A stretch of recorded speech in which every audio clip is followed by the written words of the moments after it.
Hello, please. Hello. Good morning. Hello, hello.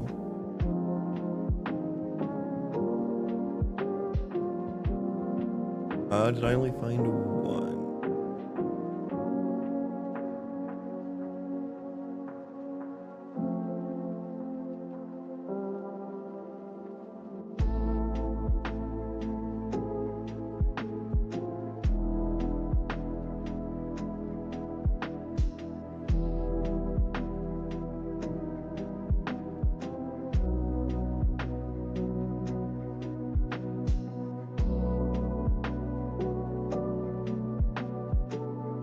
Owen, good morning. Welcome. There we go. There's the other one. Okay. Alrighty then. This guy has no pants on. Ew.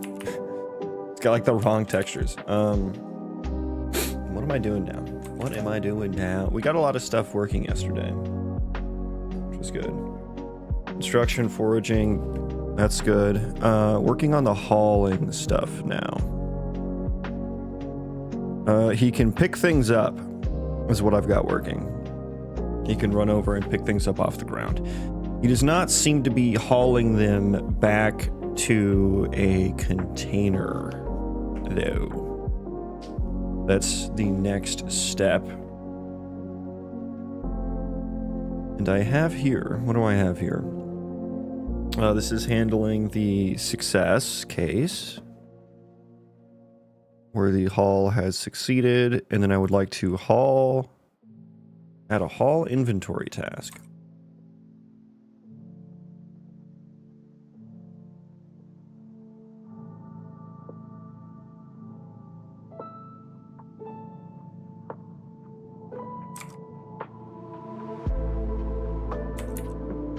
Are you doing that? What's happening here?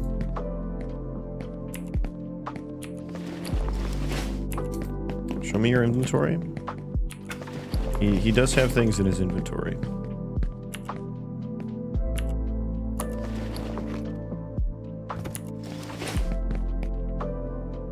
Oh dear. Get item tag. Ignore that.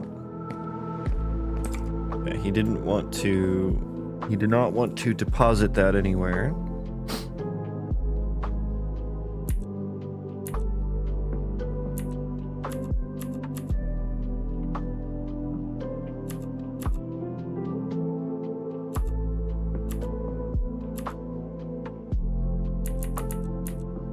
No more haulable items found. You just went and picked one up. What do you mean, brother?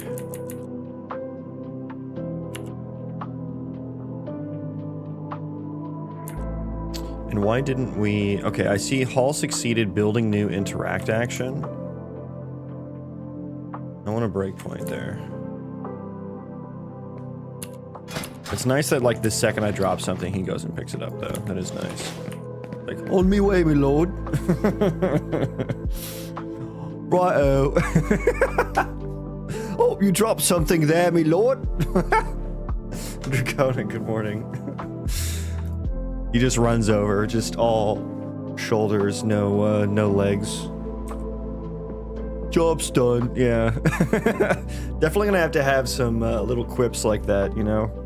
Some little, I think they call them like bang messages, right? Or like blouse, you know? Blamos. Something like that. There's a word for it, I forget. I should just pass the inventory here. Because why is someone hauling if they don't have an inventory?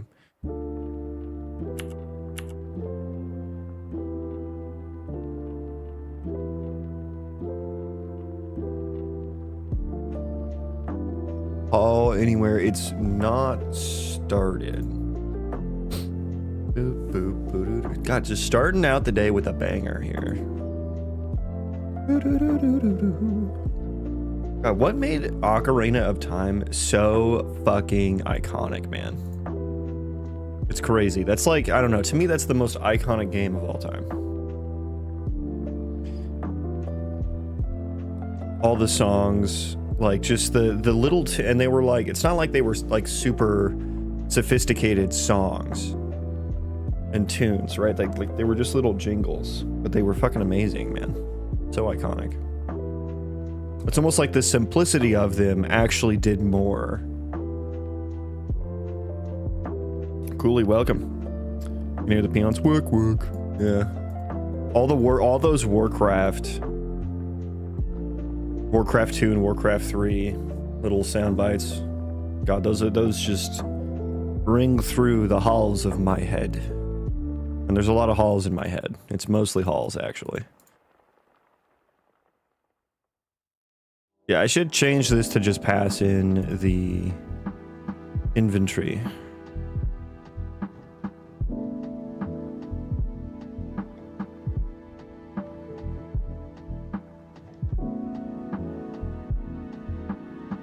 How's it going today? Just getting started. It's going good though. Okay, so I guess we never add a haul inventory task because the task to handle is not completed.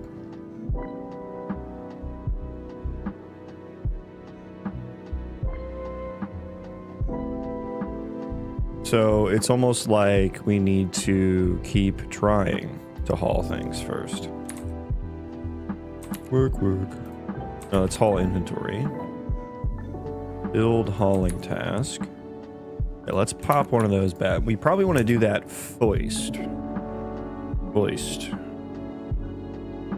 Inventory. F. Location. Entity data. F. Belongs. To colony data.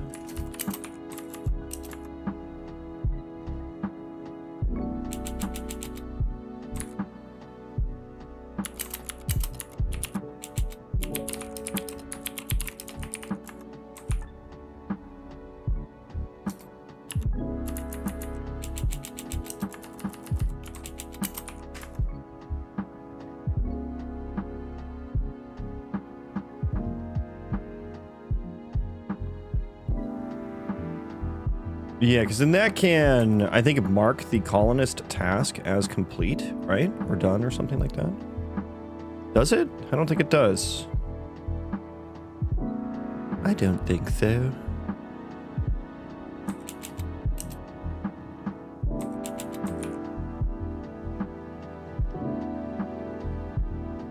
Yeah, it's almost like, excuse me, it's almost like I need to actually mark the task as done or something like that.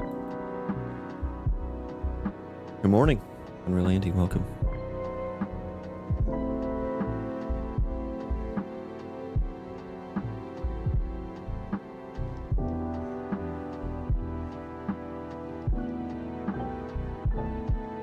Build pickup item task, set haul inventory task. What did I do for I don't think the foraging is going to work. Yeah, this one isn't going to work either because I do update the task status, but let's do that for foist. But again, this is where I need to kind of decide how the task life cycle is going to work. I guess I need to make a decision on that. I was mentioning this yesterday, but we have this like list of priorities, right? And because we're doing ECS stuff, it's not like I can just go iterate through the list in a single frame and check, and just do the first one I come across. Because they're going to be in separate processors that run later in the frame. And also, they're expensive. Some of them are expensive to calculate, so we wouldn't want to do it just kind of like on the game thread or whatever, what have you, so on and so forth.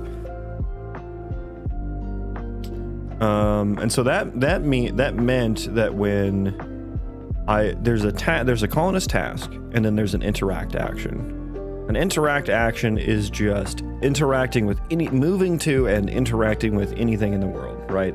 That could be when the colonist gets sleepy and needs to go sleep in a bed.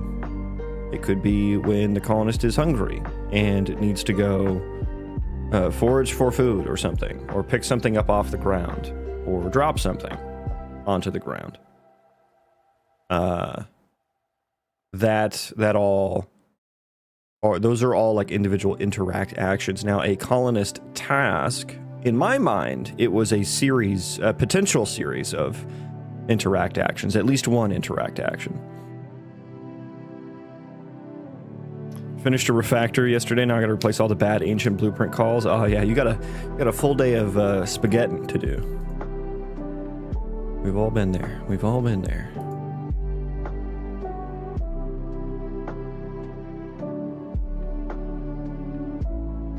But for the flow of these colony task processors, noodle wrangling. That's your next game. Hey, stop.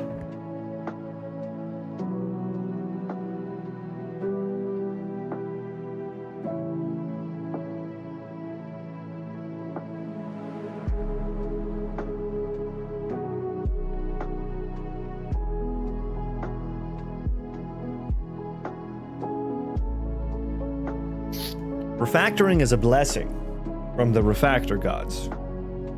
The gods of refactoring. It's very sad. I find it satisfying. I find it satisfying. I'm liking this a lot now, too. Like, this is kind of a refactor here for the colonist priorities, and it's flowing a lot better. Like, I was able to get this up and running in, after a day or two of work, as opposed to the previous system, which was like a headache. Like a week-long headache.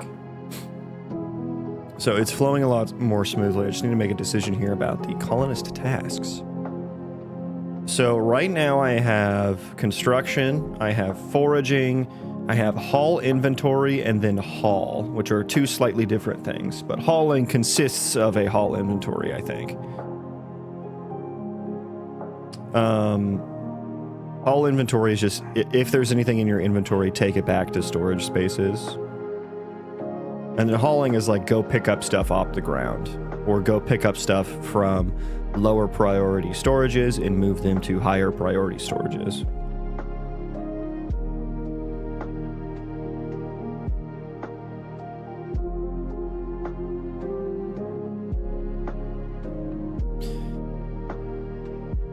And I was trying to debate on whether or not after a single interact action happens, do I want to finish the task? So like when they go and construct one building, do I finish the building task and then just let it refigure out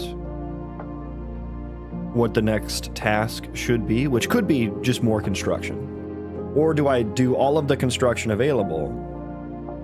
I kind of need the best of both worlds, and so I think that's what I need.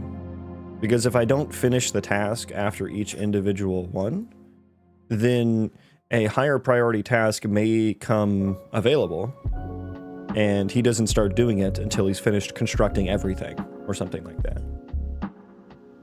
Thank you.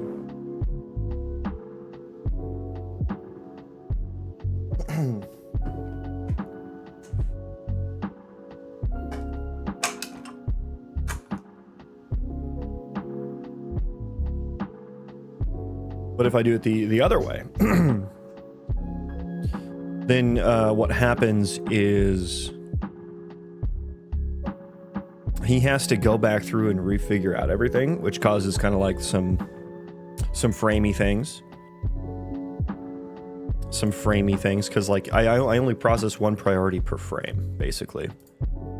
So if he's on like four, it takes like 4, I think, depending on how many priorities there are, it's that many frames until he gets back to the original priority. And I could just slap a thinking tag on these processors, on these views here, so that he doesn't like do other shit. Because like what was happening yesterday is like he starts to do his wander logic.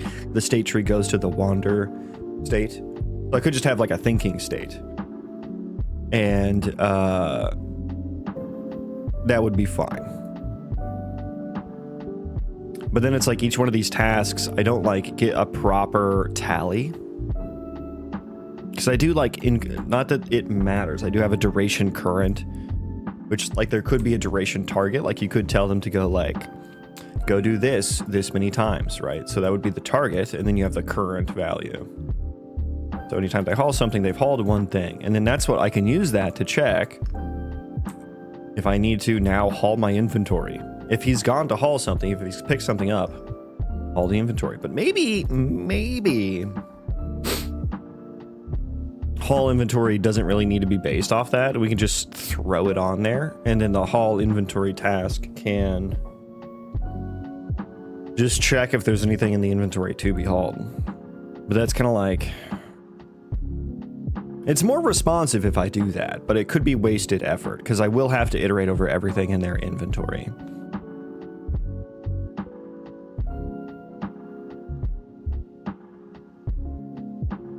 Maybe I don't check if this is completed.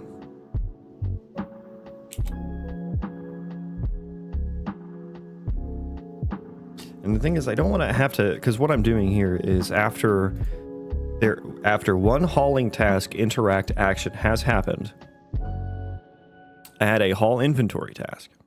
Well, it's not really a task, is it? If it's a task, we have a problem here. It's an interact action, right? Yeah, it's an interact action. And then we're setting task status to failed, the current task. Task to handle.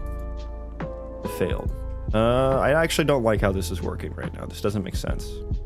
Because right now, haul inventory is just kind of a single interact action. A potential single interact action.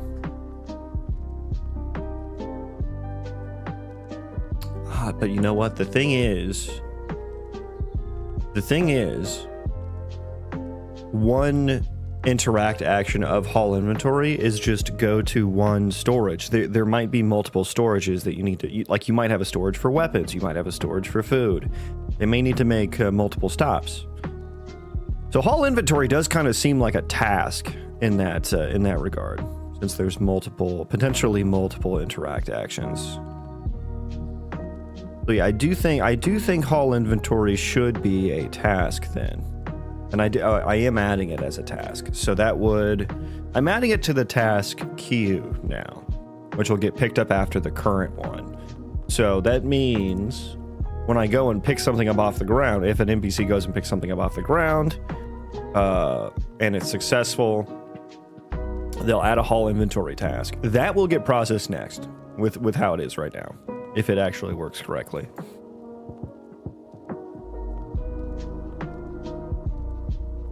And so they'll go out, pick something up, take it into storage, pick something else up. So it's not good there. Which is why I guess I was checking if it was completed. Sylar, welcome. Going well, just getting started. How was your stream? I hope you had a productive day. We're talking colonist priorities. I'm trying to talk about task flow here, the flow of tasks and interact actions, as I call them. It was good. Nice. Nice. I think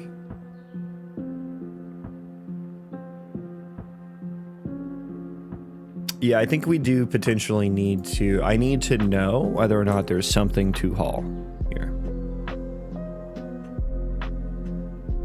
Oh, and I update the task status. I do. I update the task status here. No more haulable items found. And I suppose I check here, right? Here, let's do this as well. So we can fail task to handle dot duration current greater than 0. We succeeded, else task failed, meaning we didn't pick anything up. So we do complete it. We just need to do that hoist. And I think forage, let's do that as well. And I think also what I need to do, if I want the best of both worlds for how these are handled, like I do want it to like check. I do want it to check, I want it to start over on priorities.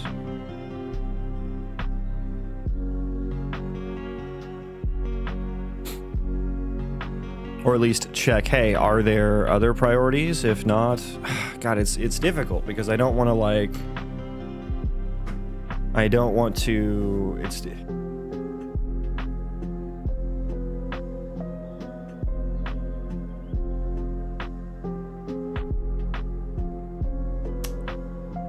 I don't want to have to recheck everything because it's a latent thing. would be one thing if I could just make a function call and find out if there's any priorities that need to be done, which I am going to be doing caching, so maybe there's a world in the future that that's the case. You know, for now I kind of think just like do whatever the current task is until we're finished, basically.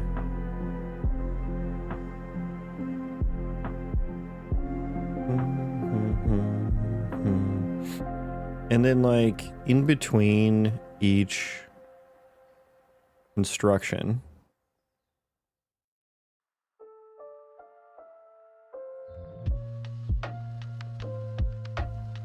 for each, I say construct, I'm just using that as an example. In between each of those, I think the state tree like goes back through. So it checks if they're like hungry or something and need to go do that. I think this is what would work for now. And I do think I want to keep trying to build the forge task.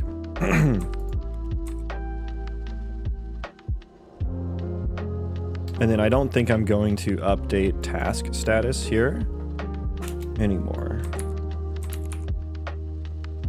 And instead we're gonna do it in the ISMC thing here. Oh god, and I need to refactor it. Oh man. Okay, we're just gonna leave that there for now, and I'm just gonna write a to-do here. To-do, use duration current to determine success. Fail. For now. Can I live coding my changes? I don't know if did I touch a header file? I don't know. Oh, I'm breakpointed right now. The duration current, build homing tab, it's good, it's good. I'm still using the functions from within the hauling handler, which is the old object-oriented abstraction inheritance way that I was using to determine logic. I'm just reusing the static functions off of that. I will want to change those. Where is, there it is. 7 actions. Okay, we're just going to rebuild here. Refactor man, where are you? Refactor man cometh. The prophecy, the prince who was promised. Bro, whatever happened to the prince that was promised in fucking Game of Thrones in the show? I'm sure in the books it'll have some conclusion, but God, so many just like so many shittily rounded off story arcs, like little things in Game of Thrones, man. Ugh. Don't remind me. I'm getting sad already.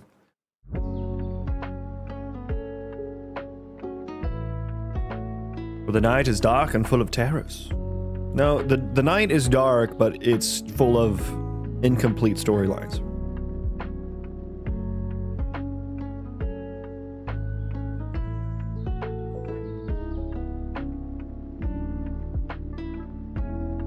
It was like the most unsatisfying ending to a show I think I've ever seen.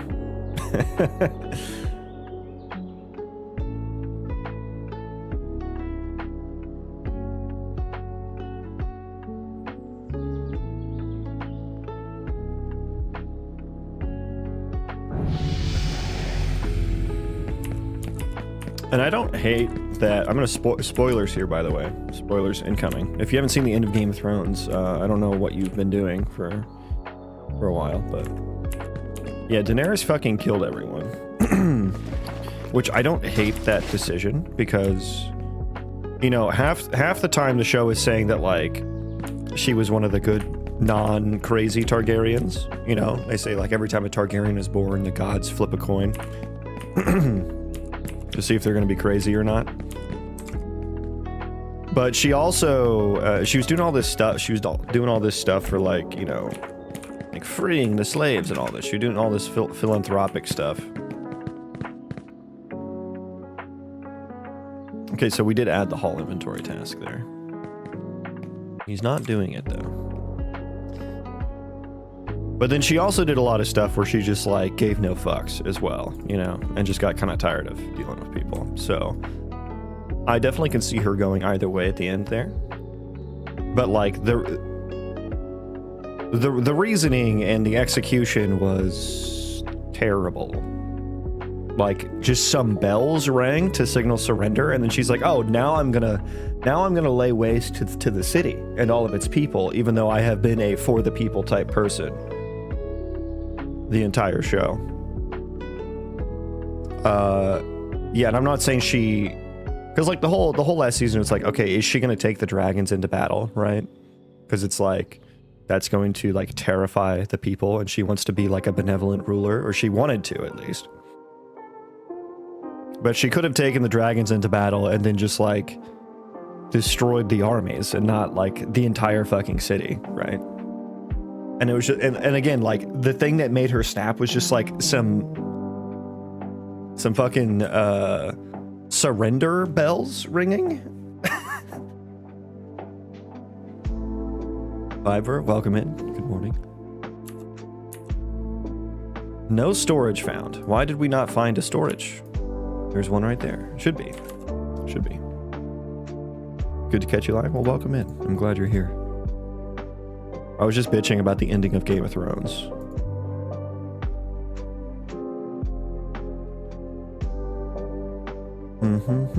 Does he still have the all inventory task? It is marked as failed. It is still, yeah, it's haul inventory, marked as failed. It never got cleared.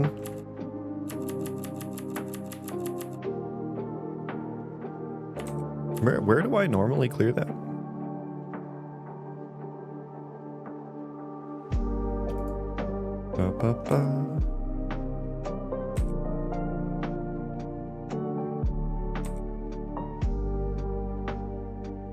Okay, so I do just like remove the colonist task from ECS.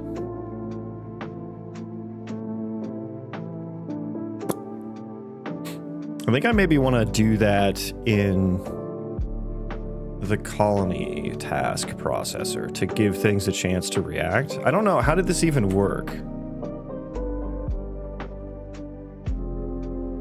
I guess maybe that still existed in memory on the stack. The task did, but not in ECS. And then haul inventory is marked as failed. Right, build haul inventory task, which let's just go ahead and get rid of that. We don't need a world context on there anymore. I hope at least.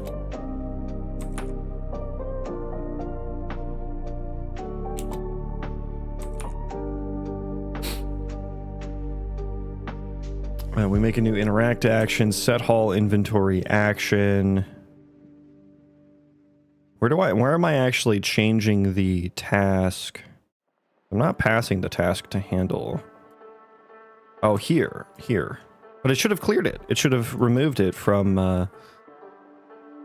ECS. So why is it still on him?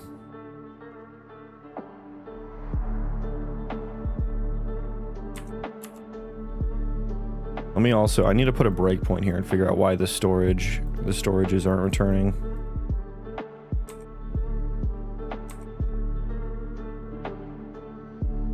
Which I just, God damn it, I changed all the code, so it's not gonna.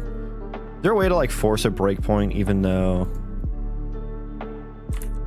it's a new file? The file's changed.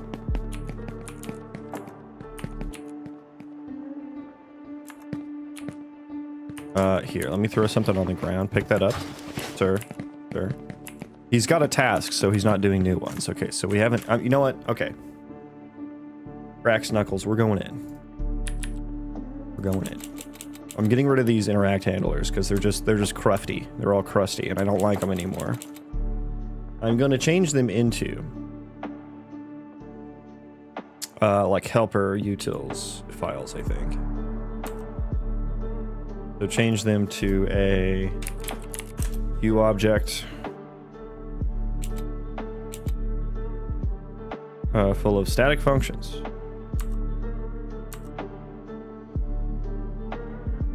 And I will call it ISMC interact helpers. I call everything else utils. So I'm going to call this utils as well. Core redirect. Sure. I don't think it's necessary, but just in case. I'm too noob to interact much on this stream, so just going to try and watch and learn and absorb stuff. Absorb away. Let me penetrate your mind consciously. Okay, I don't think I know what I'm talking about half the time either. So there's interact utils. All inventory handler. Oh, you're going to get refactored. Don't you worry. We're now a U object. Welcome. Haul inventory. Utils. Oh my god, and I spelled it wrong. Cancel.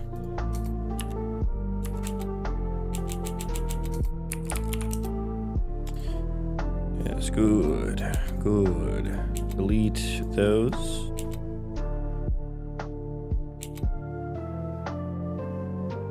Handle task status change. We don't want that anymore.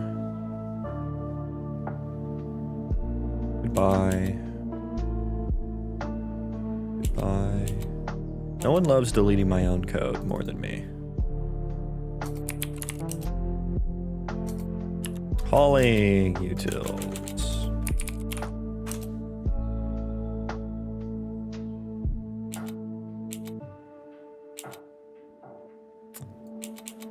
Look at all that code. Goodbye.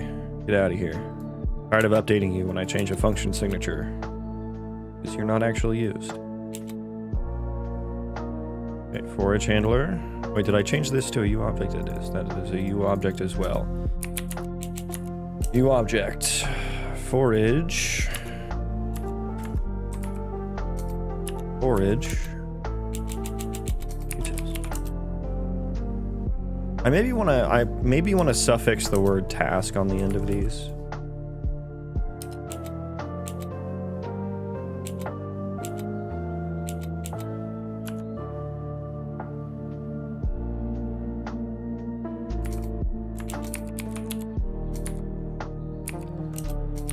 Right, because I called it ISMC interact utils.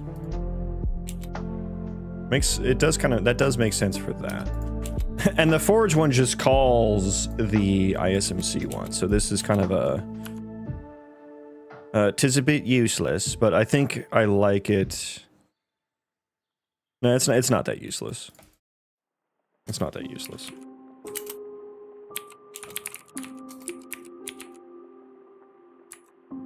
Item resource type, none there.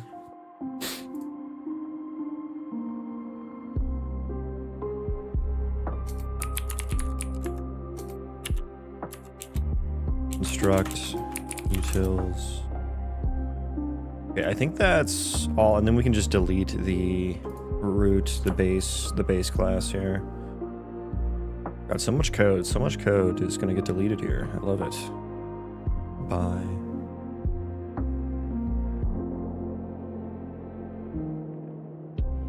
Now, deleting an entire file, that is just the, that is like the heroine of refactoring. Just bliss, just pure bliss. Oh, I don't have to maintain that code anymore. Oh. Let the relief wash over you. Pick up item handler. Okay, no, this is the last one.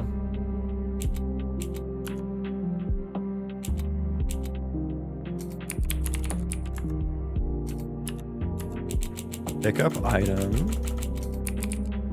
Utils. And then forward declare. Forward declare all the things.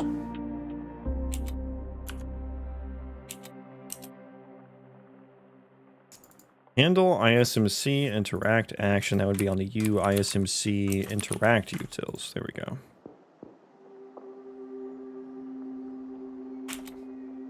And then you need to be forward declared.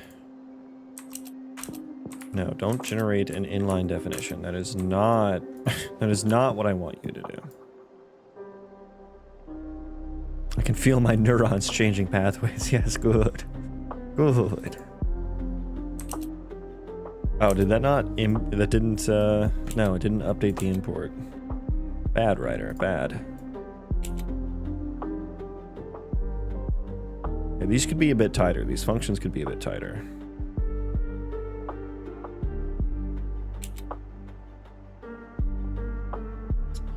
Yeah, these ones are a little loosey-goosey here. Which editor? This is writer, JetBrains. Which is kind of a, I gotta say, JetBrains kind of a lame name for a company, if I'm being honest. But they make good editors.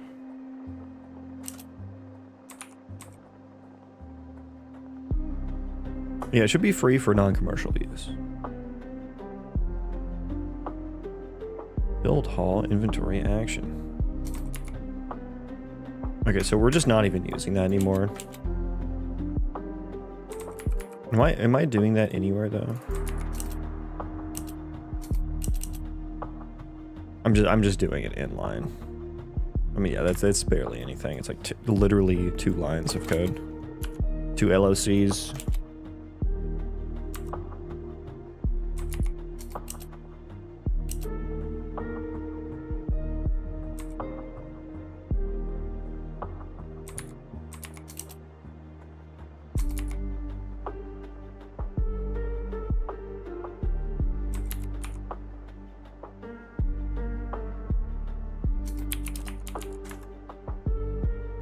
Make this a ref, get a rad.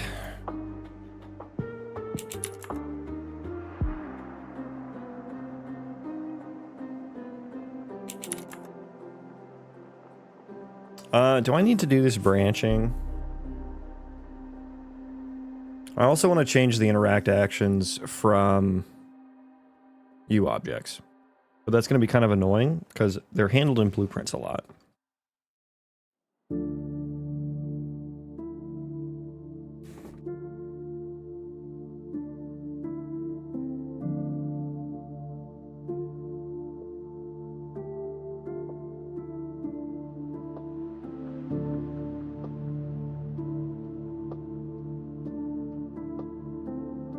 Okay. I think it looks good. So we can delete this guy now too.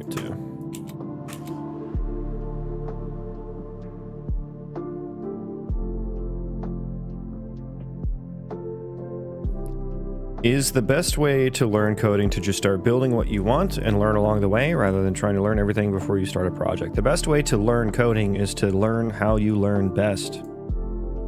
What you just said is how I learned, because that was the best way that I learned.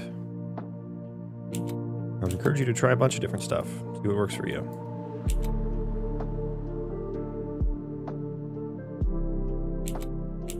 Some people get a lot out of tutorials and whatnot. I don't like that. I like going at my own pace. You know, I like working on my own projects. I need to be motivated by something intrinsically, and not just because some tutorial is telling me to do so.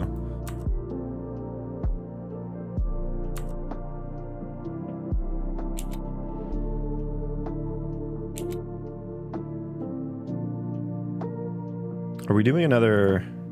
Hang on, am I using this build construct task? I'm not even using this. Did I copy all of this over to the construct processor? Can a good game actually be made though with even just blueprints? Yeah, for sure. But I mean, there is some fancy stuff that you just can't do in blueprints, but most games don't need to do that, so. I just prefer code. I find it a lot easier to navigate and maintain.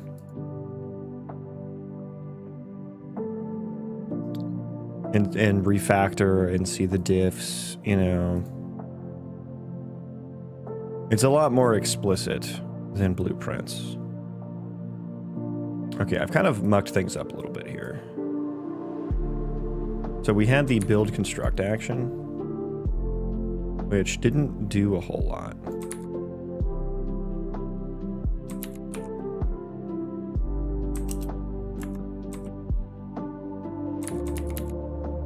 Wait, what?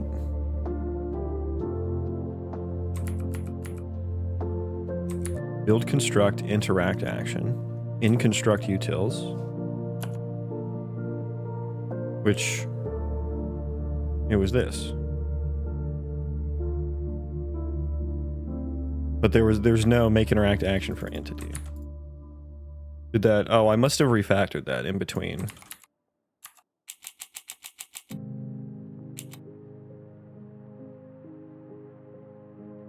It might just be make interact action.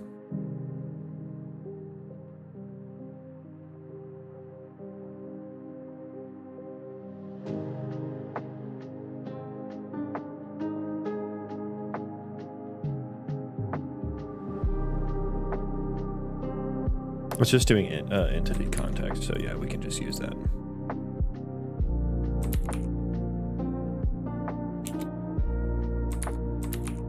Okay. Now I'll need to go and I can delete a bunch of this stuff too. We don't need that anymore. We don't need a dude, all the delegates, man. I'm so happy to get rid of those delegates. The callback hell that we were in was not what I would recommend. But is it better? And a different question, which one is faster? I mean, it's a nuanced thing. Like, yeah, C++ is going to be faster, but like blueprints just call C++ functions. So there is very little, there's very little overhead between that. Where it becomes a problem is when you do like, if you're looping, you're doing like a for loop over a bunch of data, that is going to start to be unperformant. But most games don't need to really do that. You know, I have to do a lot of that because I'm doing things like procedural terrain, which is, you know, looping over a bunch of data. I'm doing ECS, which is looping over a bunch of data. You know, the stuff that I'm doing, I need every bit of performance I can. And to do that, you kind of have to go back to the old school ways of programming where you're worrying about like cache locality and cache coherence and where your individual data is aligned in the physical space in memory. And you can't worry about that in blueprints because you don't have that low level access. But you don't, if you're just making like a regular game, you don't need to worry about any of that.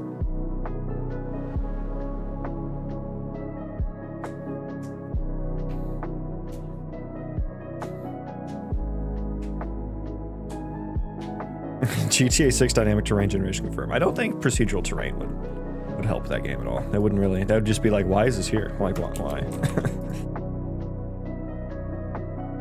Rockstar. If Rockstar wired you, how much are they wiring me? I mean, I'm confident in my ability to solve problems. You know, am I the best fit? Probably. I wouldn't work for another game company. I'll just say that. I don't want to work in the games industry. I don't have any experience. There's nothing on my resume that has game development in it other than a free time project. So I would make, you know, a fraction of what I currently make. We're all good here. Okay. So I just wouldn't. Okay, can we rebuild here?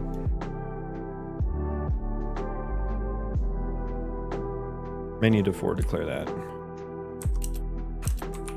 We shall see. And all my blueprints are fucked up here. Honest task handlers, yeah, you should be dead. You should be dead to me.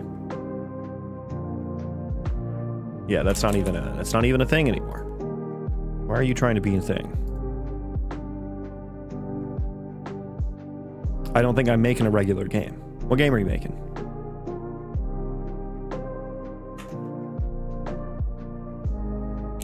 Trying to do seasonal environment foliage areas, spreading and contracting in seasonal simulations at runtime. Yeah, that doesn't sound... I mean, I don't exactly know what that entails. I would need some specifics to say for sure, but that doesn't sound out of the realm of possibility.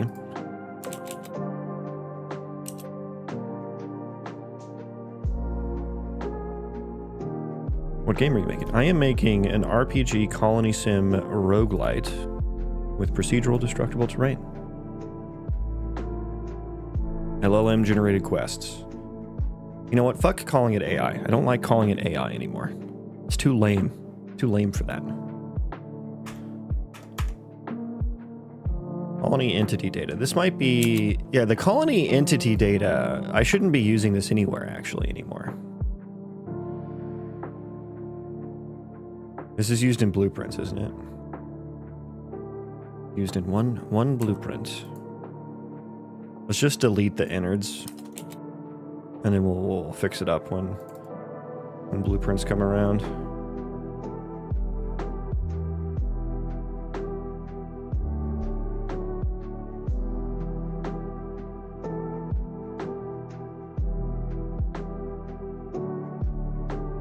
All inventory tag. Okay, we just don't have the context object anymore.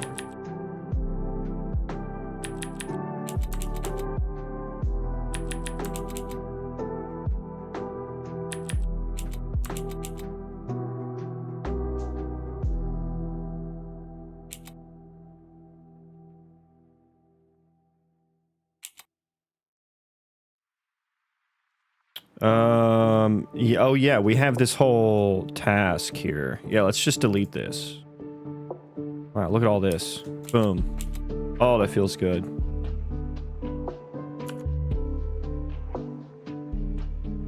Oh, that feels good. Colony tasks. Goodbye. Is there other, like, colony? Yeah, there we go. Kill that state. Okay, so here's my state tree. I rewrote... No, I didn't rewrite it. I wrote my own Unreal Engine state tree. And it's just that. That's it. There's no asset. Very simple. It's all templated.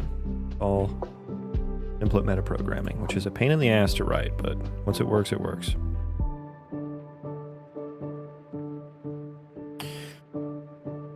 I'm making a mix of RTS and third-person flight sim. Okay. Like a base builder plus chill flying exploration. I mean, I think you can definitely do flying and base building in blueprints. I mean, my base building started from a blueprint marketplace system.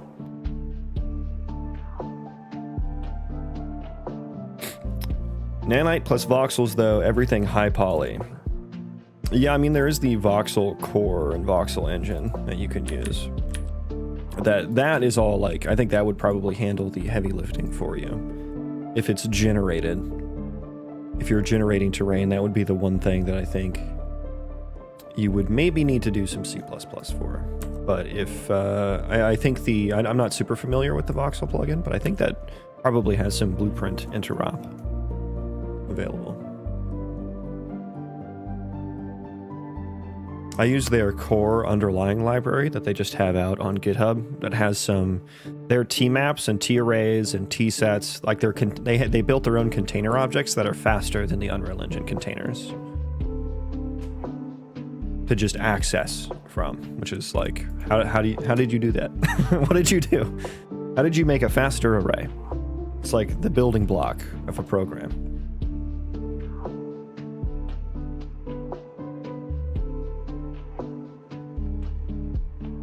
But yeah, I don't think this construct task is used anymore because I copied it all over into the construction processor. But this is, like I said, this is a little loosey-goosey, so I think I'm maybe going to move it back into the construct utils. But let's go ahead and delete everything because it's not being used. No entity. I don't think I need an entity context, do I? That's the forage task processor.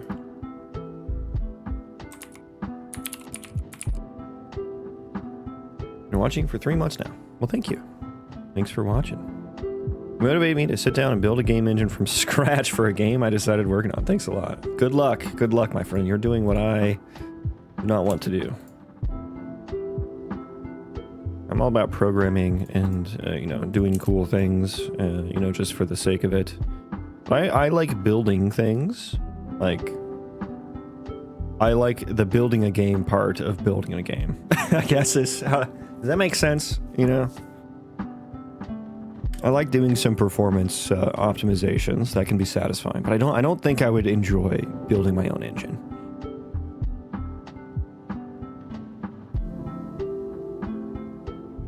Generating the foliage at runtime that should constantly change, not only spread-wise, but also weather. I mean, that all just sounds like the environment sim plays out in conjunction to the base building, which affects the environment, spontaneous entropy decay, if that makes sense. I mean, that all just sounds like shader stuff, though. That sounds like visual stuff. If I had all the time in the world, I'm starting to think I'd kind of like to learn to build my own engine. Need to find a way to retire first. Yeah, I don't get me wrong. I would be interested in trying out J.I. Jonathan Blow's language. If there were like an engine, like if he kind of released the core of his engine for his new game that's built on Jai, I would probably give that a shot.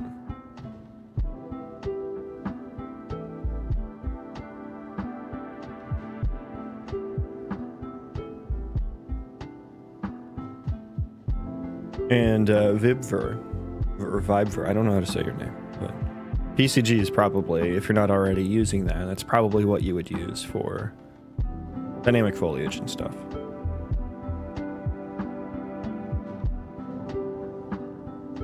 Handle, construct, status updates. Try build, construct, interact action. Try add within area target. I mean, I just kind of put it all in this file. I don't know, is that what I'm gonna do? Is that what I want to do with this? I think I should separate it from the processor a bit. Muginix is a custom engine too.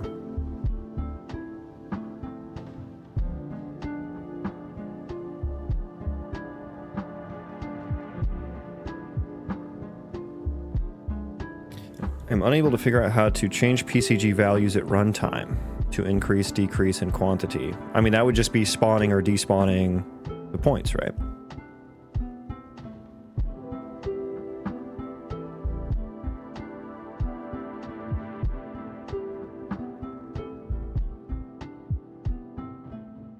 You would just need to remove... You would just need to remove the instances from the ISMCs.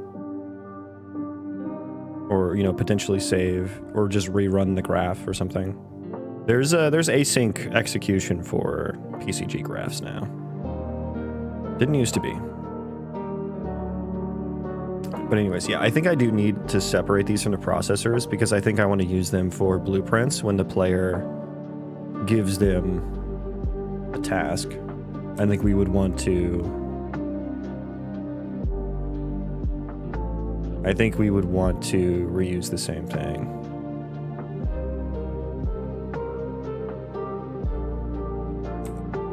And I think what we do here is we grab this. We don't pass in interact data there anymore.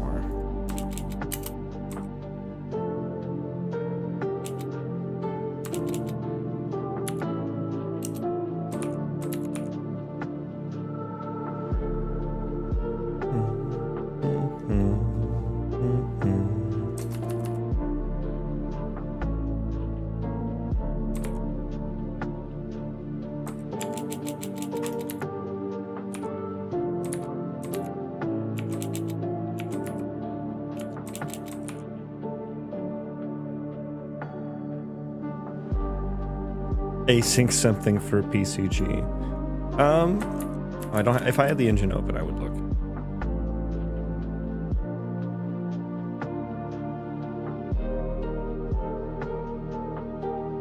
But yeah, I would assume you would pass in some parameters to your PCG graphs,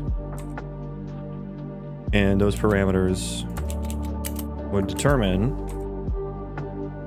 you know, how things spawn to a certain extent, whatever you make them mean. And you can manually rerun the graph, and you can like clean it up and then rerun it.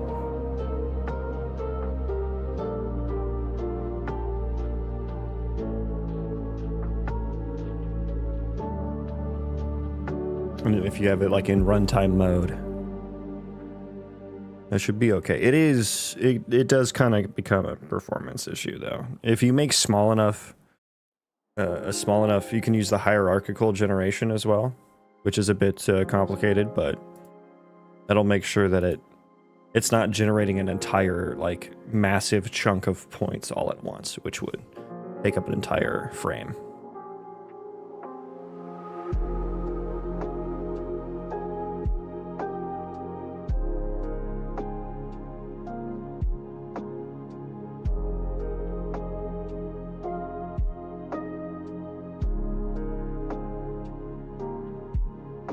Trying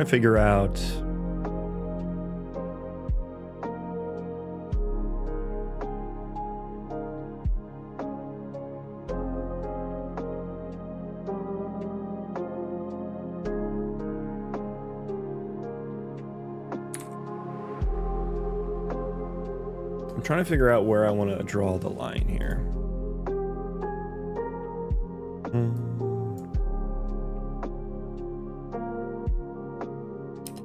I mean, I think all of this should go here.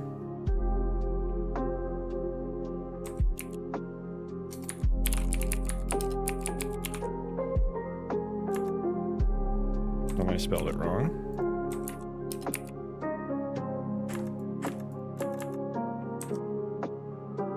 Did I spell that right? Oh, it just didn't, oh, we didn't import it correctly. That look good? Okay.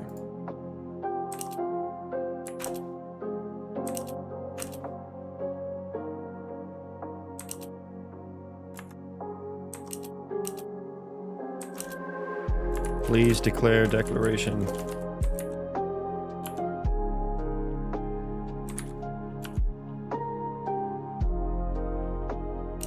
Please, sir.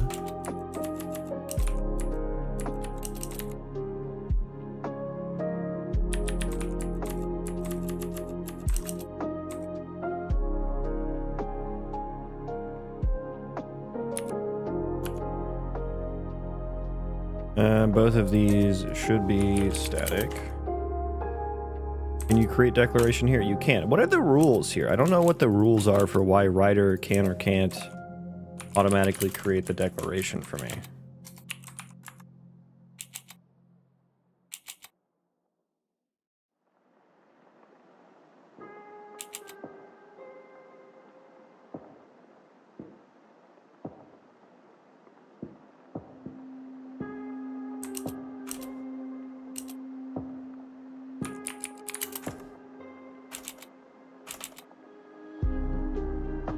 We need a get world for this debug draw building. That's so annoying. Oh, that's so annoying. Can I just do the editor world? What is it like? Can I do that?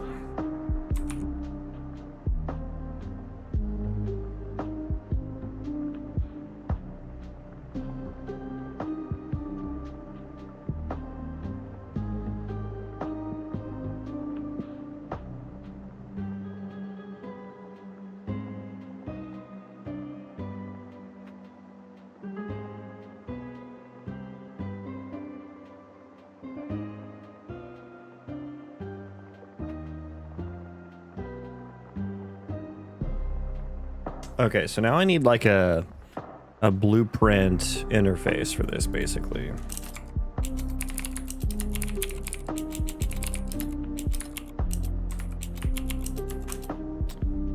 Make this static, void.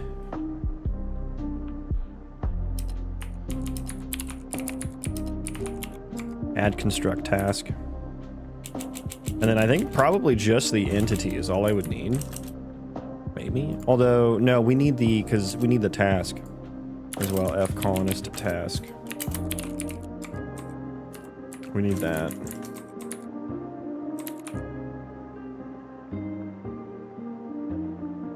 As massive dips on cache flow. Yeah, PCG likes to cache a lot. I would test it in a packaged build if you haven't already.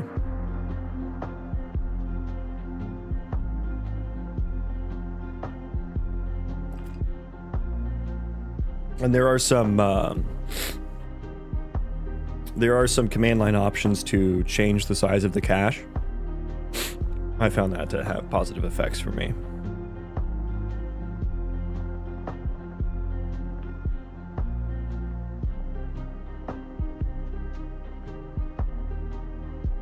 Okay, so here we will try build, construct, interact, action.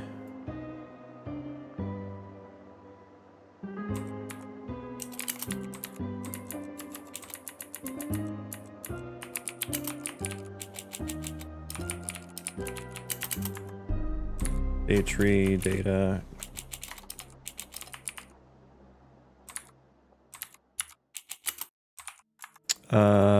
Git belongs to Colony.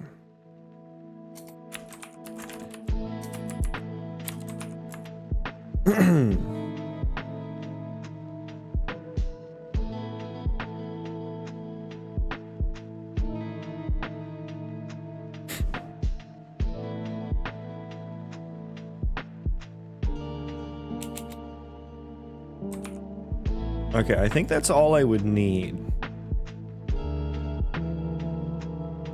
All I had to do was just grab the state tree data off of there. Yeah, I guess, and the belongs to Colony.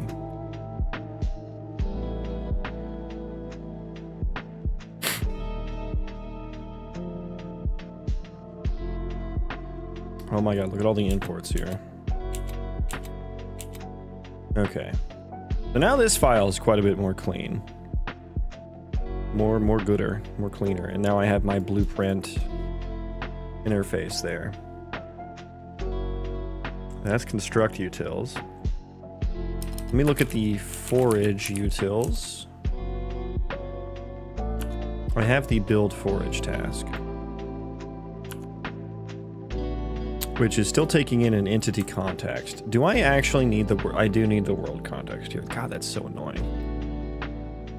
I hate how everything, like, I hate how you need a context to get the world.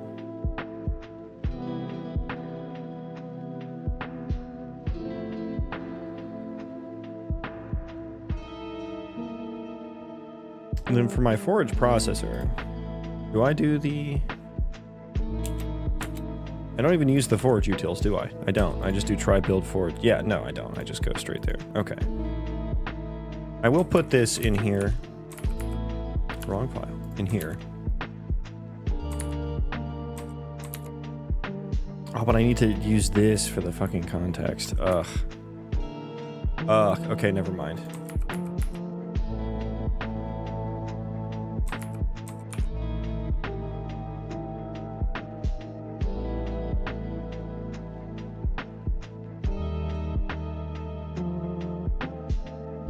Okay, this feels cleaner. Can I build now?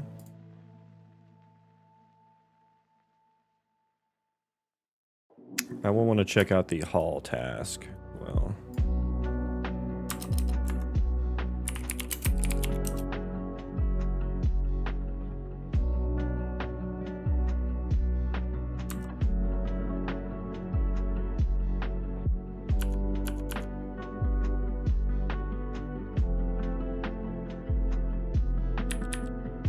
makes sense.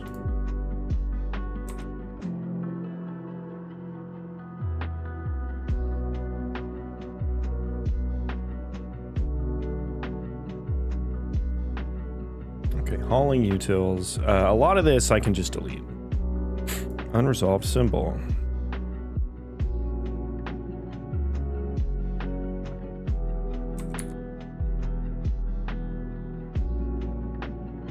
The construct task processor? Yes. Now we gotta, like, change all that. Construct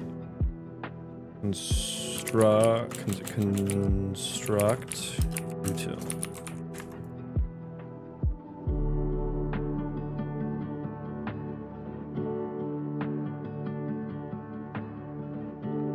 And we can I clear all the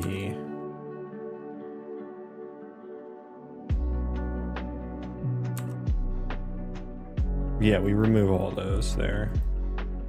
But really here, what I'm going to do is just another one. We're going to change this now too.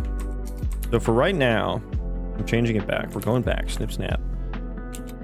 For now, we are just going to do a single priority until it's done, even if there's a higher priority that comes up in the middle of that.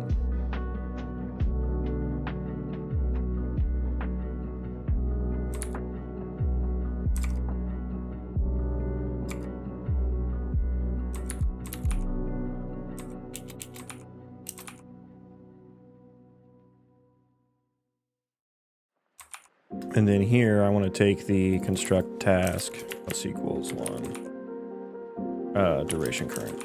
Yeah. Rebuild that again real quick. Okay, this feels so much cleaner. My God, this feels cleaner. I feel happy now. It's like when it's like cleaning your desk off, you know? Just feel like you got a good headspace after that.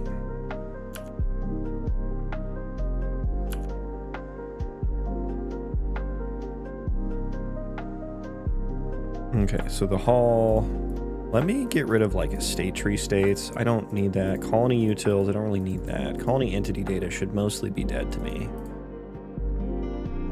I do want the interaction processor, that's important. Then we're gonna be working on the hall task processor as well. Hauling utils. Let's go ahead and clear this stuff up too. This may not be... Yeah, that one might still be. Yeah, this is, I need to split this up a little bit into some better functions here, just for readability. And then building the hauling interact action is not used anywhere.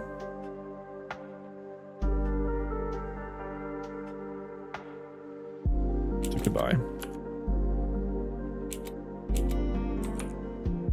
So goodbye.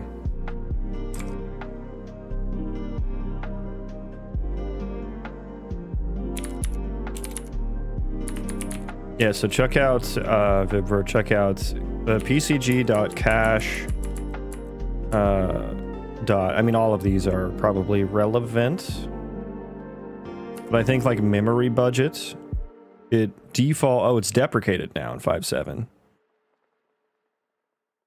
Use cache memory budget and runtime memory budget. Okay, interesting. Yeah, so there's a runtime and an editor version. That's good that they separated that. That is actually good. But yeah, it looks like it's defaulted to 2 gigs of memory. And boy, does it use that. Boy, does it use that. I think it actually uses more. I think that's like the minimum. Honestly. Honestly. It's Leviosa, not Leviosa. Thank you, Hermione.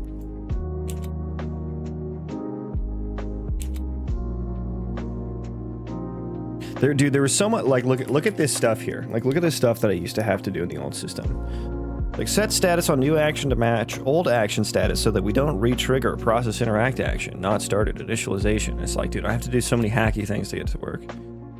Need to manually set interact action here because we're changing the interact action during the state loop.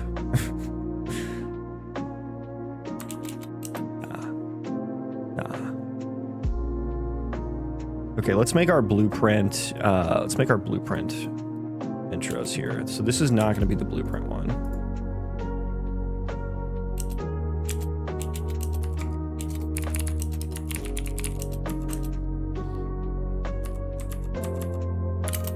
And let's do a category for like colonist tasks. There, static void add hauling task. I did the construct one already, right? Yeah, so add the same colony there. Colony category. Build forage task. Oh, task to handle needs to be a U param on all these. Yeah.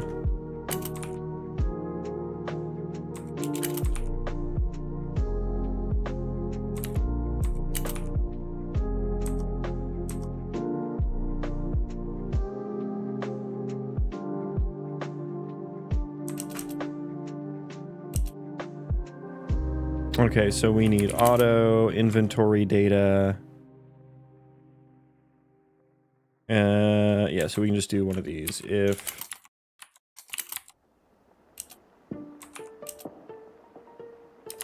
Build hauling task. No, build hauling task.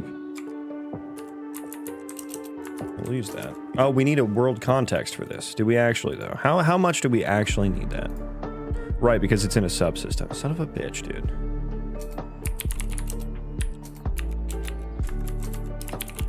Well, this is going to be entity context.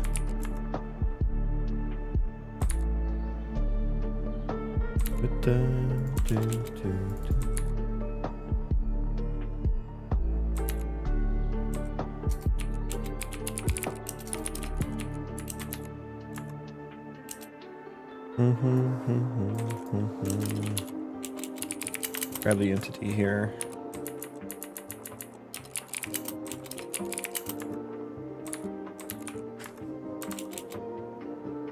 I guess we need it there, so okay, that looks good.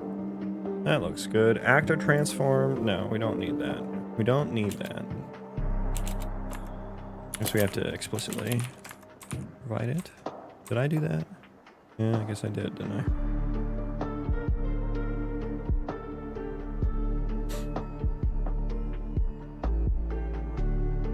Got all the art production side down. I feel like got enough experience. Does it feel comically lots of techno art? First time actually technically whole game. Yeah, there's a lot to learn in game dev. I'm the opposite though. I have the opposite side of things down.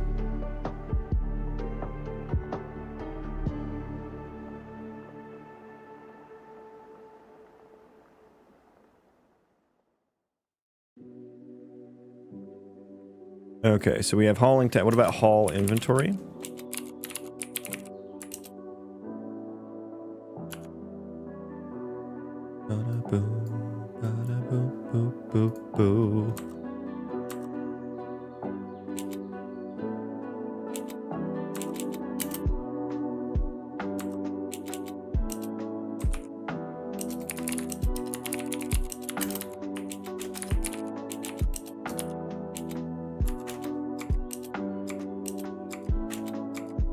Do I need context for this? I don't think so.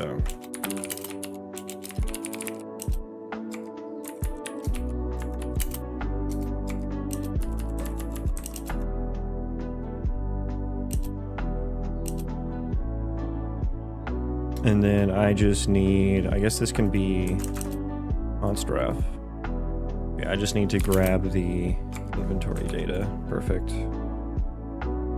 Perfect. Okay, now let's rebuild again. Now we have all of our blueprint entry point functions as well, so we can wire back. We can wire those back up.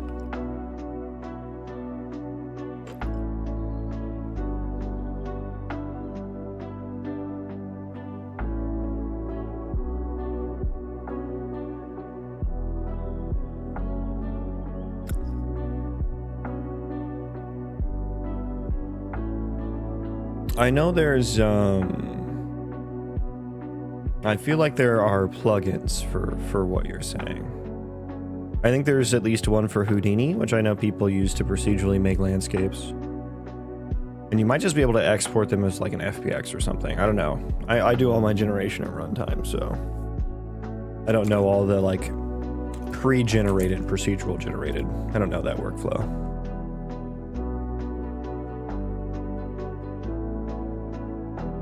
Okay, yeah, all of these are dead.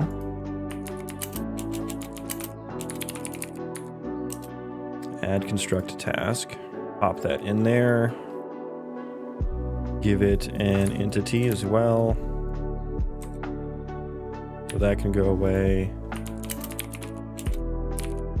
Oh, wait. Did I not rename the forage one? I didn't.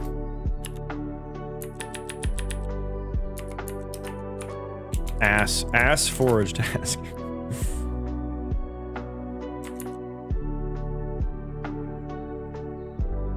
That one does need entity context, but I think I can just use self here, actually.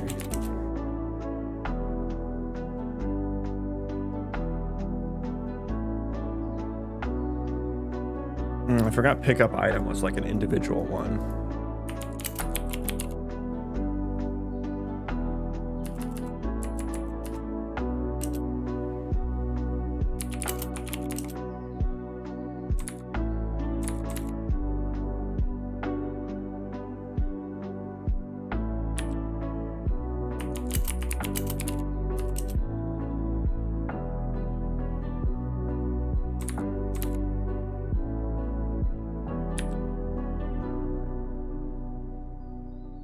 Okay, pick up item. That's the only one. Oh, construct a task. Oops. Oop.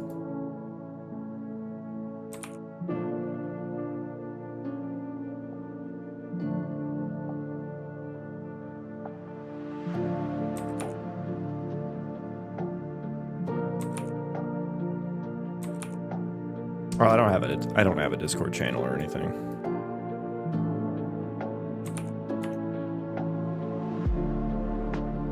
Pick up item task. What is that usually? Show me that.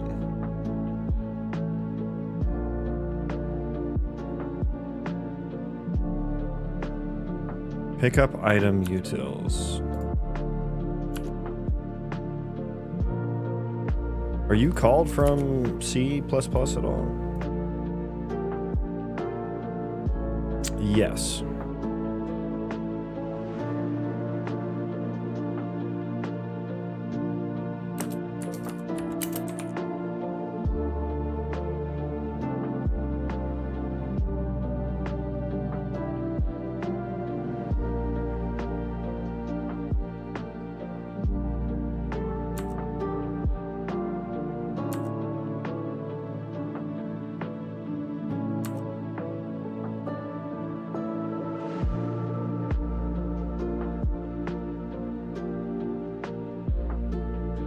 Handle ISMC interact action.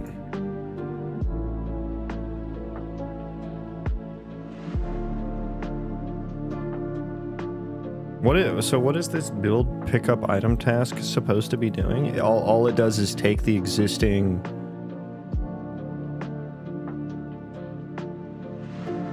populated task or something? What was it supposed to do from here?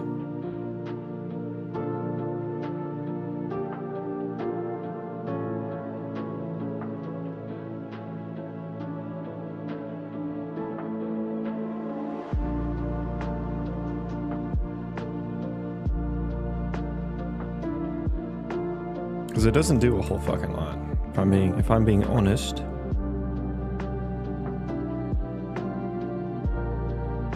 Okay to drop. Yeah, you can drop a link.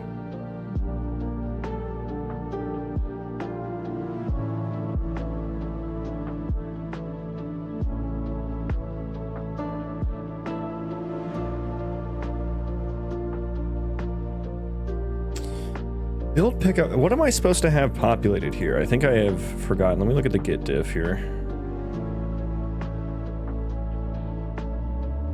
I mean, I guess it didn't do a whole lot before either. And it didn't, we didn't pass in the interact data at all. Build pickup. So that means we were just putting that there. The colonist task, I guess, should have the information on it already.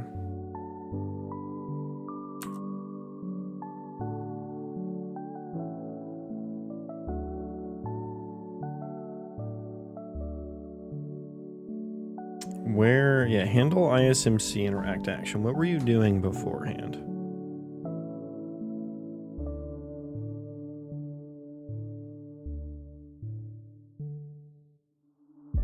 Were you using things on the task?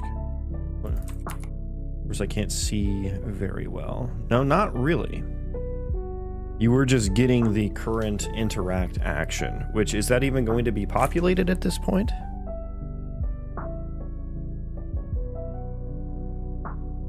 Build action for colonist task. Let me see here.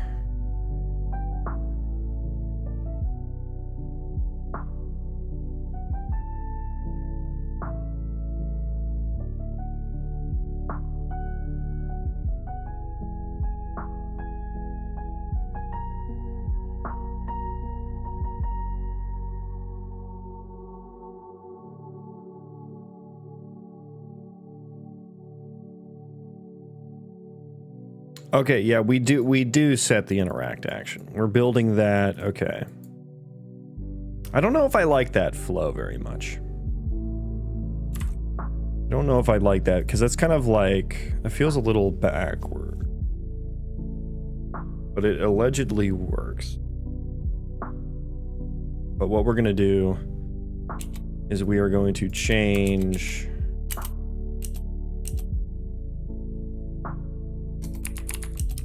the blueprint callable version. This is colonist tasks, yes.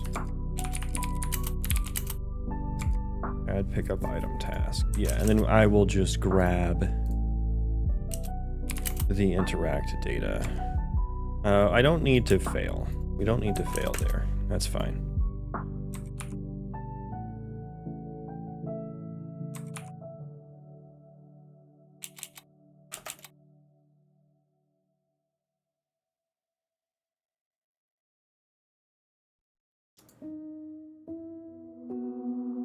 Okay, I think that's good.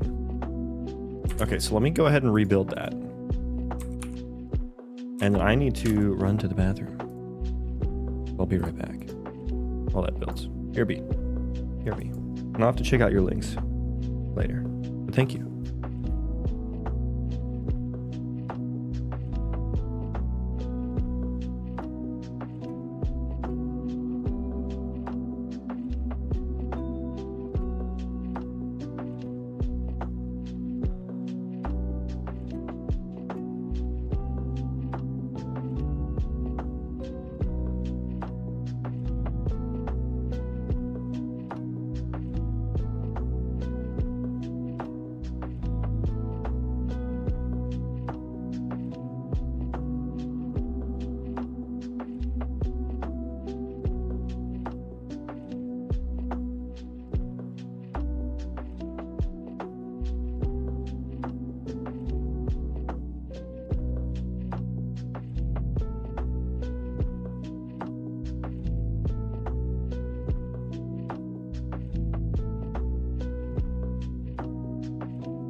And we're back.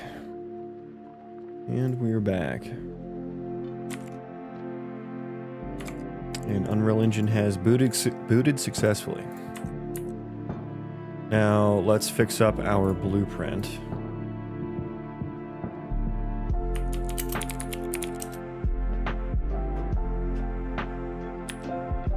that it? That is it. Okay, so that's fixed up. We'll test that later. We will test that later. Okay, so I want a breakpoint on the hauling utils where we try to get the storage.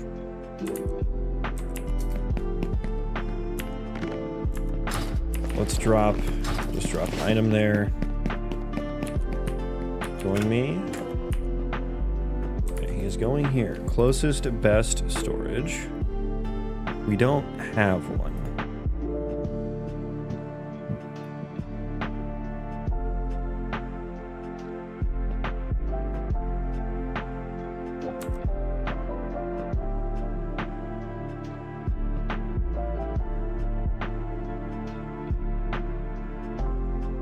What is items to store?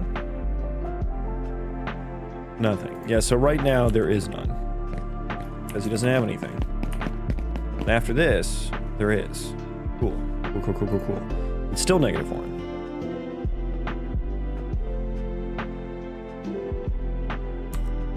It is still invalid.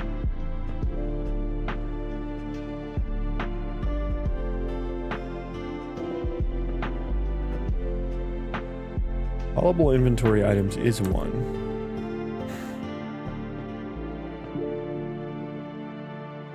Okay, we may need to breakpoint a little deeper. Wait, how did we get here again?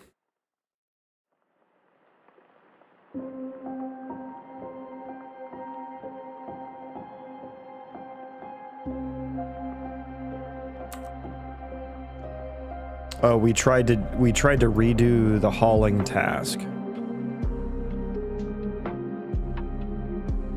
Okay, so we're here again, I guess. So is this happening double then?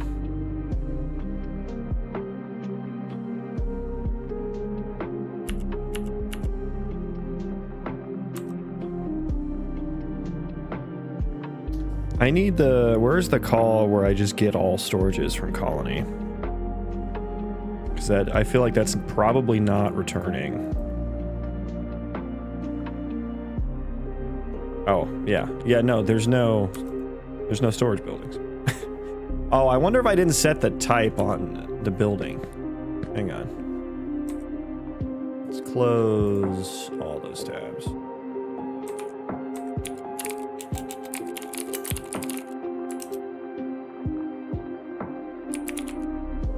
Yeah, it is a floor object, not a container. Okay, that might return now.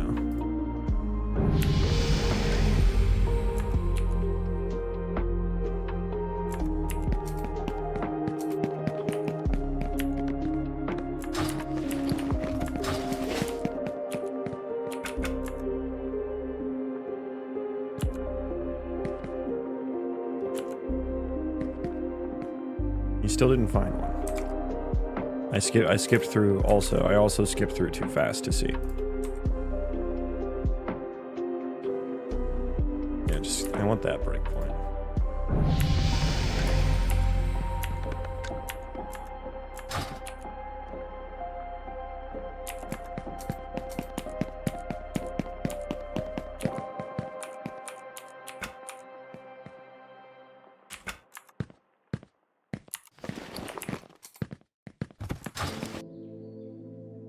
Okay, we did return a storage building. Okay.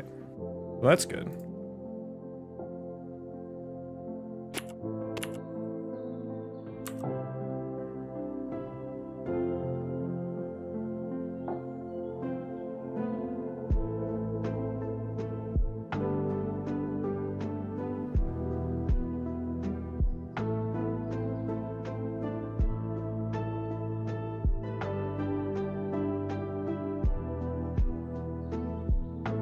The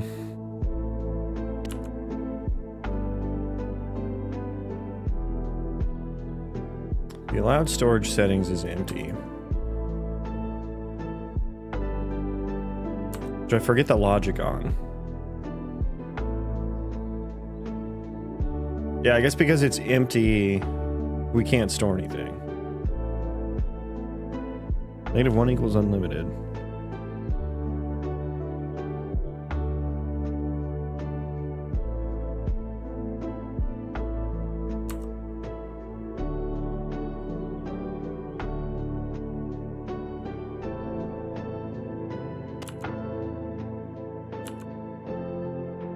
Yeah, okay, so the storage settings I don't think have defaulted correctly.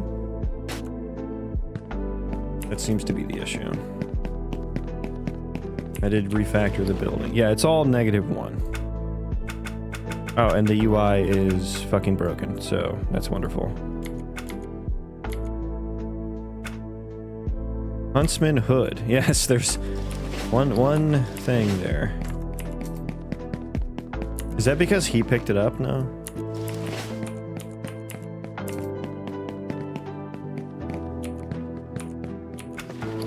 You do have wood. Okay. Are you not trying to haul things anymore now?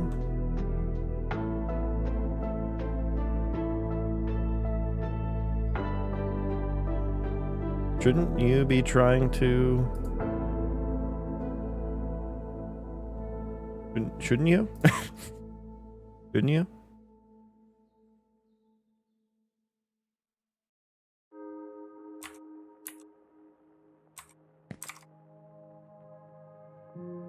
I guess, yeah, I guess because I don't know. Actually, I don't know why. Because you have like a task that's sticking around. Yeah.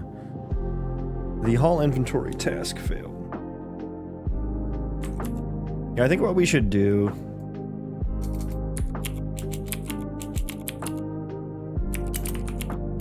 is in the colony task processor clear those rather than just like clearing them immediately. I don't know where that's happening from.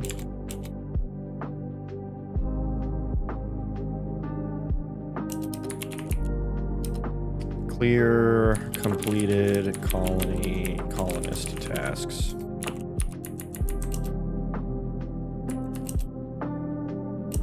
Do that.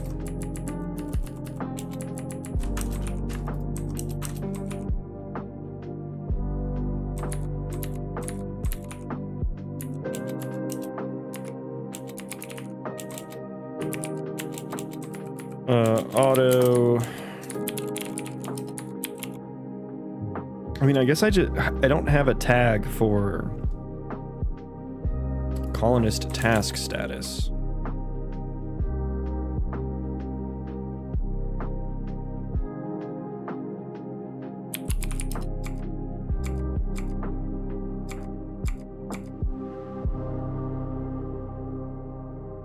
The interact data should already be removed by that point.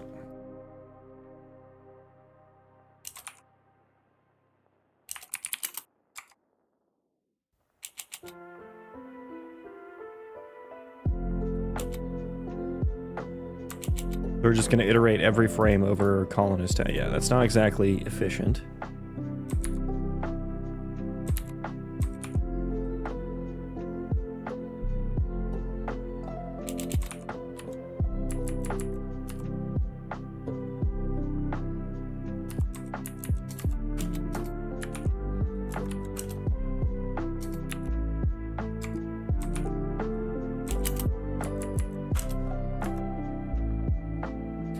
I want to add tags for that. I mean, this is fine for now. This is fine for now. We can do that later. Do that later. Let's go to the update colonist task. Update task status here. Yeah, so we're not going to remove the colonist task.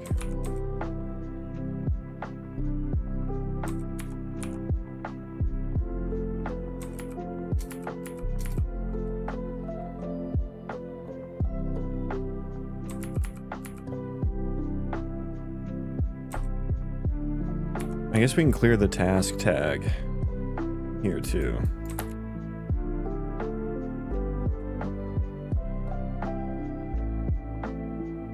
Where am I?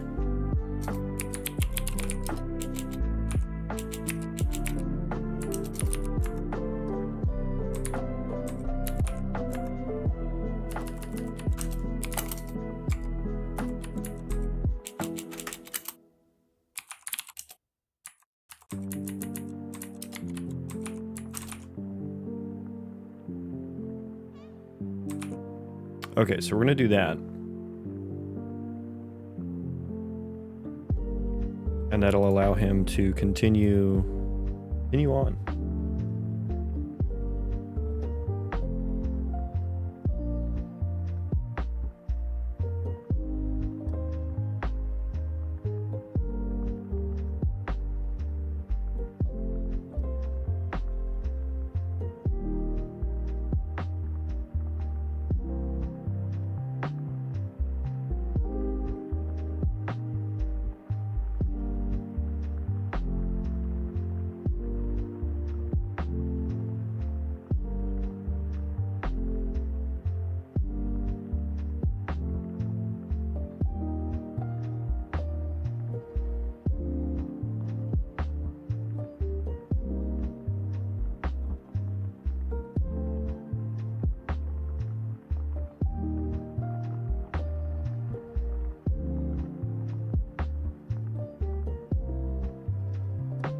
All right.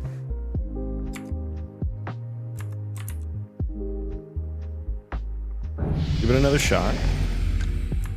Well, I guess we need to... Well, we'll just make sure he can recover from the failure here is what we'll make sure. Because he's not going to be able to haul anything. He's not going to be able to put it in storage till we fix that.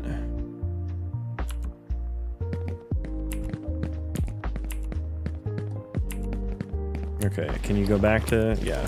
On me way, me lord. The tag... Oh, did I not put tags on the equipment? I guess it's the item data.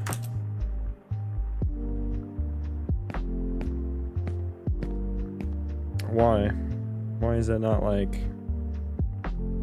Why is it not like loaded? Why is it saying it's an invalid tag? All those have tags. They all have tags. On me way, me lord.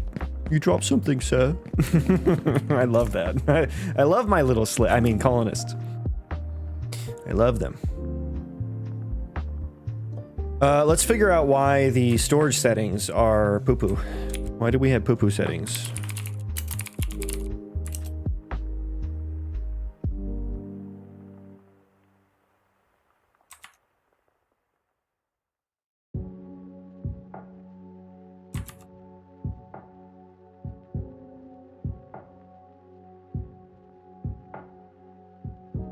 Get default storage settings. Where are you called from?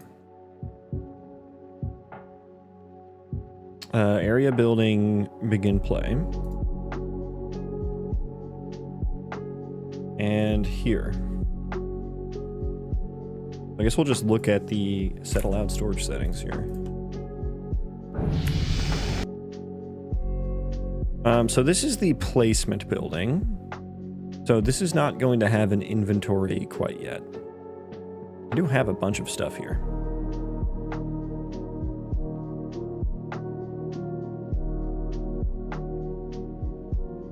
I don't know if that looks correct or not.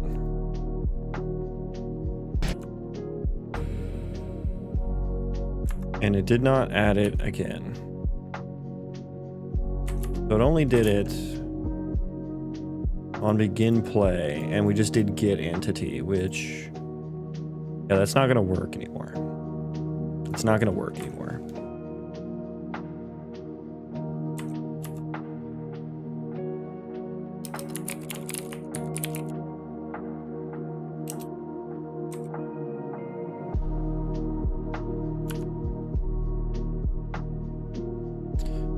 Init building instance. We need to do it in here.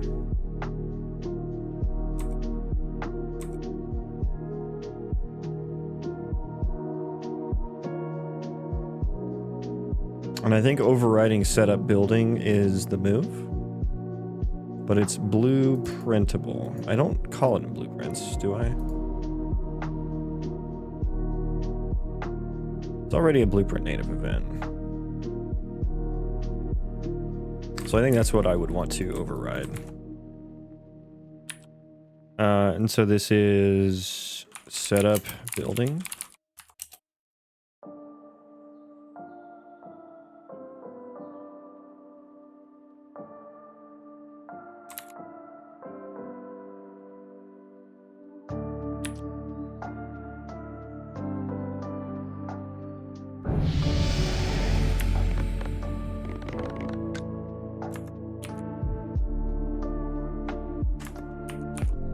Oh, did I have the breakpoint? Did I remove the breakpoint there?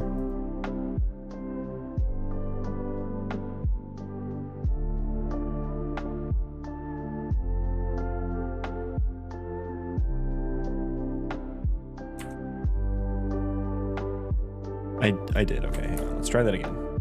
Restart that. Yeah, we do it like when I create the placement object, which doesn't matter because there's no entity for that one, I don't think. No, there might be. There might be. But we have a valid entity now, so we should be getting... Yeah, so we get here. Cool, cool, cool, cool, cool. So now we have this. This doesn't look right, but... let's take a look anyway.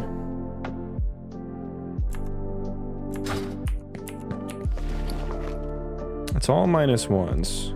I just fixed the UI for that.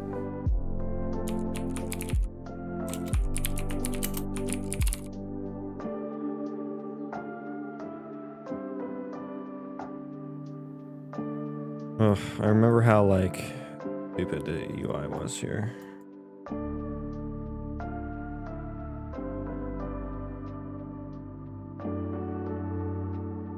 Alright, let's just see if we can do it before I go down that road.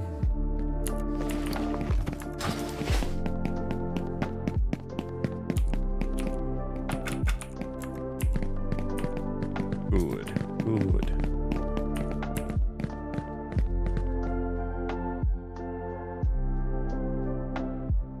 Interesting. Why is the breakpoint on the wrong line? We do have a closest best storage.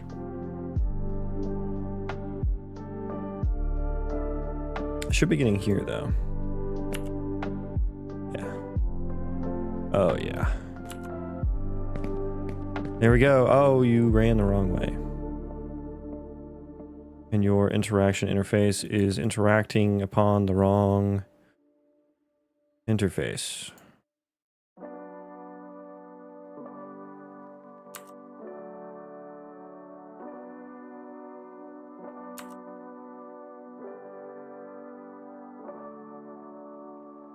Storage spot, that's for the voxel. Location data, so, welcome in, Cog. The Happy Fun Land. Now with more lubed up dudes. Turning Cog is the carny at the Happy Fun Land. He'll be your guide this evening.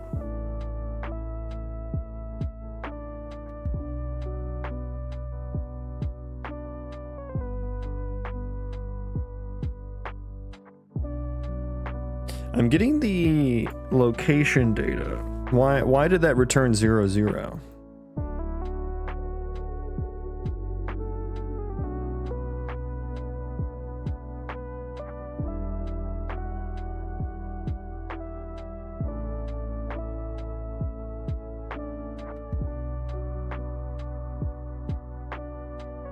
Why did you return 0, 0, good sir? Now that looks right. Why we're getting okay, I think we're just retrying the interaction over and over again.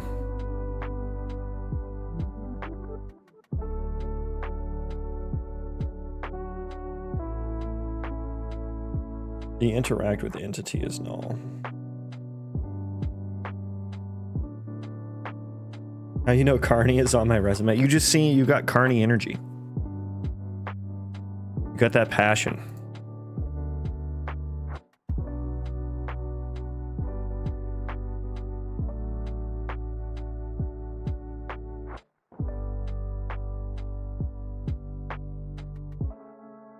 And so what is the... Right, okay, so we're interacting with the...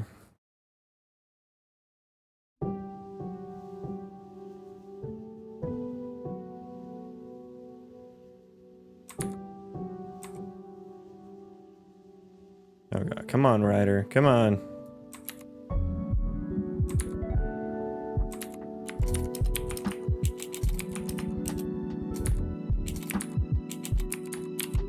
Dude, casting it is actually a smaller signature.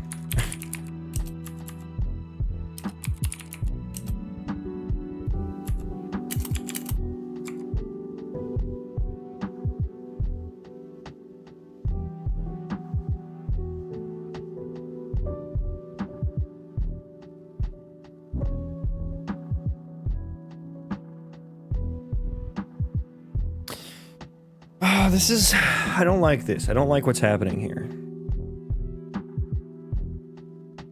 Playing some Silent Hill 2. Stevie thinks I'm going to get a bad ending. Never played those games. Never played Resident Evil or Silent Hill. I wasn't big... I'm not big on the whole horror as a genre, honestly. I blame my sister for letting me watch The Grudge with her and her friends when I was younger.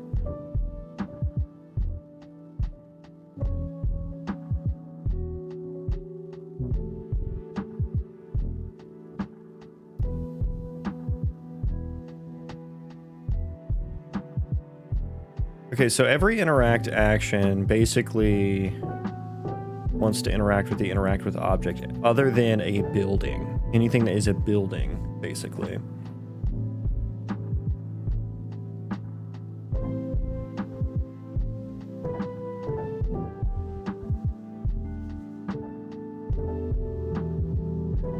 I mean, the, you know what I should do?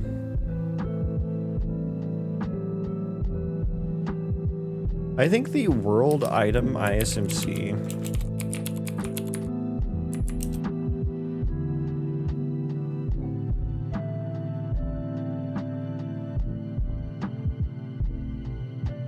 yeah, I think I need a wrapper. I think I need to transform this into a generic wrapper around my... I mean, maybe it's just the interactable ISMC. Well, no. I have so... Dude, I have... Holy shit, I have a lot of layers of ISMCs. I have the my instant static mesh component.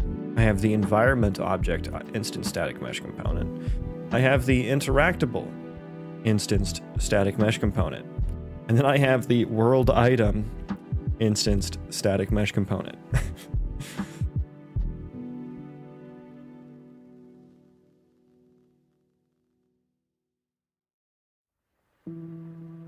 I need another one. I'm kidding. I kind of need to combine some of these. I think they each have their little purpose. But I think I need to... What about one ISM to rule them all? I believe that wouldn't have a very good level of encapsulation.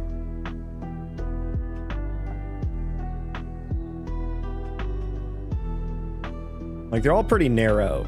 They're all pretty narrow. It's not like there's not like a ton of functions or anything on them. The my instant static mesh component solely exists to have this index to ID function, which is not something that exists on the instant static mesh component. The only way you can convert an index to an ID is by using the primitive data instance manager, which is protected. So you have to subclass it to have access to that. I don't know why. Like, I don't know why they have ID to index. They have that conversion built in, but they do not have an index to ID. I don't know. It's kind of a oversight, in my opinion. And then I have some time slot adding. I can add a batch of.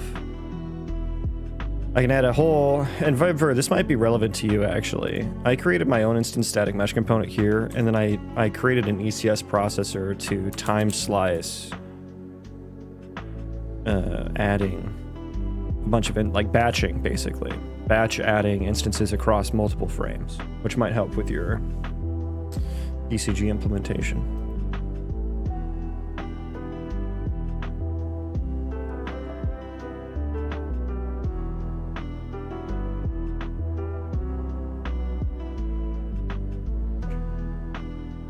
But yeah, I kind of need I need to consolidate some of this logic.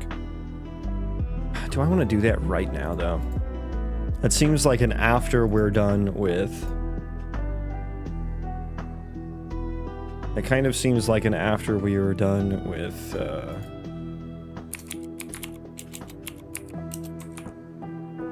the colonist priority stuff. Refactor. Because this isn't going to work, because pickup item action can actually be two different things.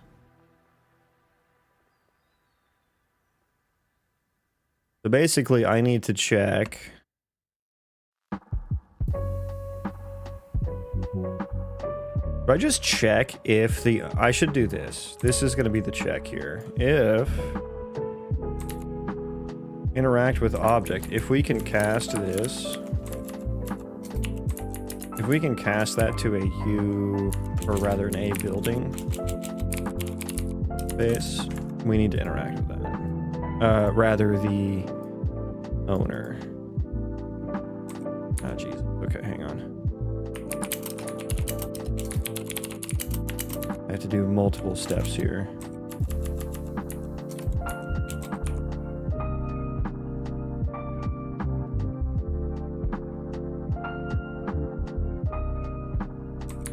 If we have a scene component, and that scene component get owner is a building,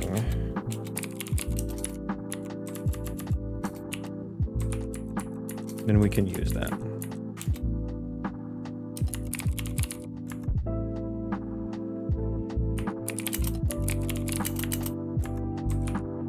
Okay.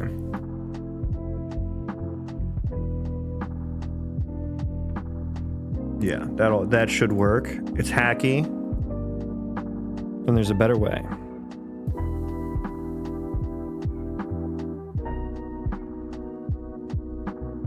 Someone put a W in my code. Who did that?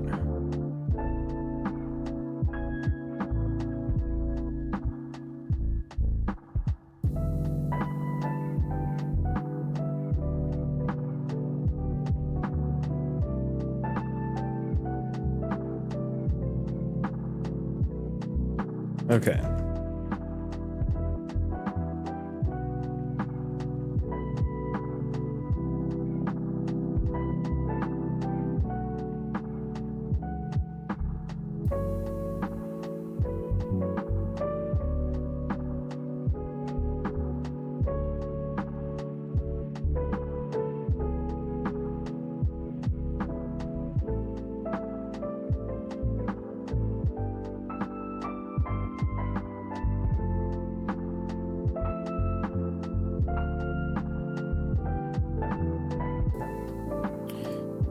Oh, I don't want to fix this UI. I hate this UI so much.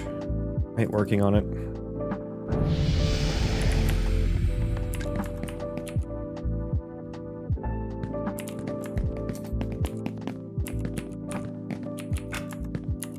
Okay. Pick up after me, slave. Yes, me lord. Okay. I love how he just automatically does it. It's tickling me pink, to be honest with you. Okay, so the location, the out location is set here.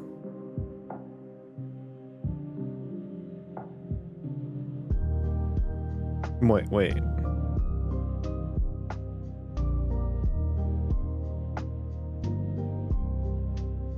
Why am I checking it again there? Do I need to be doing that? Or can I just check the move to location? I mean, the move to location should be good enough there, so I can kind of skip that lookup. 1. And I've already checked the distance here. So I can do an output distance. I don't know, that's kind of a lot. Kind of a lot.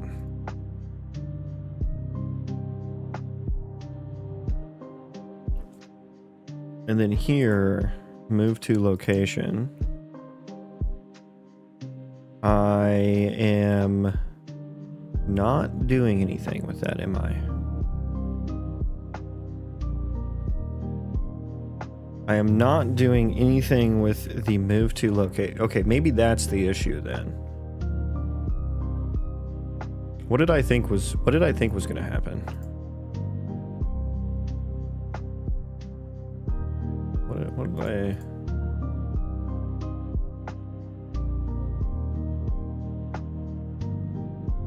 What did I think was going to happen?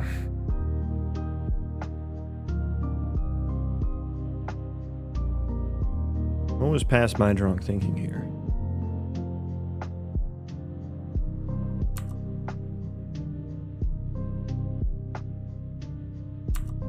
And then I do it again.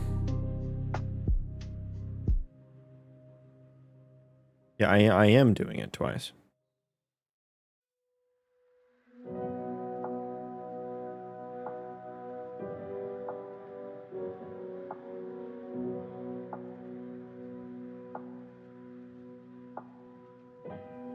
We are still just getting the location data of the closest best storage.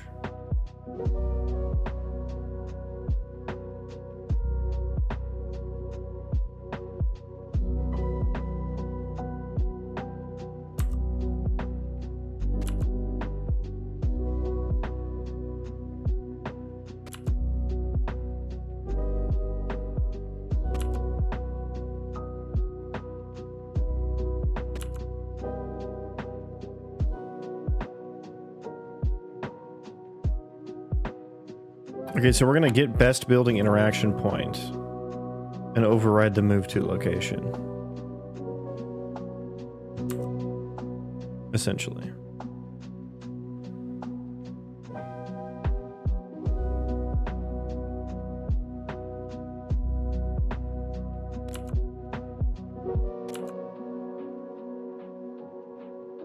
I mean, I am getting an interaction point.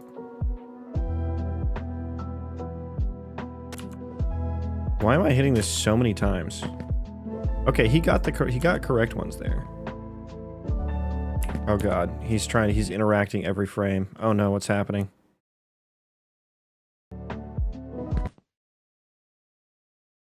Stop, stop, stop. Oof. How many frames did I just drop right there? What are we doing here? What are we doing?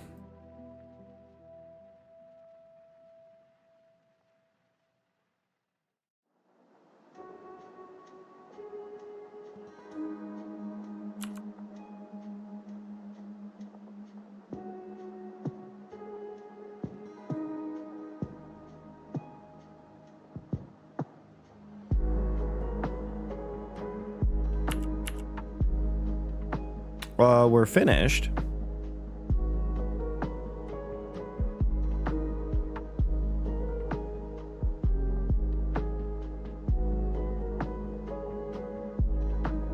There should be no more haulable items unless this is failing.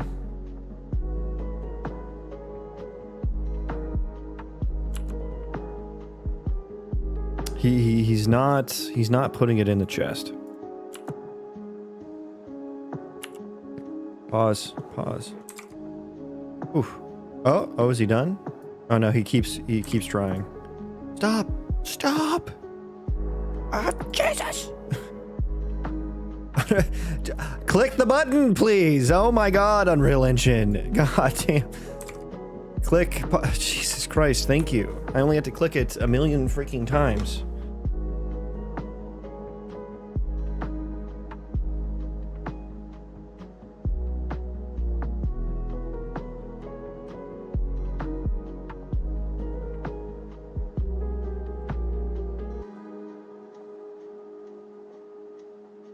I should be getting here.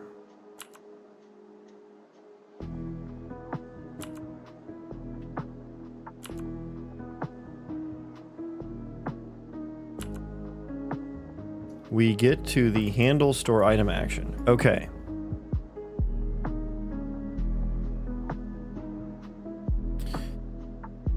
Okay. Are we not trading the item? Oh yeah, the get entity here is incorrect. Incorrect.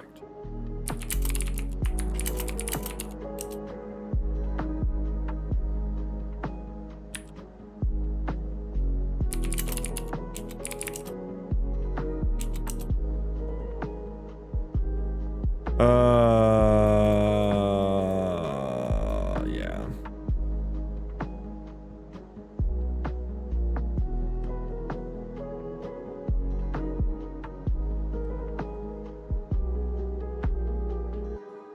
God, there's so many get entities here. Oh, I'm gonna have to replace all these.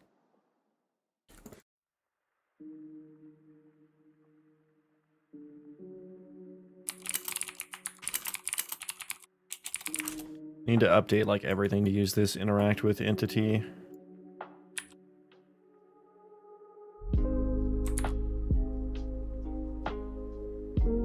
That one's fine, that one's fine.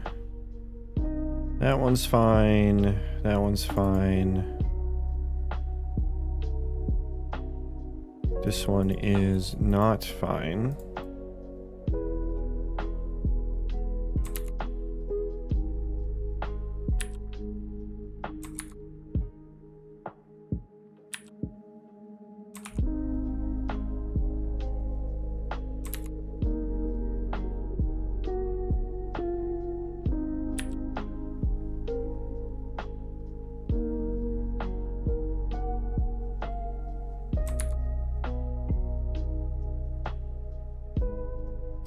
This one is, I think that one's fine. That one's not there anymore. Okay, I think we've updated all of those, but now I need to make sure that the... And you know what? I probably need... He kept just trying to interact over and over and over again. What was like making it so laggy there?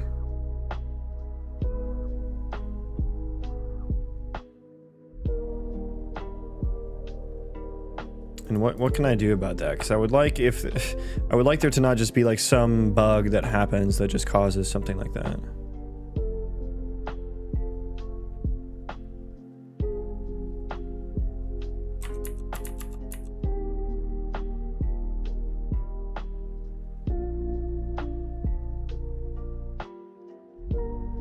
Let me solve problem 1 first though, which is making sure the interact with entity is set properly.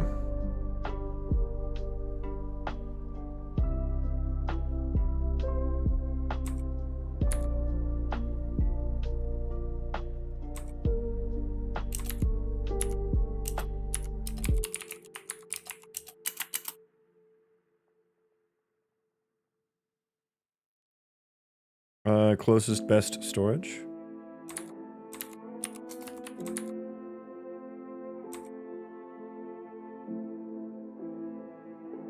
I don't want to do this check for like if there's no ISMC action. We should just do that.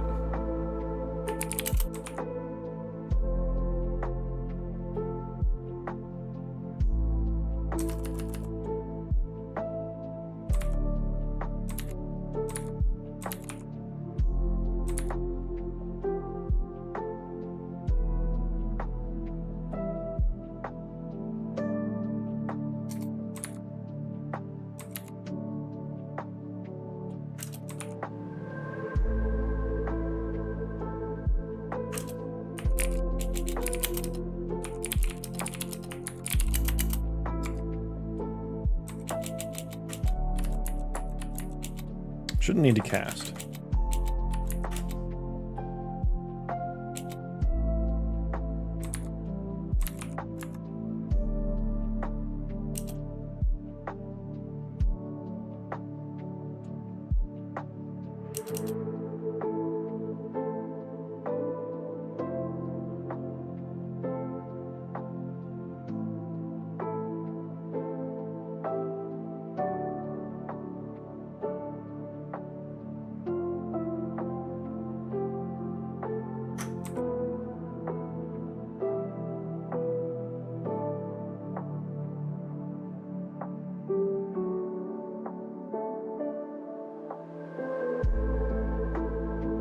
Let's change this to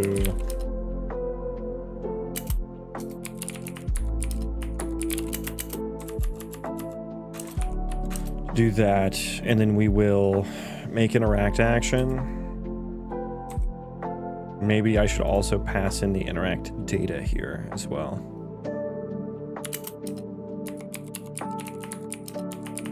To just automatically set it on there. I think that's kind of...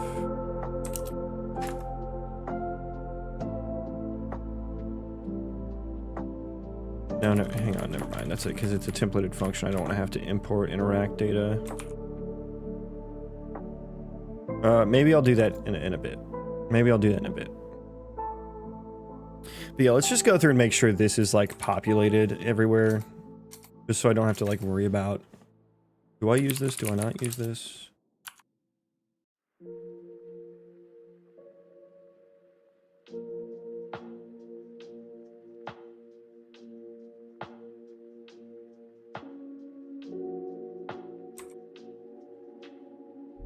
Okay, that's set there.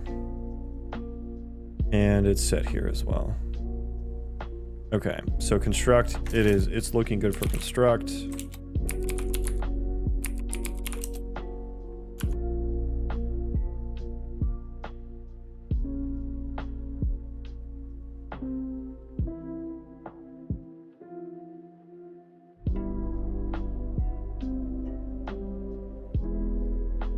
We can set it here. Interact with entity, and then we can... What was it on... let's get building, get entity. I need like a get entity from hit result.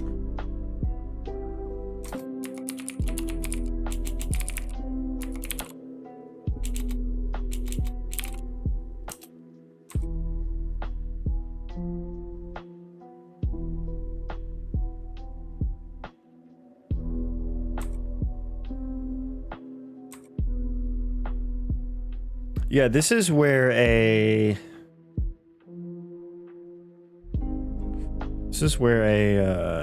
instance static mesh component, common bit of functionality would be really nice.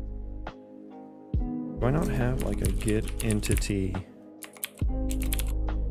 from hit results?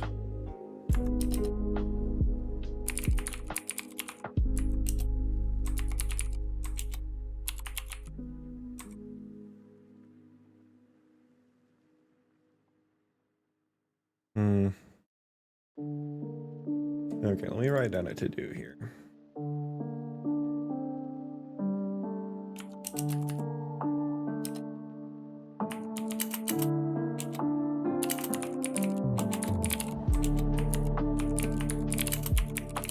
Add an abstraction layer to ISMC to correlate instances to entities. And add common functionality for getting entity from hit result, etc.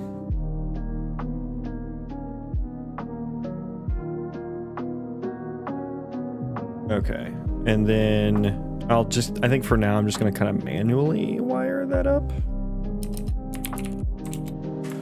In the ISMC interact utils. So for here, environment item ISMC. I guess these aren't entities. These aren't entities. So yeah, that's just not going to have one.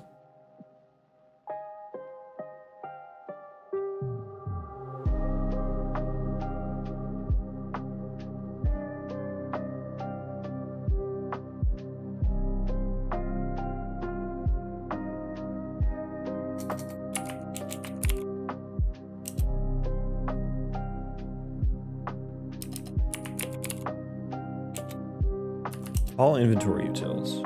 This one would. This one would.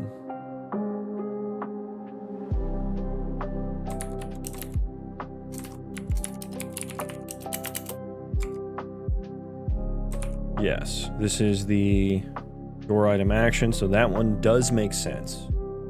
That one works perfectly.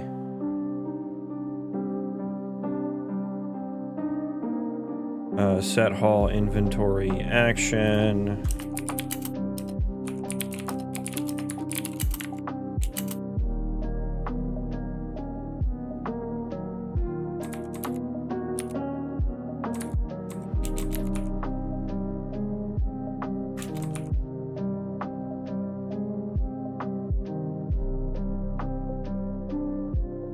And I guess that one, that's it. Yeah, that's it there. Okay.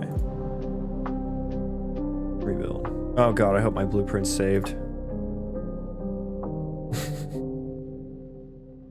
Little maneuver's gonna set us back 51 years. What are you making? I am making a video game. RPG Colony Sim Roguelite is what I'm going for.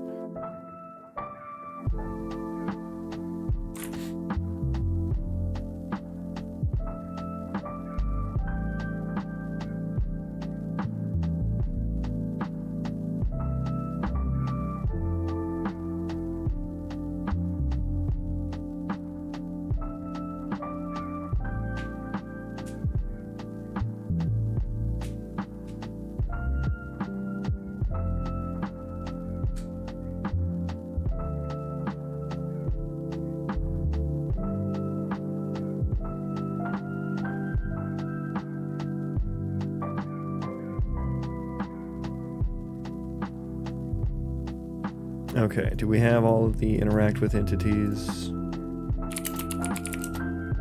Yeah, that looks right. Yeah. This one's not right, and it's not going to be. Odd, welcome. And I'll need to, I want to test the forage, like, on the procedural terrain. Once we get this working. So then, Odd, you're gonna love this. Like, watch this. Like, anytime I drop something now, he just goes and picks it up. Like, oh, you dropped something, me lord. Let me get that for you, me lord. Where? No! No, you passed it! You passed it. On me way. Like, because before it wouldn't happen automatically. I had to, like, explicitly tell him to pick up after me. Now he's just like, righto. He just stole it. No, he's taking it to colony storage. Like a good slave, colonist. Raid item. We are getting the correct entity there, so maybe he actually will... It actually go... Dude, he just he teleported it over in here. He teleported it there. They're so well behaved. Oh yes. We will get some, we'll have to get some rebelliousness in there, you know. We will have to do that. Yes, me lord. I'm tickled pink, as you can tell. What am I doing here? This isn't even necessary anymore. Because I'm making an interact action and doing literally nothing with it there.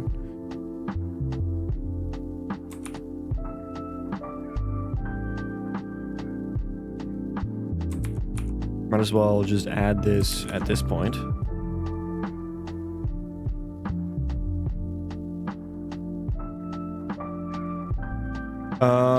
Yeah, why is he moving to the wrong location though? That's the issue now.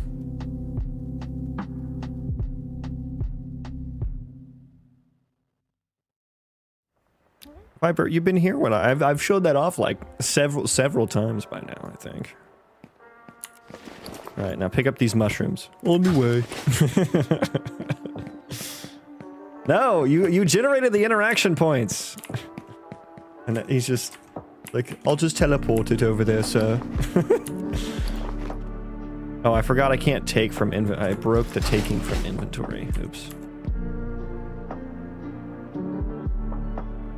Maybe you haven't been in here. I don't know. I'll be honest. It's hard to like remember who said what in a Twitch chat. You know what I mean? I don't know if there's a few people in here who stream. I don't know if you guys have the same thing, where it's like, if you like, I know what has been said, but it's hard to remember who said what because it's just names on a screen and it's not like actual like faces. You know.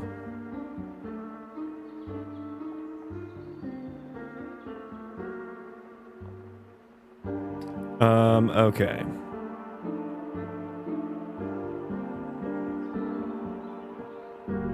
So we need to, what do we need to do here? That haul inventory action. We recheck. So it should be this question mark.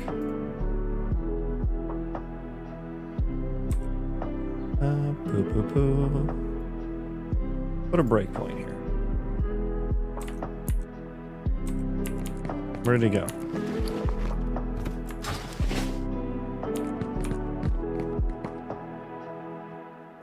Right away, sir.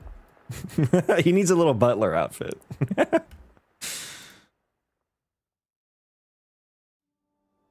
I need to look at that seems to be a proper location. That does seem to be a proper location. Oh, you know what? I might not be using that.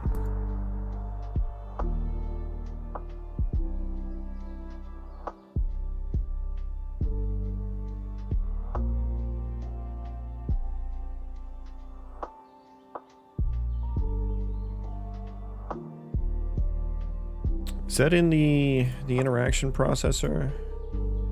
They should start the new interaction.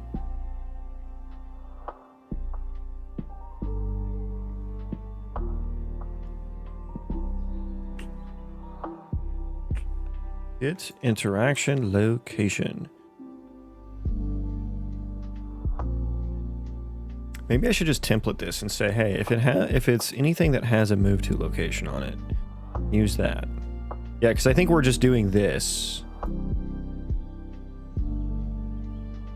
Yeah.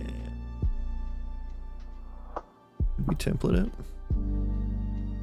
I don't want to template it. Can we use that in blueprints? Nah, but we'll have to like cast all sorts of shit. I don't know if I want to do that. That's the shitty thing. Like, I would use so many template functions if it didn't mean that I had to define them in header files. You know what I mean? If I could define template functions in C++, that would be incredular. Although I guess I think I could, but it would just have to be like a standalone function. It wouldn't exist on the object. I would just need like an entry point function. Okay, I'll maybe do that. I'll think about that later, maybe. But I think this is just not using the move to location. So I guess I just need another else if here. For auto store item action.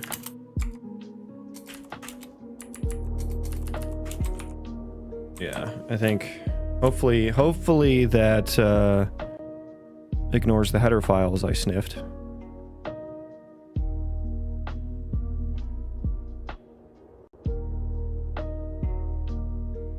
Even last time I was hanging out here on the stream, I was going through multiple epiphanies, like right now. What are your epiphanies?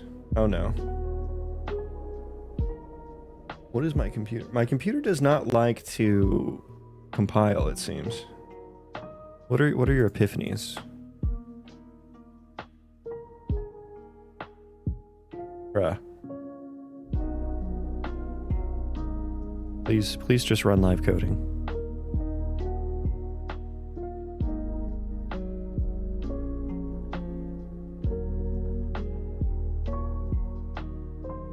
Come now, live coding, please continue. Oh. Okay. He's probably, oh, now he went to the right place. Good. Now pick up more for me. Pick that up, and then that. He did 2 in a row. Good job, sir. Good job. Your butler skills are increasing. What are you doing now? Oh, he stacked together the mushrooms like a good little boy. Oh. We got more. Put it all away. Uh-oh. Oh no, that's fine. That happens. No, you forgot that. Oh, he went to the storage because it was closer. Yeah. Traveling salesman problem. Not gonna write the code to solve the traveling salesman problem for colonist hauling. That would be too much. Too much. Yeah, I'm just going to keep moving farther away.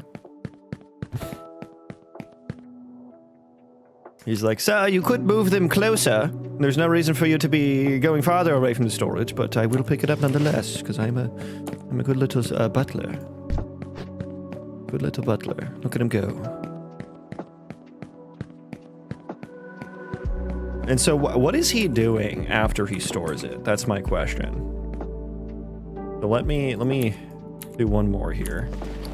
There is like a little bit of time there. Yeah, so what is he doing here, basically? That's several seconds. That was several seconds there.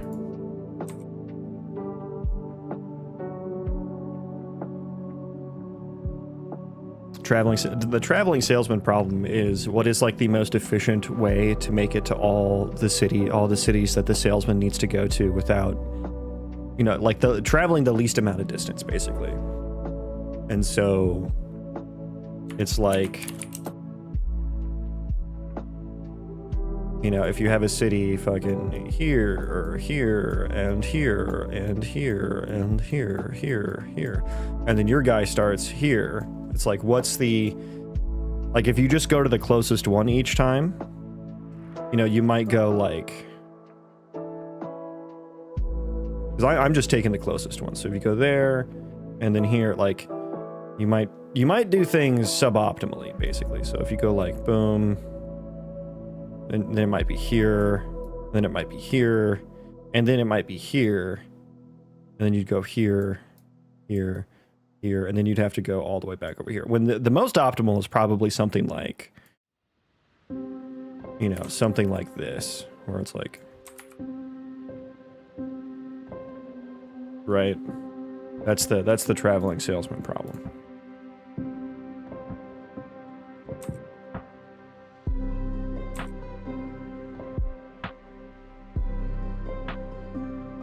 So my guy's just deciding, hey, is there something to pick up that's closer than the storage? If so, go pick it up. Otherwise, go to the storage. That's the simple, naive, suboptimal solution.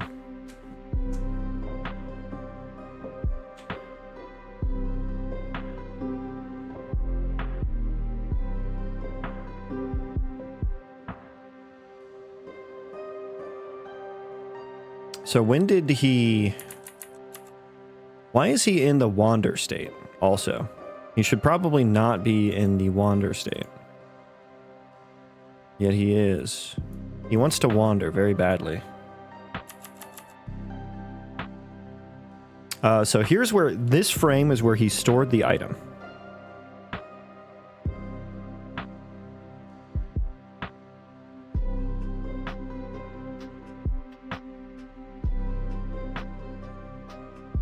Then he transitioned to idle. So he's just in his idle state.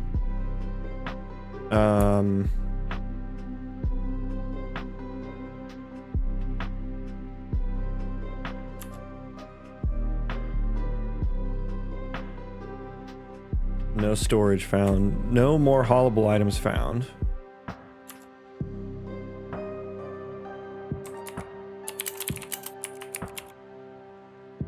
Why did I then subsequently... Oh, because I was handling the completion of it. Right. All succeeded. Yeah, building new interact action. Yeah, so the hauling task includes a haul inventory.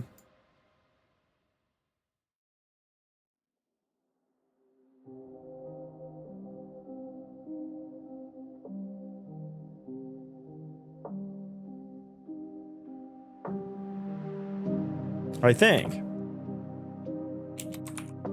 The build hauling task is deciding whether or not I need... Yeah, I automatically get hauling items. So I'm doing double there. Do I need to do it on failure? If I have failed, that means I have hauled 0 things. I have not gotten the plus equals 1. At least 1. I've failed to pick something up, which is a weird case to be in.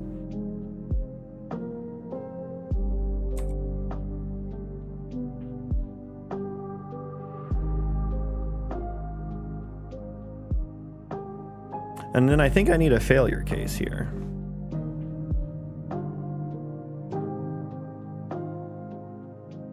I mean, oh, here it is. Yeah, here it is. We do have it.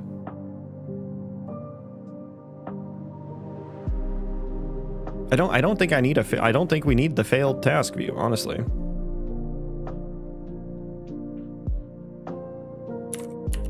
I don't think we need that. Let's also maybe try to figure out why he was in his wander state. And we'll also look at what happens after this.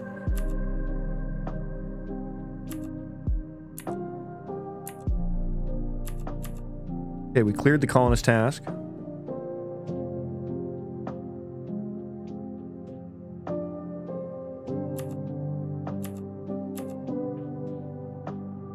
Get the attributes out of here. Don't need that.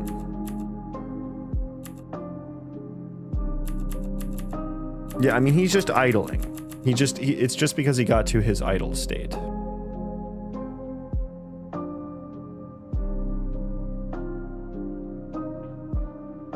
Interaction. Okay, so here, why did we transition here? Did he pick something up here?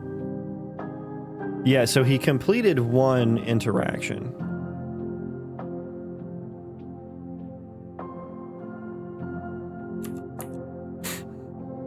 I'll have to make some behavior trees as well. I would recommend not using the behavior tree.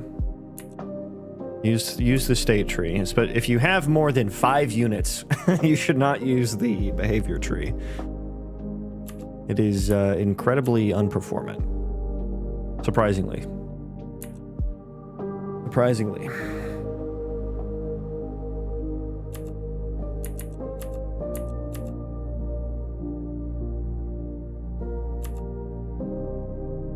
Okay, so this is where he picked something up.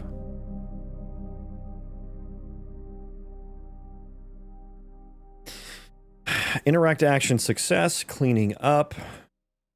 And then we got to the state tree. Oh, I didn't like... Oh. So on Hall success... I still have the interact action. So he like he's recalculating the hall task multiple times here, I think. Or no, he has the hall task. It overrode the wander state. So yeah, and then what happens to the interact action? Because that I think, oh no, it just gets set like a frame later because it gets, no, because it would have gotten cleaned up, right? Cleaning up. Sorry, I'm all over the place. Yeah, we would have removed that.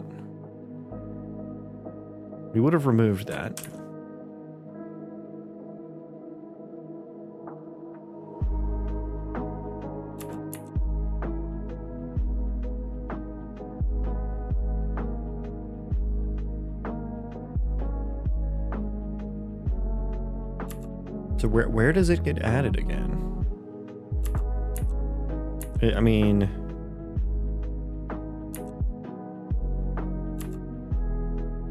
building new interact action and then interaction success. So that would have removed it. And then this frame.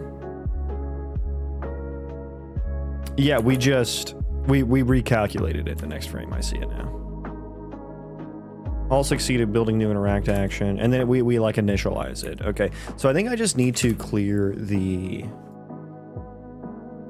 success task off of, or the success tag, not task, off of the interact action.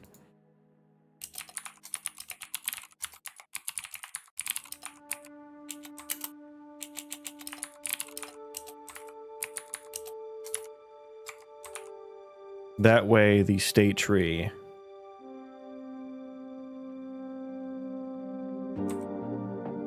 but don't we yeah, no, we need to do that. We need, yeah.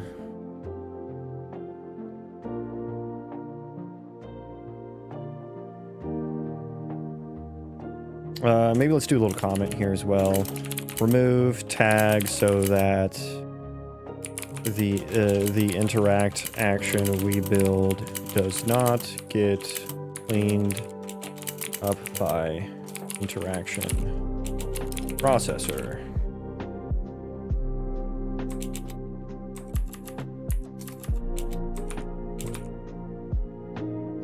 And that's probably something I need to do for all of them.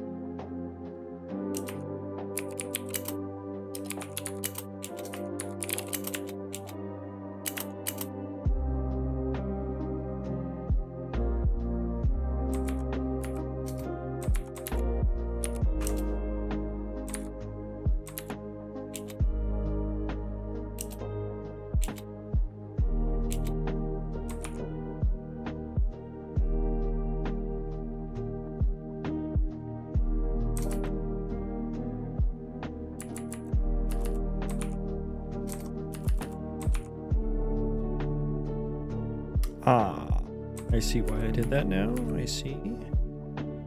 Move it back. Jarvis, move it back.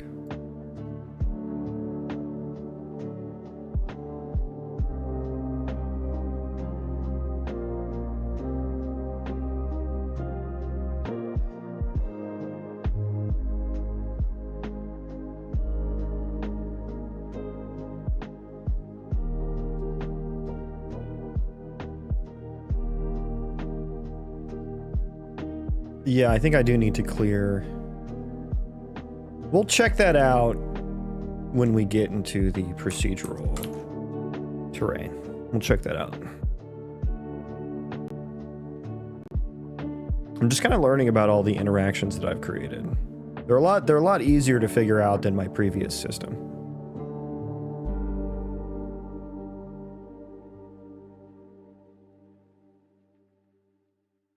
Okay, so clear it all.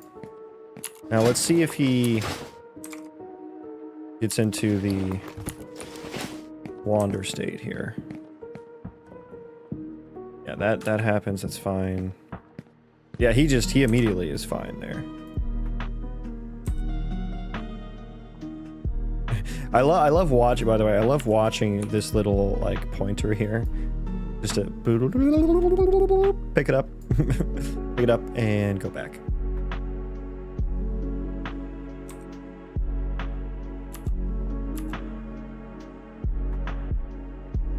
And he's in the interaction state the whole time. No more hollowable items found. Okay, let's try one of these then. Okay, I want to set up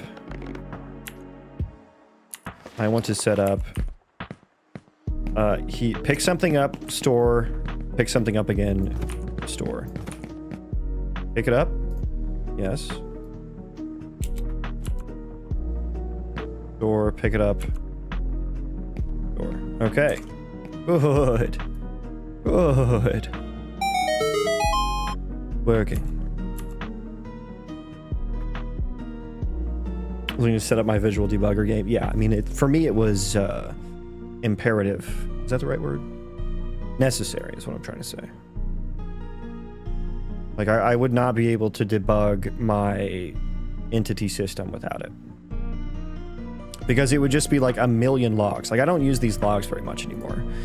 Which is nice because those are like performance. Right? Like, and anytime you log something, it costs performance. And that only happens in an editor. But like, when you're trying to figure out what is performant and what isn't, any UE logs obscure that in the editor, in like a plain editor session. And then the ECS stuff only happens when it's turned on. Like, you have to be recording, which kind of sucks sometimes because I guess the downside is like it's less performant, but it only logs when it's turned on. So yeah, only when recording. So the downside is that if something happens and you weren't recording, you don't catch it, right? But if you don't have a whole lot, like I have thousands of entities. So when I turn the vlogger on, my game slows to like a 5 FPS. You know what I mean? So that's going to be really difficult to debug. But when I only have one entity, I can just leave it running and it's fine. So if you have like a small number of entities or a small number of things that you're vlogging, and there is a distance here, a far clipping distance. But it's talking about being rendered. Max distance after which visual log items will stop being rendered. But I would want one to be like, don't accept logs from actors that are super far away. You know? That's what I would want. But now I just want to check that we were in the interaction state the whole time. Ah, interesting. So we got here. We finished the interact with object. All succeeded. Building new interact action. Why are we transitioning though? Why did we transition there?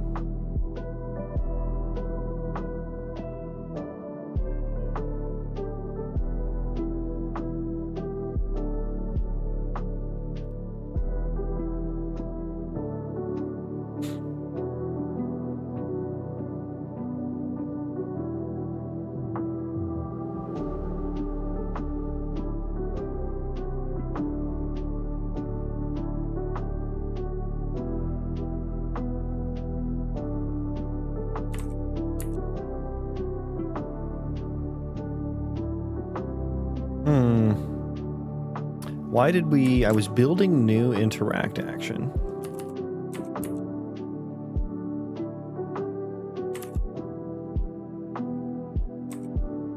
Did we fail? I vlog it. I vlogged the failure, so no, we had more... Yeah, we had more to do there. Why did we... Oh, I called a reset to root. Somewhere, right?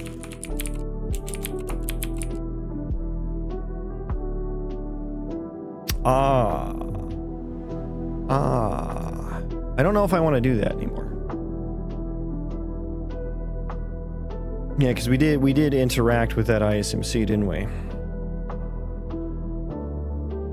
So that's why. But he figured it back out, though. That's good. That means this is kind of like a robust flow.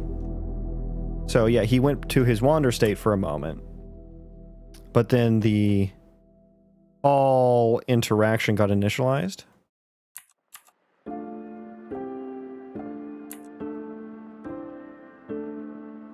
Why did the hall interaction get initialized there? I guess we didn't build one this frame. All succeeded. Building new interact action. How would that have happened? That's this.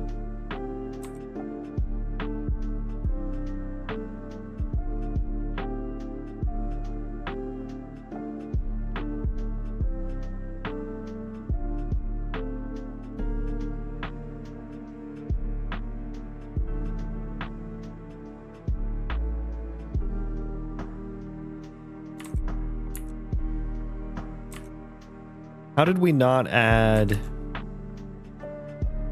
How did we not add the interact data?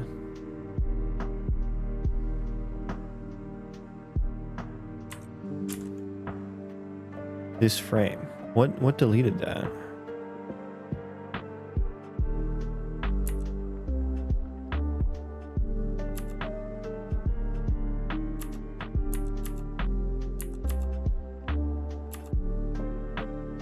I mean, he reinitialized the action, though, which is good.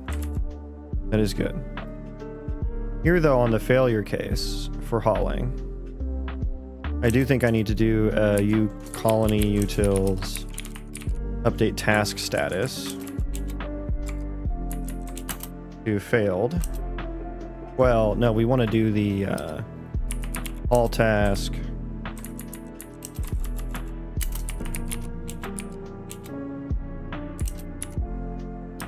Duration current greater than 0. Task succeeded, otherwise task failed. And then that will clear the interaction and everything. And that should be fine.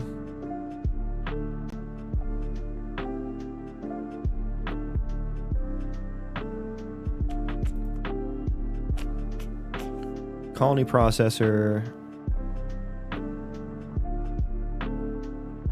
Did clear the colony task and everything.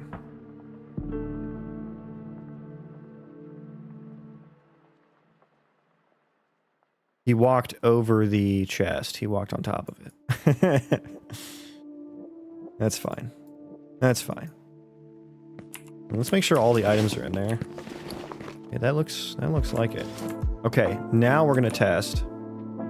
Let's give it a rebuild. So we have 4. Let's give it a rebuild.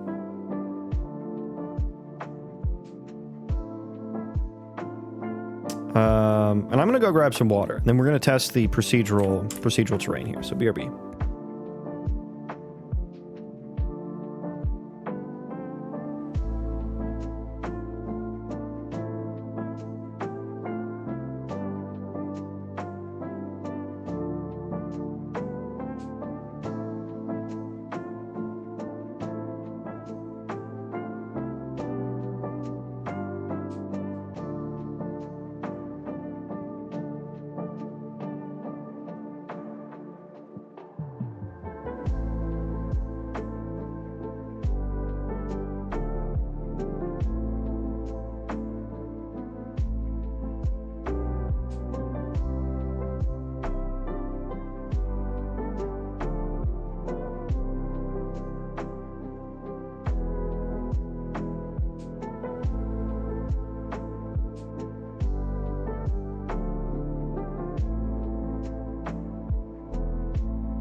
Okay.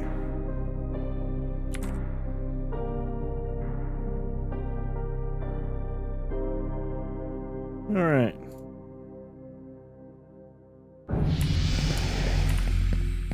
Wrong level. We're gonna do the good stuff here. No, that's the main menu. Still wrong level.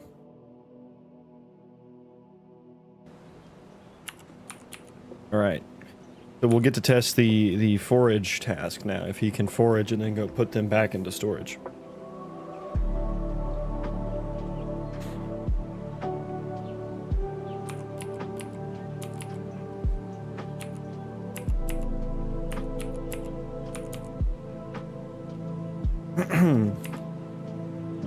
We'll see if he can. Was there anywhere where there were some underground mushrooms? There's some here. So I don't know if we can get down. We might be able to get down in there. Forage for storage. Yes. The orange 4-inch door hinge was foraging for storage. Does that rhyme?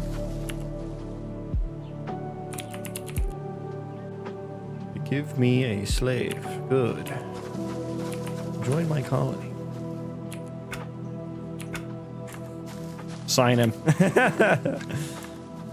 Uh-oh. Uh-oh. Oh, right there.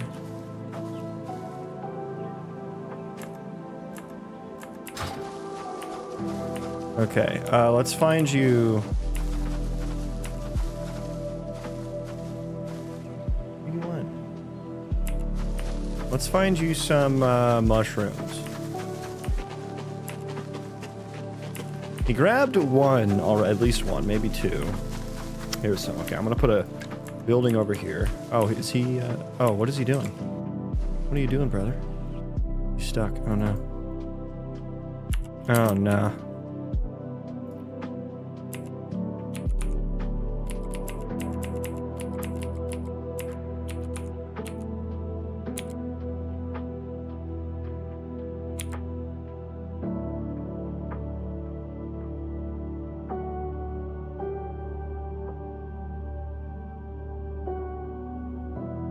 What is he trying to forage right now?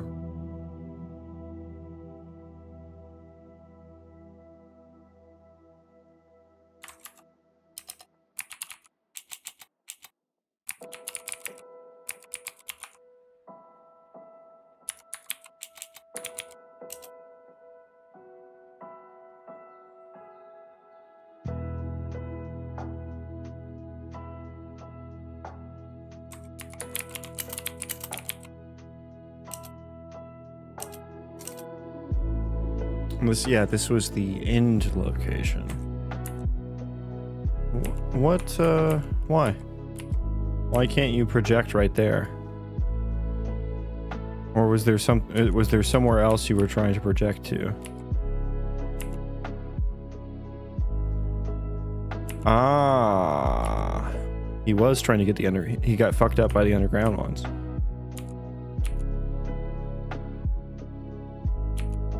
Yeah, because he can't get there. He cannot get there. Okay. What are we doing about that? I need to blacklist. I need to get the blacklist working, I suppose.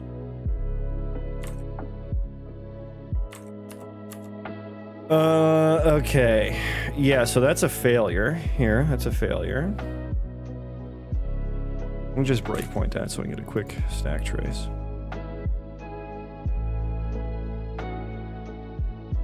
Do pathfinding.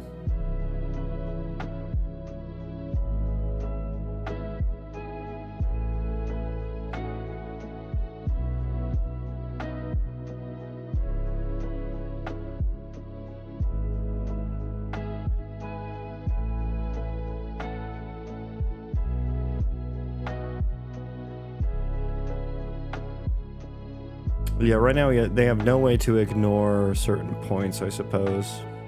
So he keeps finding the same one to try and move to.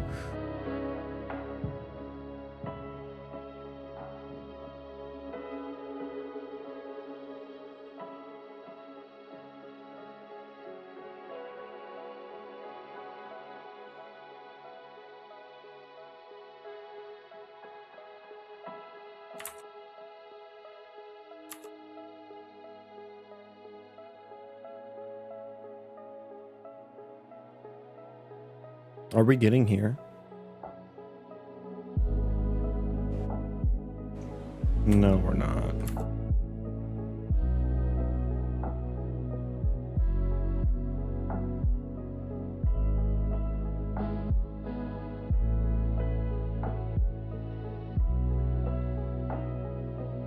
Why is time since first failure that? Get time seconds minus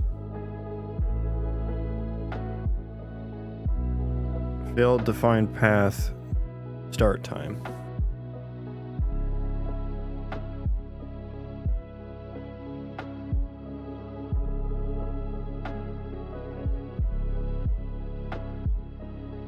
Yeah, so we initialized it. We get the current time. Current time. Is this -1 every time? Because we're like, yeah, because we're like we're re-adding it every time. I think. Okay. Yeah, yeah. Yeah. And we just return here. Like, if this isn't successful, we just return.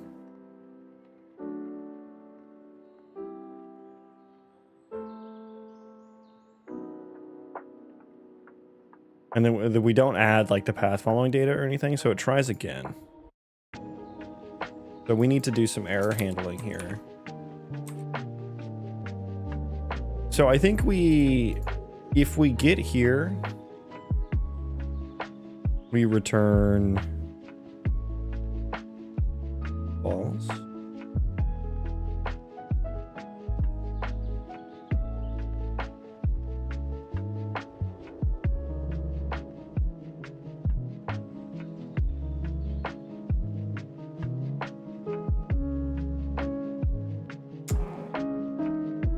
Found empty path, return false. I think we only return false here once we try for long enough.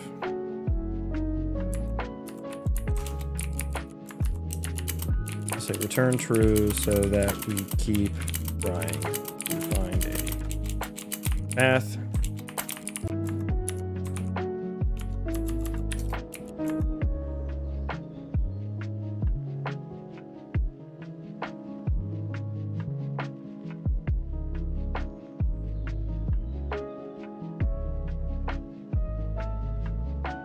And then here, what do I need to do? Like, I don't know, because this is pretty, like... I think I need to add pathfinding failed data here. A tag, so the other processors can pick up on it.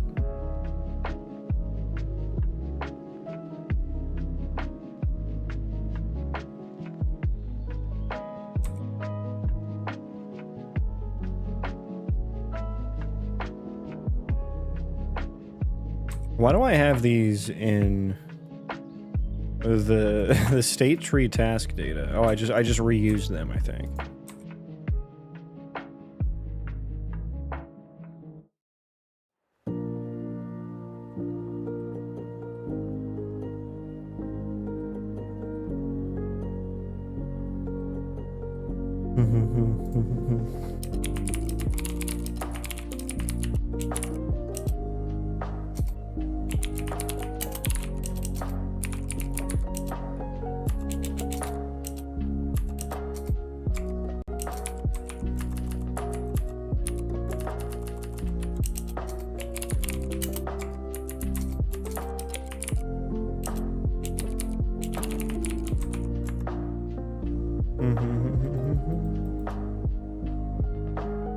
Or, hang on, or I just clear the...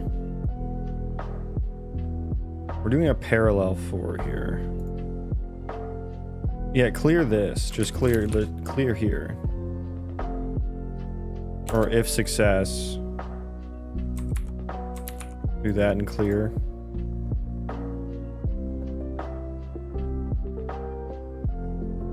I don't think I can do this, actually. I don't think I can remove, because we're doing this in a parallel for.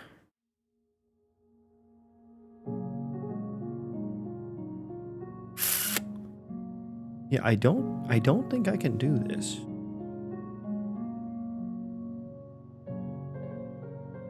And if we're removing it on success, I'm never going to...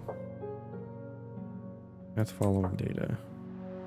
Oh yeah, the failing is never gonna work here because we're creating a new one every time. So, okay, we can never... this is never tallying up. Okay, we have some broken stuff here. This is for find random radius path.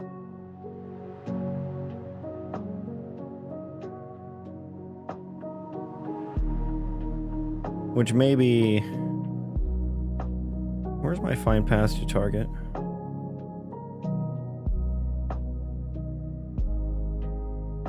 I think I should maybe combine these a little bit better. Like one should just populate the other.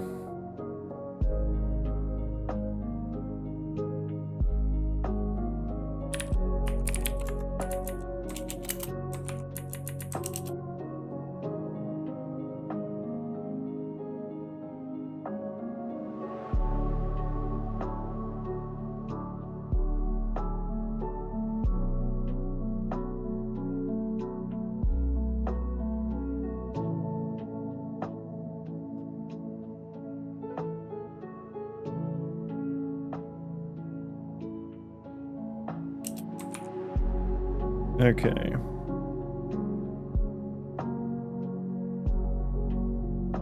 Yeah, I think the find random radius path should just set some information on the find paths to target. I think that's all it should really do. Instead of like duplicating the effort. So let's maybe ignore that for now.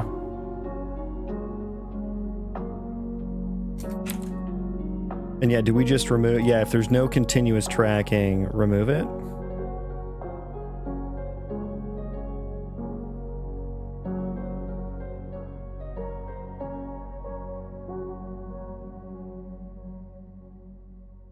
But I'm creating a new path following data each time.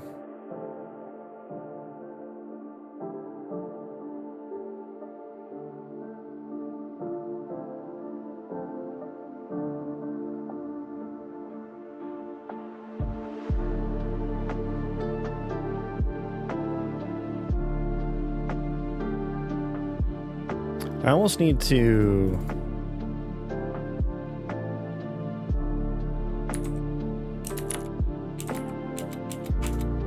I just use the old pathfinding data so that it keeps the... I mean, all I would really want is failed... Is these two? Seconds until failure is hard-coded.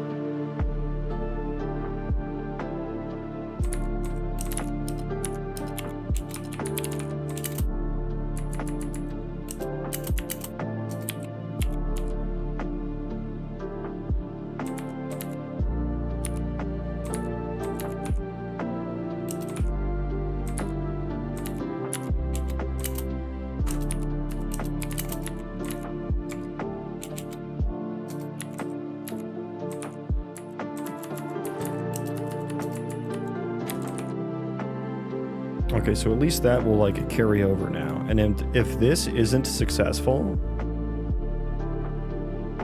I could just remove the path following data if there's no continuous tracking.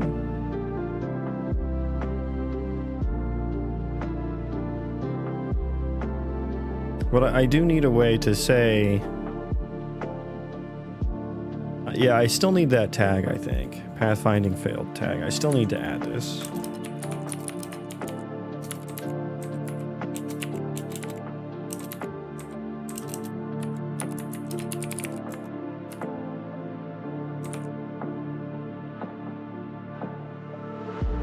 And then we make sure that just happens first.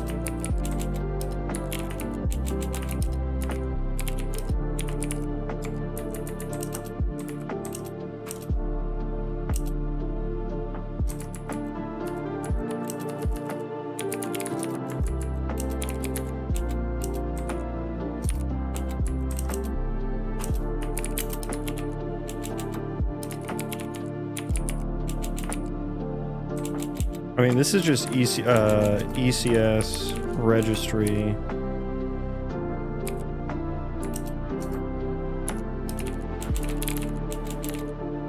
Or is it destroy?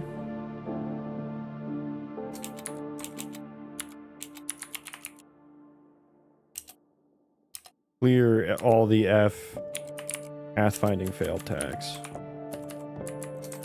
Which I don't need a, I mean, sure, put it in a function. Why not?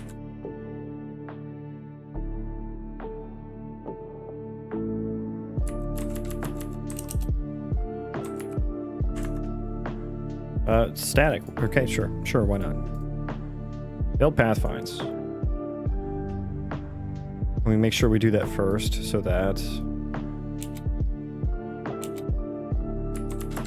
our other processors can respond to it.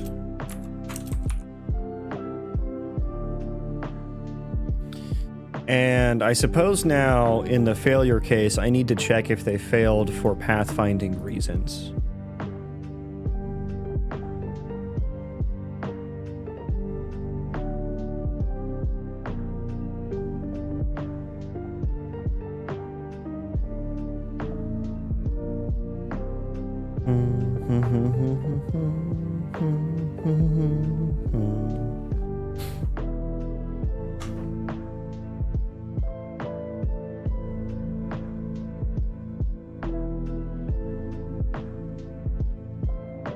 I'm thinking here. I'd like the pathfinding to be nice and contained and not have like interact data and stuff like that. I'm trying to think, should the interact data add the interact with entity to the blacklist for a particular entity? Or should the, I mean, that feels like a nice singular location, I suppose.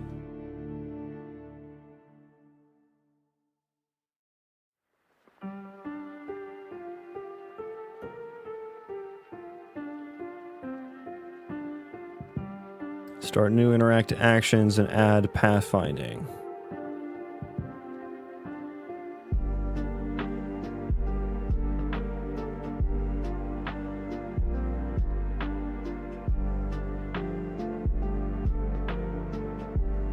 Okay, so let's start splitting this up into functions.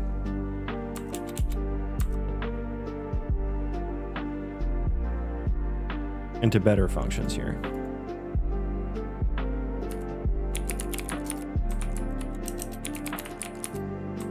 So we're gonna do void. This is just gonna be like clean up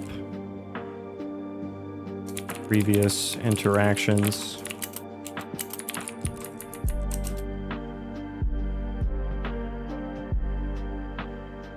Which is these ones here.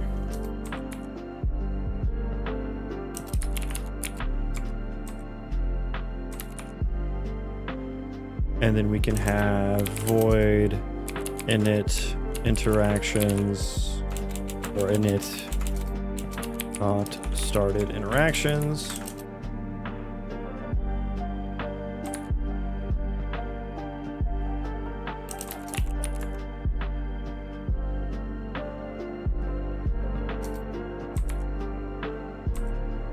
Which is just the one view.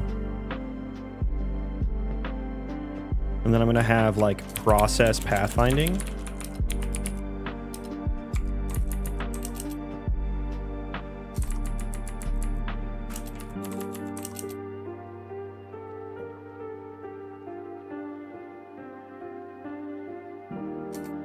And then that's where I'm going to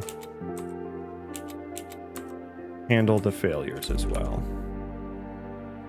So let me pull that over here.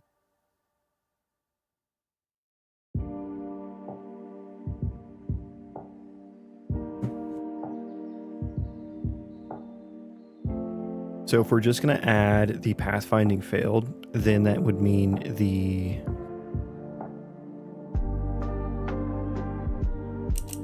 interaction processor would need to like remove it.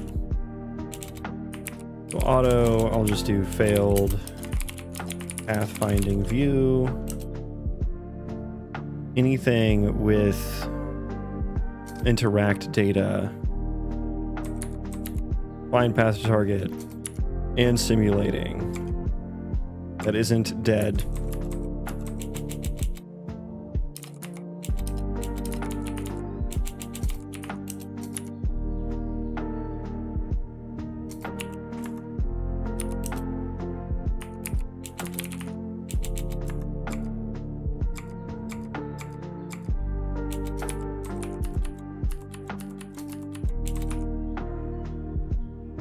Fine, and then we need the F path finding failed tag. Find path to target. So we wouldn't have, yeah, we wouldn't have. I mean, I guess I don't care if that's on there or not. I don't really care.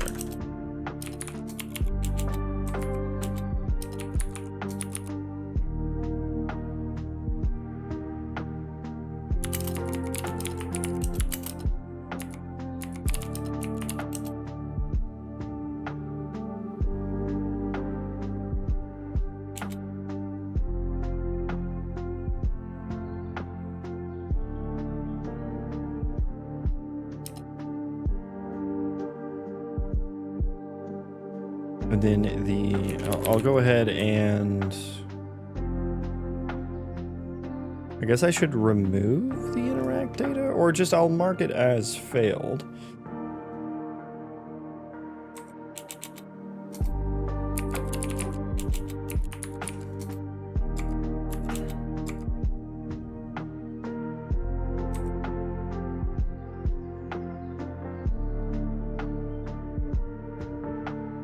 And then I need to grab the blacklist, right?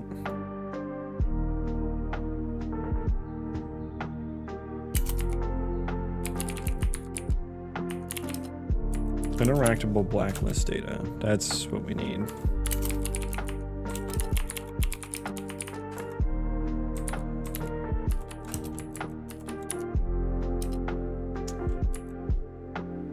And I think I want this to be... I need to if interact data dot interact action.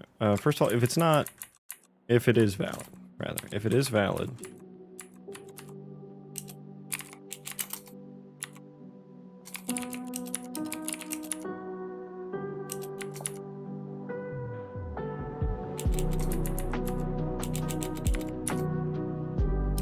If interact with entity is valid. Blacklist data, interactable blacklist. Interaction points. So I can literally just put a vector in there.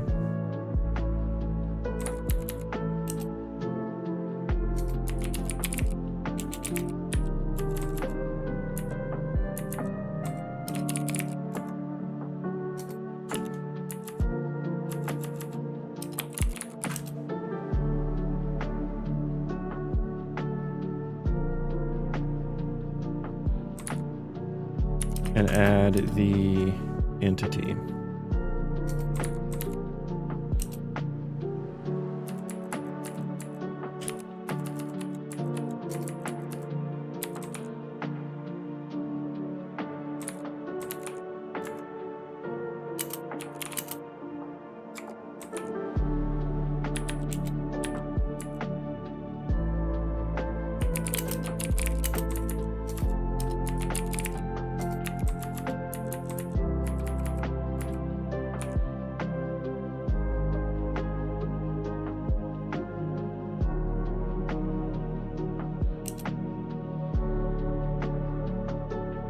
Yeah. Yeah, do that. Otherwise, blacklist the object. Yeah, that's not gonna work. Blacklist an entire object. Because that would blacklist an entire forageable ISMC. That's not gonna work.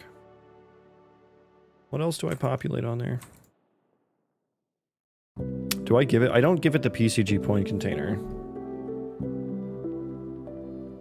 But also, don't I test the points? I thought I tested the points at some point. Though I might have changed that.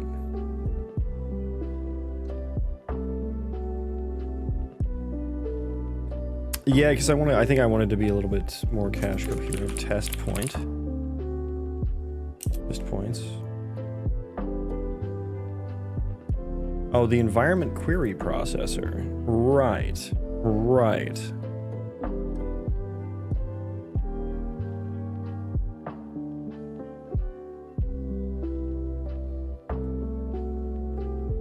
Do I use that? Environment query data?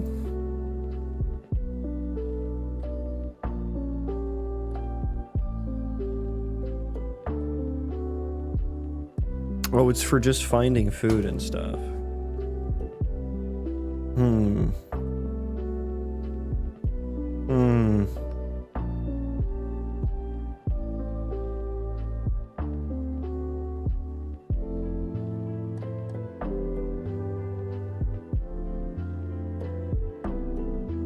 Yeah, it's a different flow, isn't it?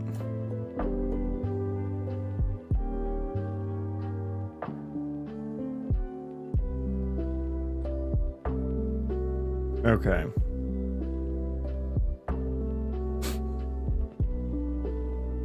Yeah, and there's no entity here. Do I want there to be an entity with for every ISM? I don't think so. ISM instance, because that's a freaking lot. It's a lot of data to just create for just convenience, right? I think it should probably be a transform. I mean, I guess I did interaction points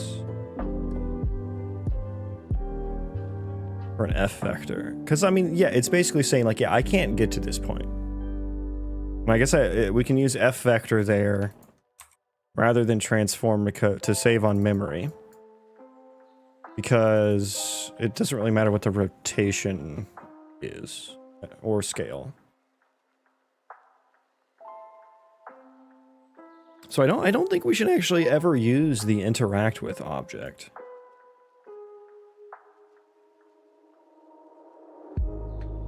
So let's just say auto ISMC action.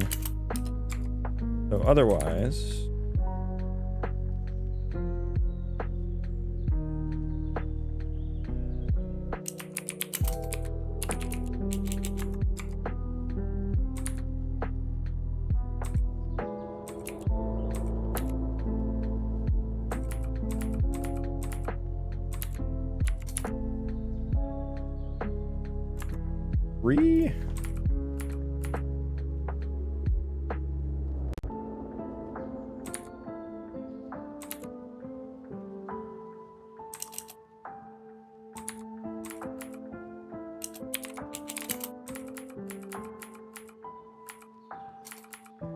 what am I doing, man? Like flailing around here.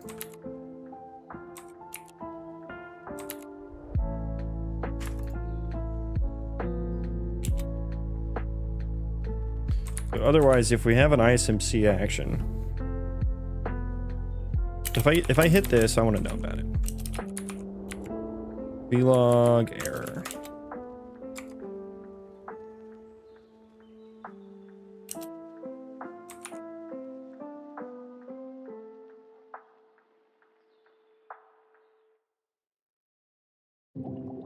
This is just going to be failed to add to blacklist.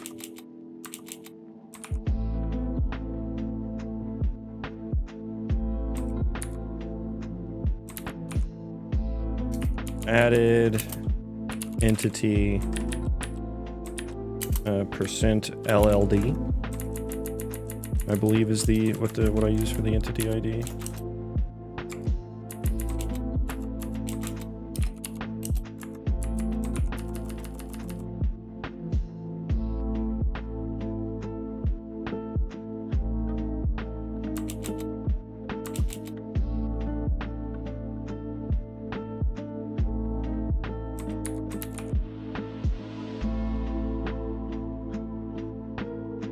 And then do I log pathfinding failed? I do want to log that.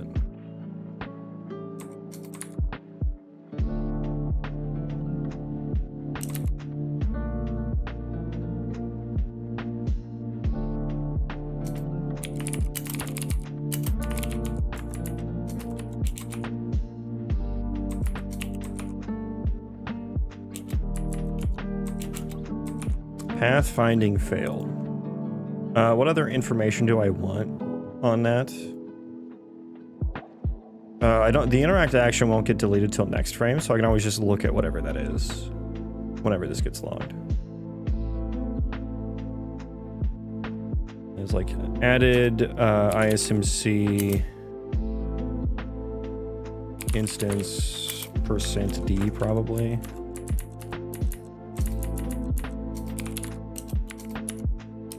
Instance ID dot. And then instead of interactable object blacklist, we're going to do interactable points. And then we're going to add ISMC action dot. I just like write a git location on there.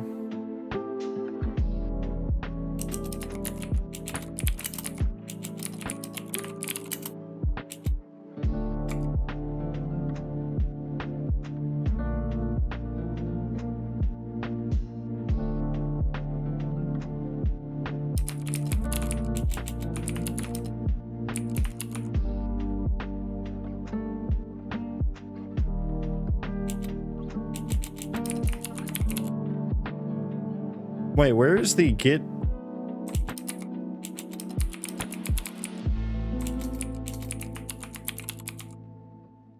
Wait, can you not get by ID? Am I crazy?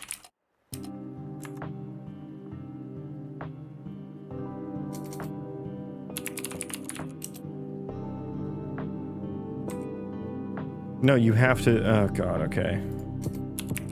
I'm annoyed. I'm annoyed. Fine, strongly. I don't need to strongly include it, so I won't.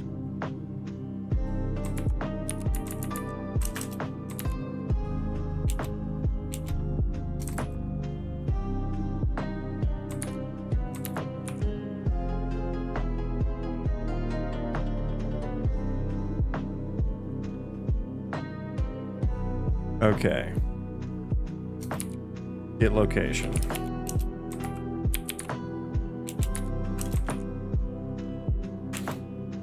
And let's actually vlog sphere here as well.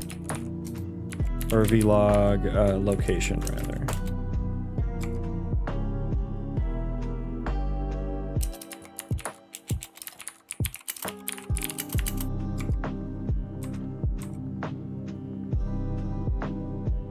Oh, I already have a function for that, kind of.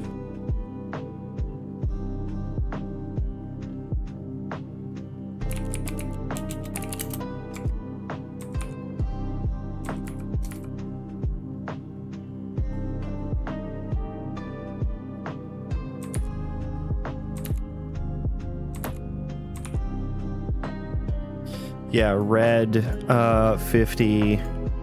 That's fine. That, I think that's... And can I make it black? Should I make it black? It's hard to see, but it makes sense for the context, right?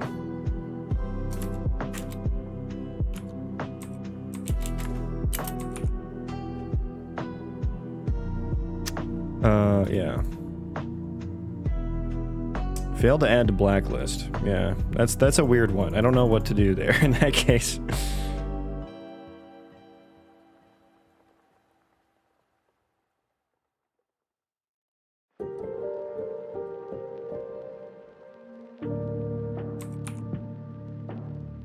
Okay.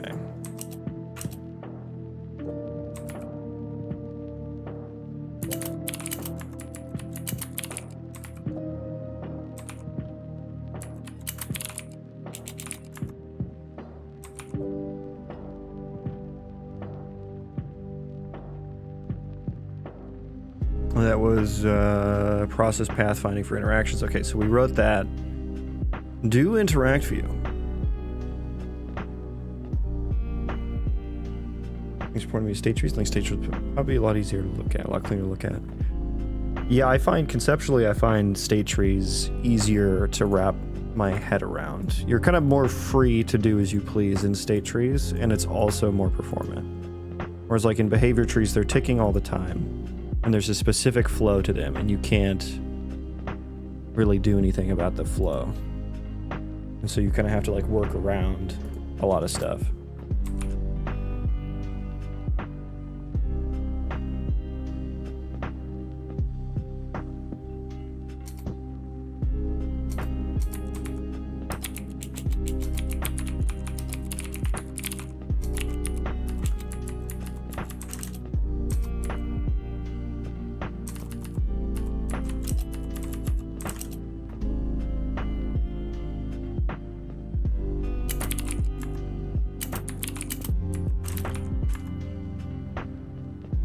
Okay, I think this is nice and clean now.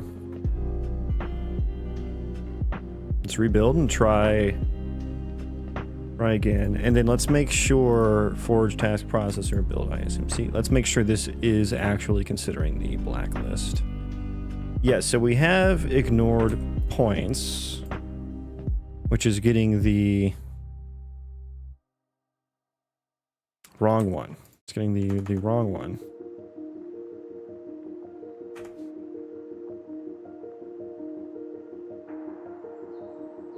Yeah, I don't think I want to use the other ones. Where all is that used at? Okay, it's only used here.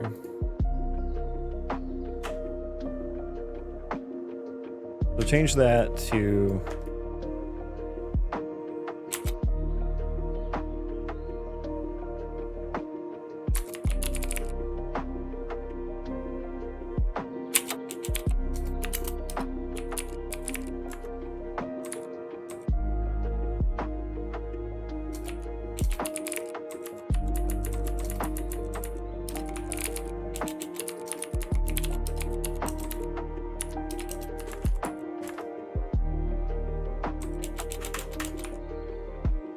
Okay, category add, interaction point.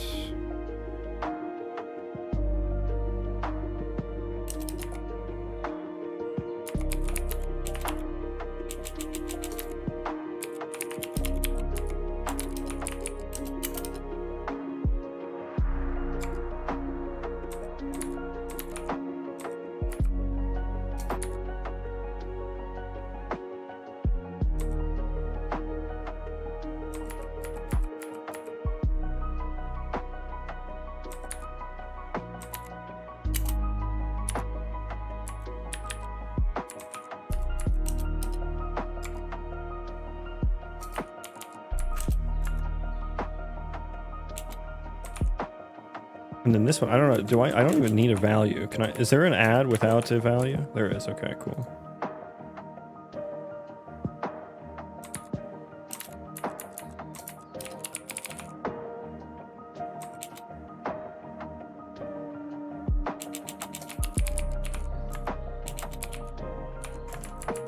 And this is me setting up the visual log status categories.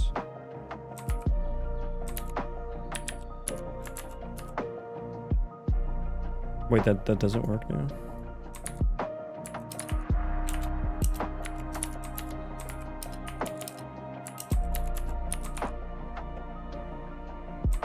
There's none with just one, huh?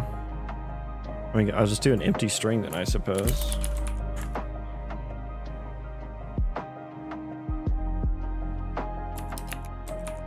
Okay, but we're gonna do that. Get PCG point blacklist. Ignore that. Get interactable blacklist. We can just change you to get interactable entity. Or maybe just get interactable entity. Blacklist.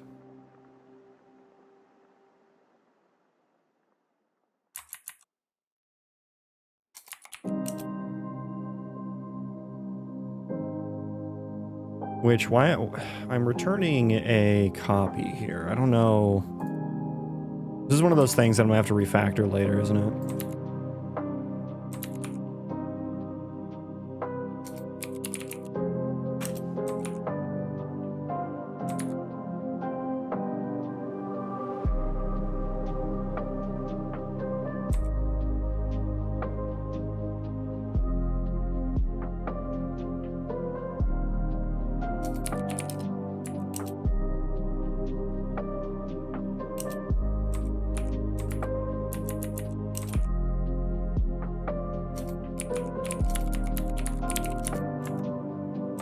What are you expecting? Ignored objects.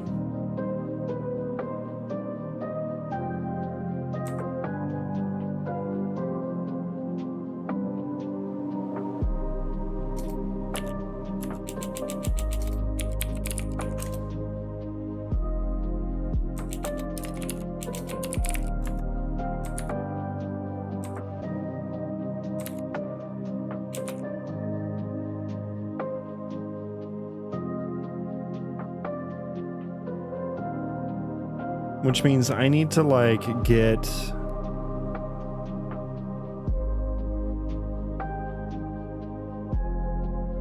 Get hit object location. Yeah, I guess this is it, right? Get hit object location.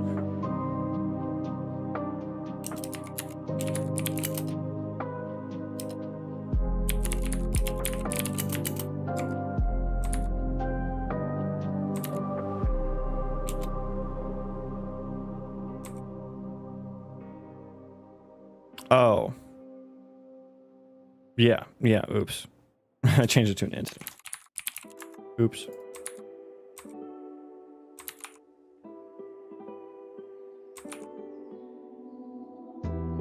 And then we copy it on the way in here as well. Ugh. Yeah, don't do that. Just don't do that anymore. Okay.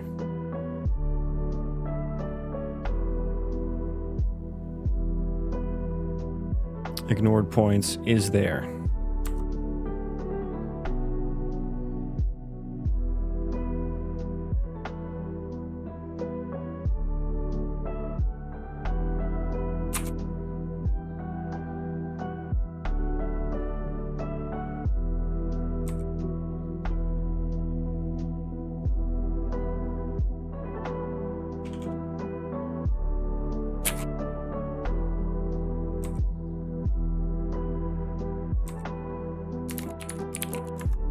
God, we're making changes all across the stack, aren't we?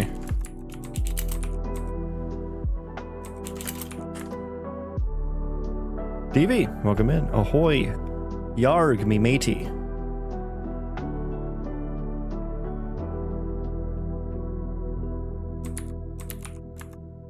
Okay, we have the... I think we have the blacklist updated everywhere that it needs to be. How's it going? It's going well. How are you? How is your cozy spaceship going?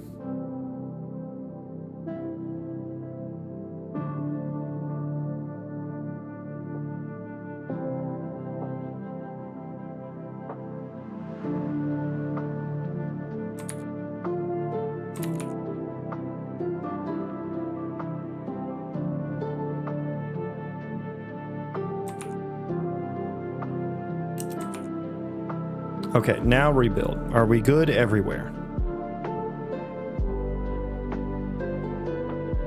I finally have my slaves like automatically, I mean, my colonists automatically picking things up for me.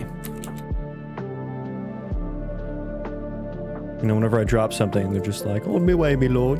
I don't have to tell them anymore.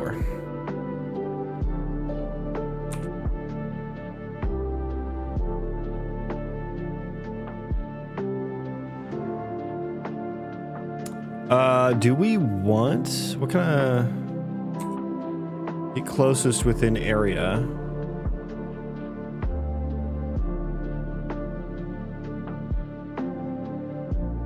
ECC building. Wait, are we actually doing the... Oh yeah, so we're just returning... Okay,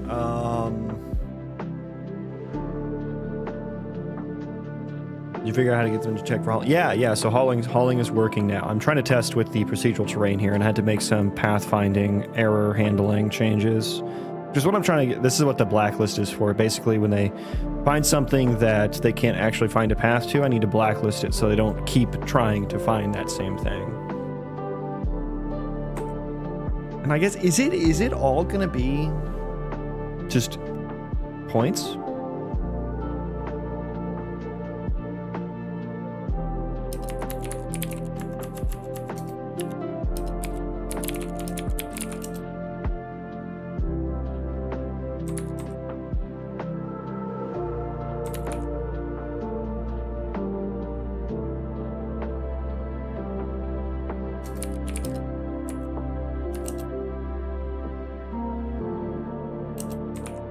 Okay.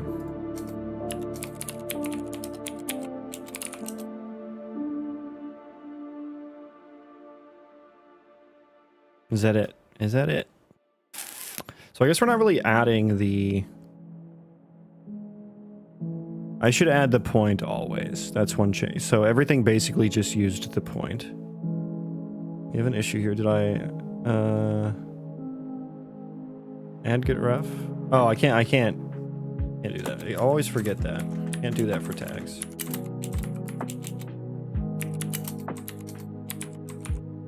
Can't do that for tags. And then an interaction processor, I should always add location, basically. Do I need to pass in the blacklist data?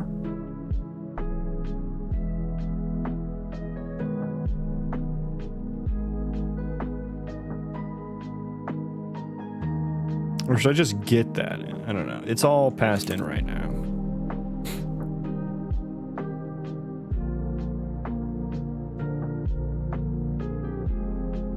Yeah, and I guess construction would need to do this as well.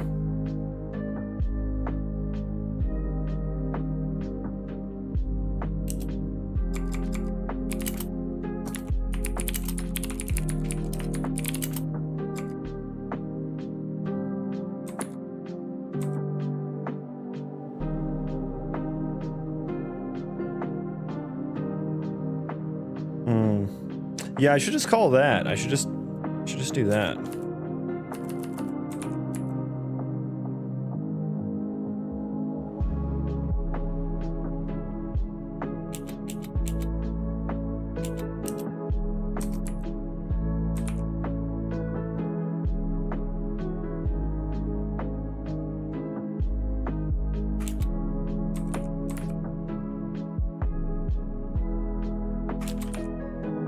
Yeah, just do that.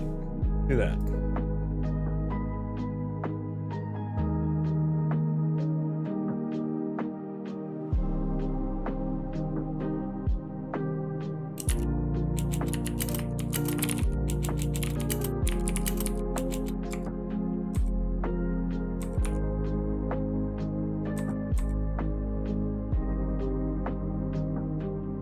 Okay. I feel like that was, I got off into the weeds there quite a bit.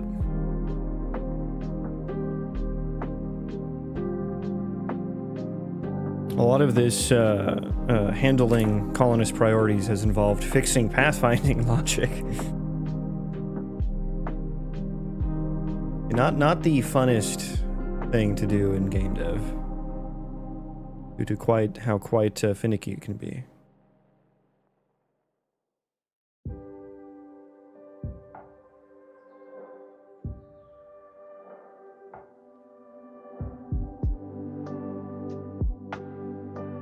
My project. Stevie, I don't want to hear it.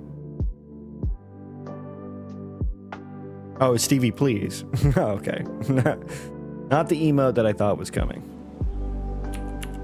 Okay, let's forge some things.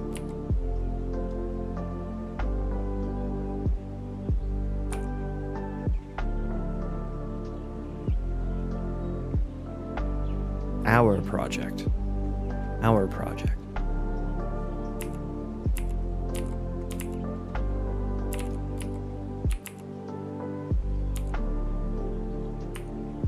Strong project.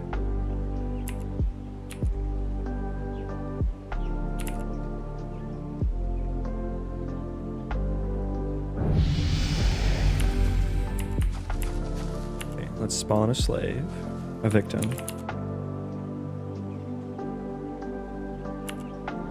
Where is he?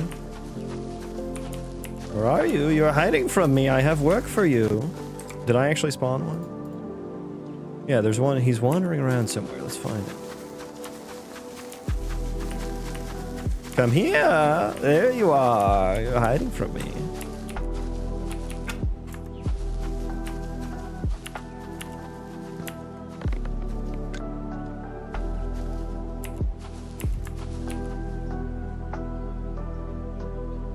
Already constructed it, so you're good. Ah, he did it. He put the mushrooms in there. He did the thing. Now come pick up after me. Clean this up. He's not, oh no, he's broken. Why are you broken?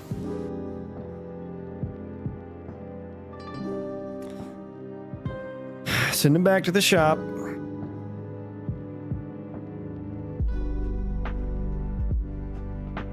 He does not have any interaction data, but he does have a haul task. Why are we not initializing that?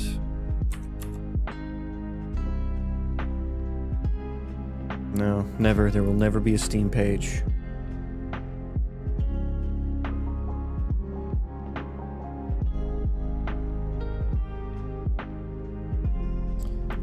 So we need colonist priorities data belongs to colon. We need to not have a colonist task. Right, I'm in the wrong processor.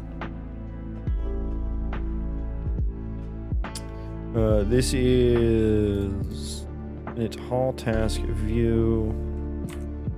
Do I have the haul colonist task tag?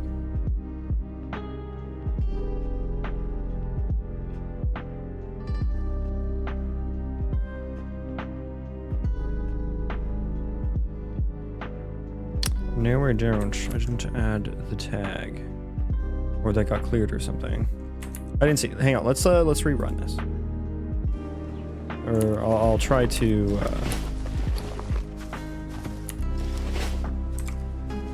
Well, he's kind of like stuck, isn't he? That task did not get cleared. Okay, so he's in a weird state right now. Okay, let me pick that up. I kind of forgot where my chest was as well. It's hiding in the grass.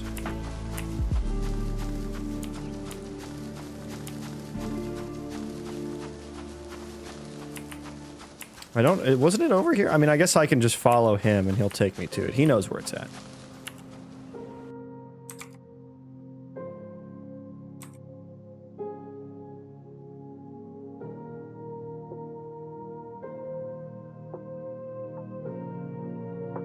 Okay, so we have a not started colonist task.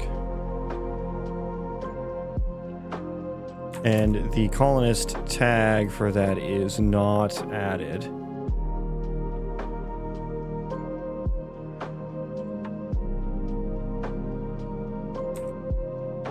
Clear completed colonist tags. Which should have removed. Oh, did I not? Oh no, haul is there. Haul is there. Oh, this is a haul inventory task.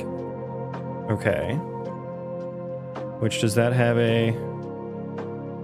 It does. So how did that get removed then?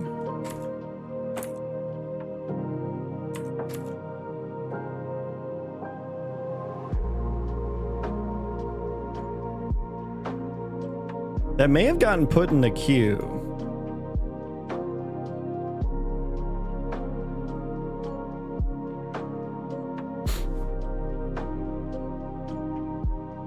I think I need to do that here. Yeah, okay, I need another function here. Void view colony task processor add tag for tag. Wait, don't I have that? Yeah, add colonist task tag. I'm doing it twice. I'm adding two. I'm doing it twice. We can remove these now. I did make a function for this.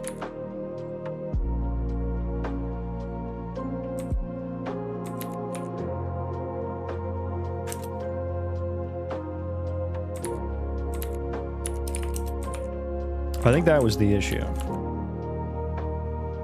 We will need to rebuild. Rerun this.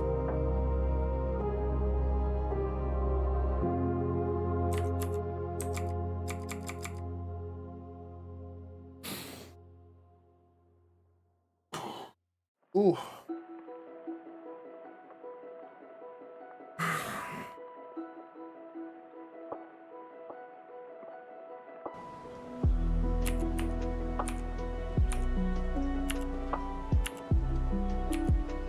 I think the task queue was incorrectly set.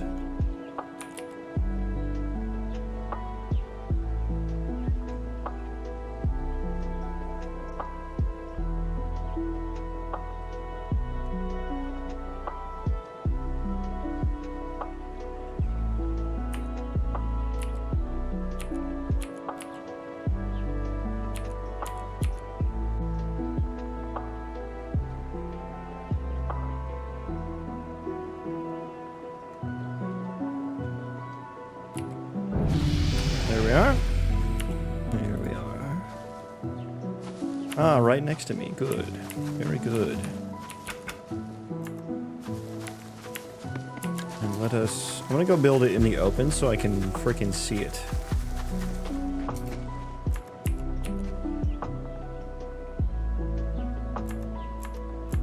He's still running around, collecting things.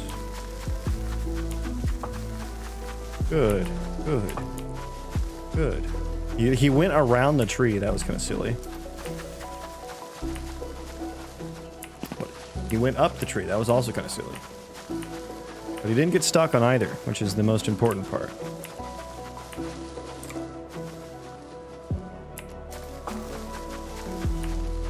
My God, he's a machine. He is a machine. Okay, now he's going to put them back into storage. How many did you get there, good sir?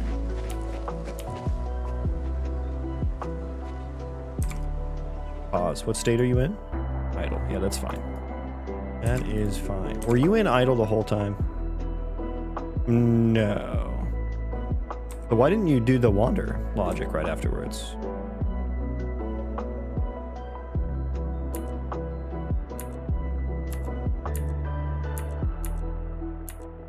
You were in the wander state.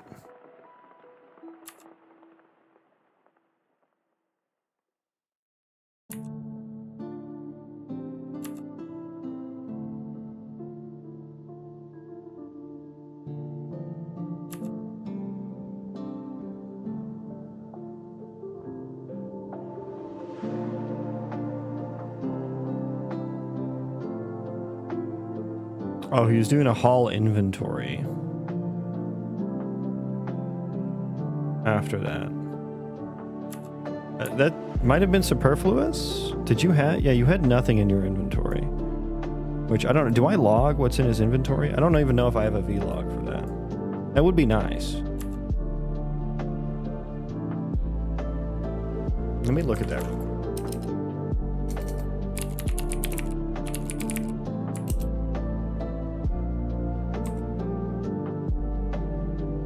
Yeah, so I should add stuff when he has it in there. Were you already... Yeah, you've been here for a while.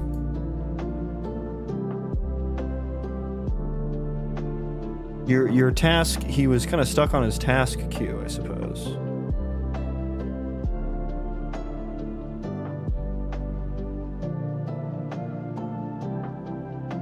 Where were you in this frame?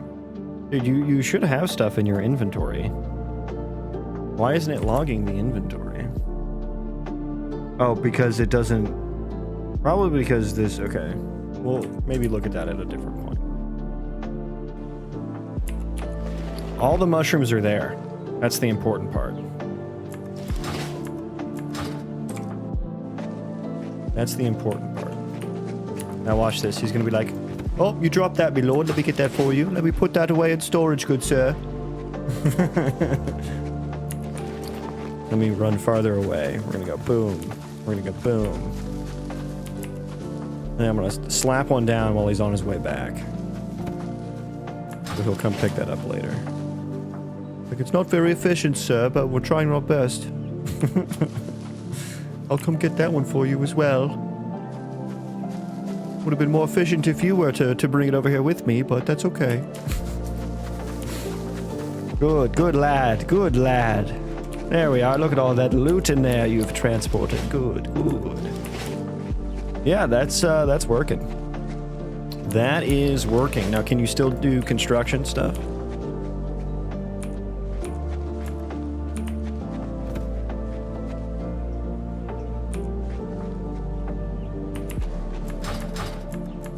You seem to be a little stuck there.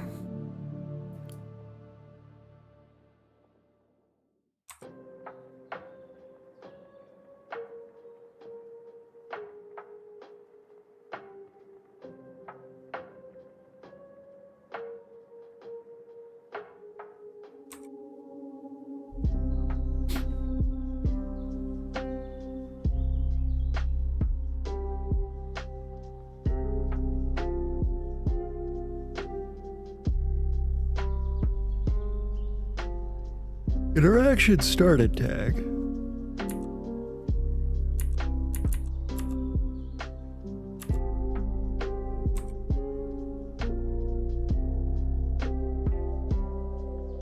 He did construct one. That is correct. That's a good observation. Does he still have the first ability activated?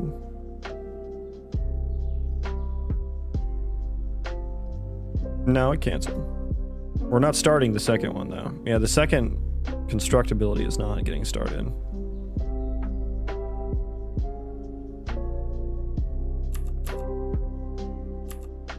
Is he not close enough, I wonder? I should probably log that.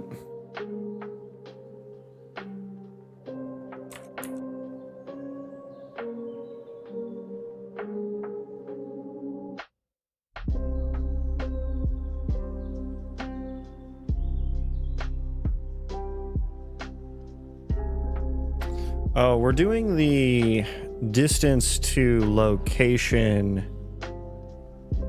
Yeah, instead of, we're not including the bounds here. So I need to include the...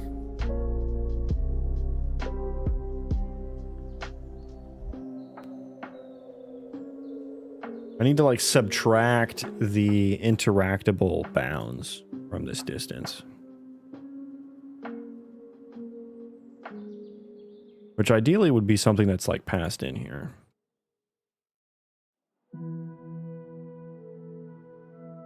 An acceptance radius is the acceptance radius of the interaction point.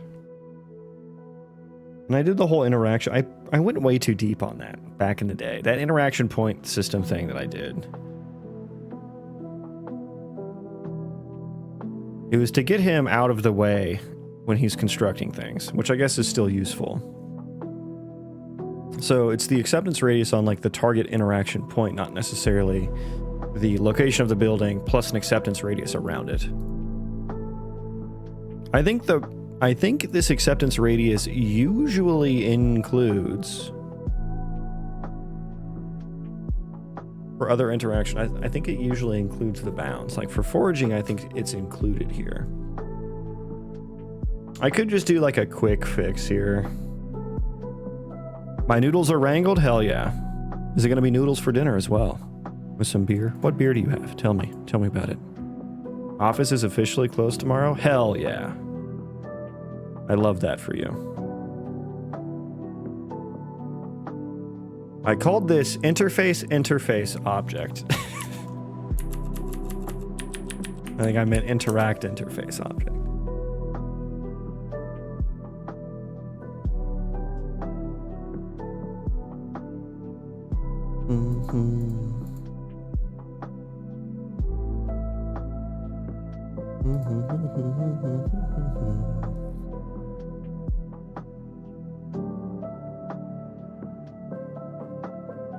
Where do I set this? I don't set it anywhere. It's defaulted. Defaulted to 50. Why don't I just set that in the construct processor? That's probably the easiest way forward here.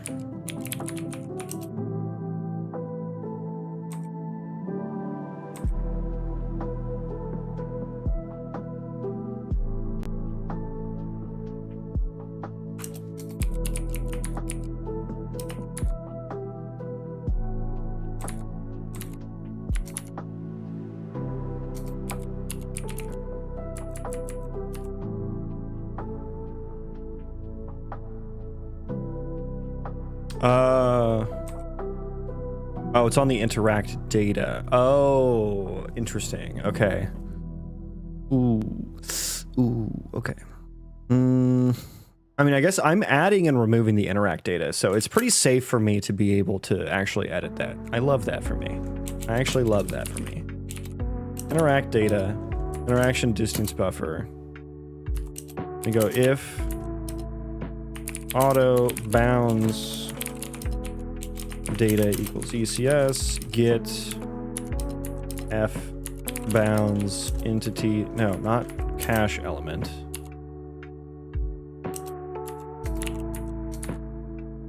construct action, interact with entity. I love that everything is just in the entity system now. It's so much nicer.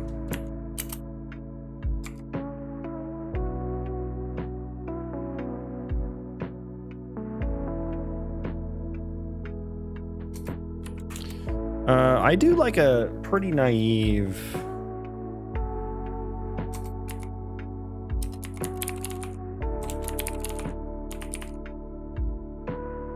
Yeah, I usually do like a pretty naive calculation for like bounds, acceptance radius for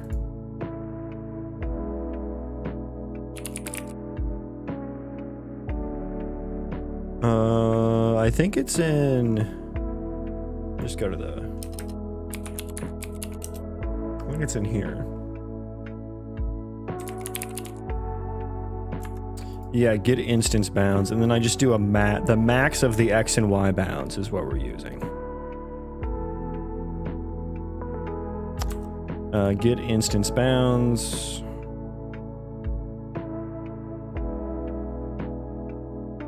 And I guess the bound, what do I, let me make sure I actually set bounds on the building. Oh, no, I don't. Oh, no, I don't. Bounds is a radius and a half height. So, okay, we'll need to add that here. We can get that here.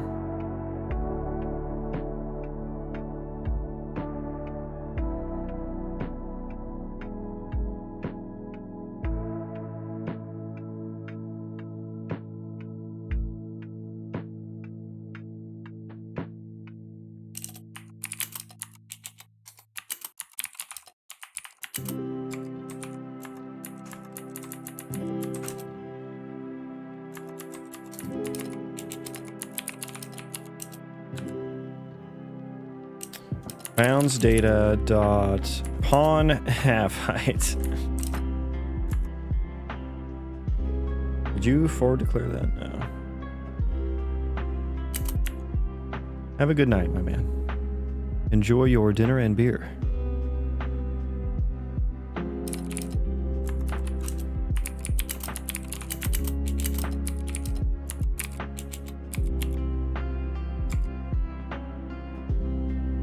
So bounds is an F vector.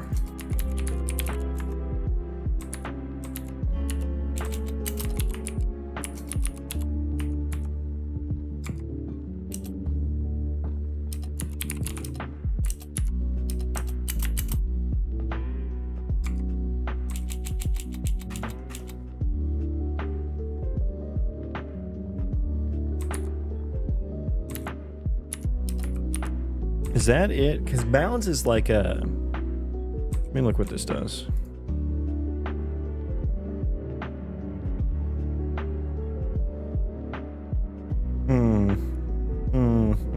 That's not...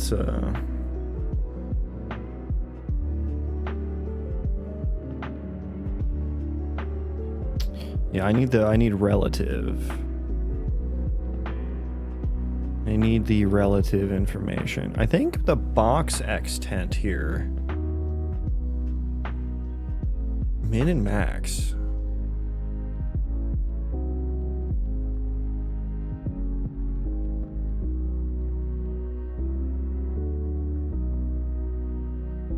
God, what is the difference between bounds and extent?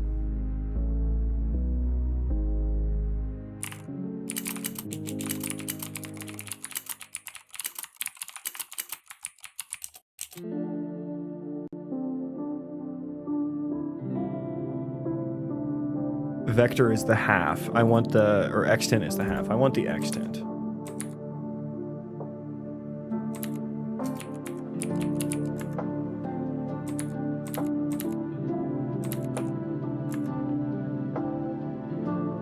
Yeah. Okay, so we have the bounds data in there. And where the hell did I want to do that at? Deconstruct processor, right? Or in the construct helpers here. Bounds data. On radius. Which pawn radius maybe not the greatest name, but I don't feel like changing that right now.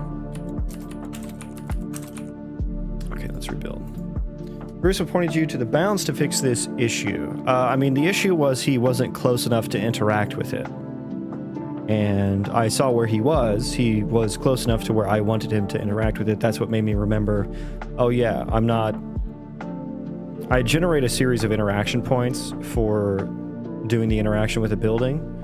The rest of the interactions with like picking something up off the ground, I just use the point that the thing is on the ground, and then I use its bounds to like generate an acceptance radius for the pathfinding. And then I just rely on the pathfinding to get me within range to interact with it. But for buildings, it's a bit more complicated because I don't want them to be in the way of the building. I want to make sure they're out of the way of the building when they're building it. And I want to make sure they can, like, see the building as well and not construct things, like, through walls, you know? So that's why I had to do the interaction points. And then I'm like, yeah, so I looked at the acceptance radius that I had set, and it was very small. And it's because it was just the acceptance radius of the point that he was traveling to, not the acceptance radius of the bounds of the building. So I just need to add whatever the bounds is of the building to that point acceptance radius. And that should hopefully be enough. Maybe I need to add 50 on top of that, I think, actually. I might need a plus 50 there. That's my usual. That's actually, I should do a plus equals here. That's what it should be.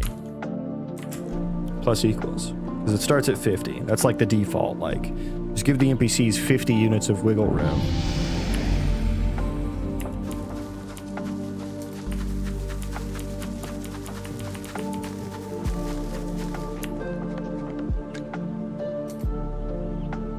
Why is that all messed up now? Anyways. Curious, can he build the container? I hope so. I haven't actually tried to get him to build a container. The interaction logic for a container is a bit more complicated, so we should make sure.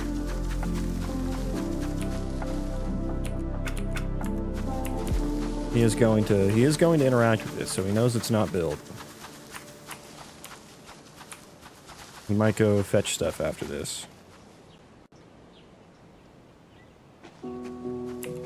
Oh, and the live coding only just now succeeded.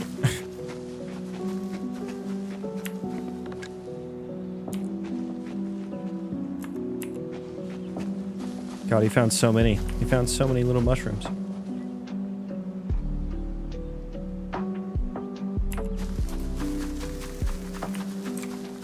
Turn on the vlogger here.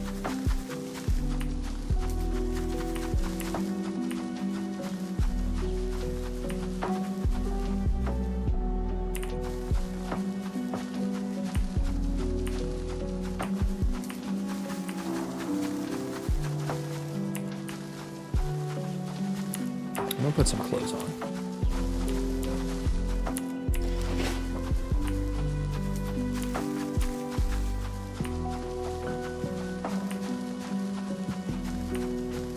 Oh, there's a whole bunch of mushrooms there. You missed those ones.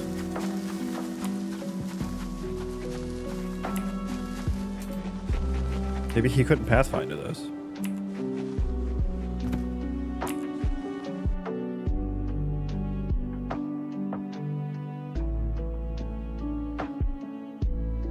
What is this from? Okay, maybe this is an issue for non-container buildings as well. Yeah, maybe that has to be...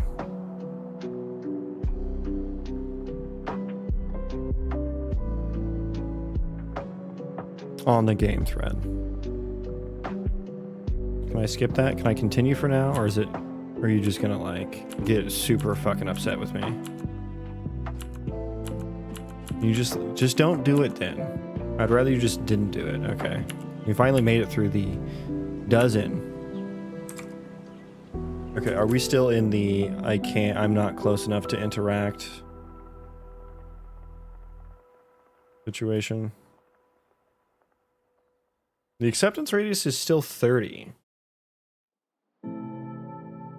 Okay, so that like that didn't get set properly, I don't think. Or no, it was on here. Interaction distance buffer, my bad. Well, that didn't get set either. That didn't get set either.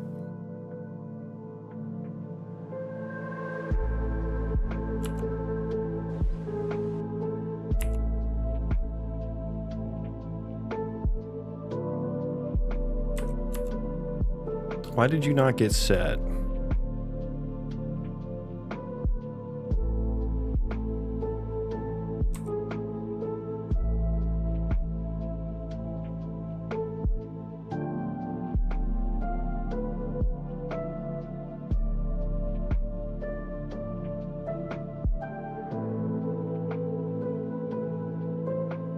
Maybe there were no bounds data.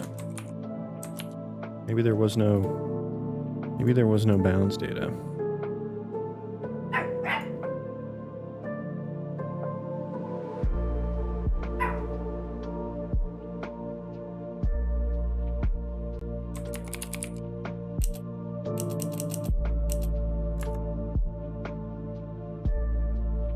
Yeah, we do have the entity there, so I don't know why there wouldn't be. Or maybe the X10. Maybe there was no. Oh, I did half hide on both of them. That's why. There's the bug.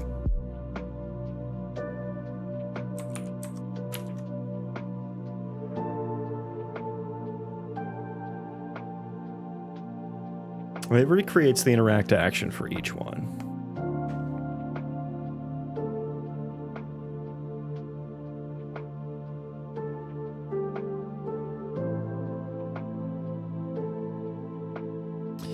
Alrighty then, any time now. There we go. Now I'm gonna have to reset him because he is stuck.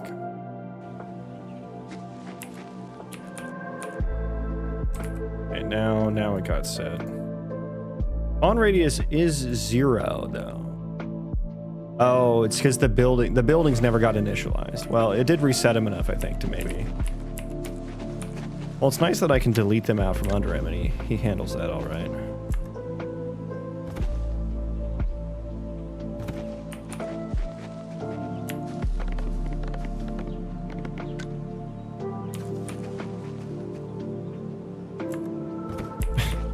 He's picking really interesting options for construction points.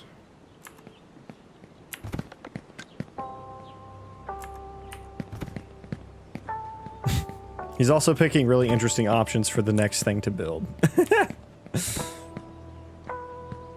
I thought I would have sorted. I should be sorting by distance. I might be sorting the wrong direction. I might be picking the furthest one away. Hang on. Let's test this. 1, 2, 3, 4. Yeah, I have it sorted the wrong way. 100%. Okay. Where is that happening at? Yeah, that is not the logic that we want to go for here. It'll be construct task processor. Go here. Get construction candidates.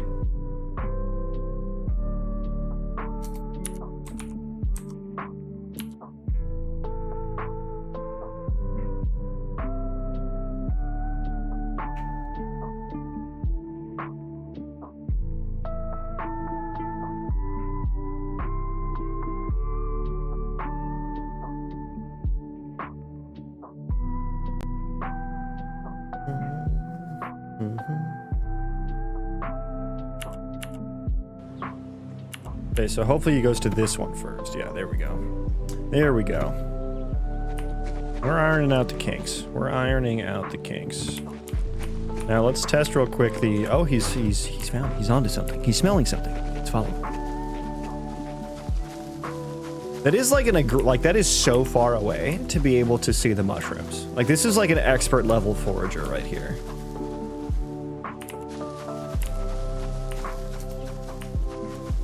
My workflow is inside. My workflow is probably pretty unique. It's not a standard Unreal Engine workflow.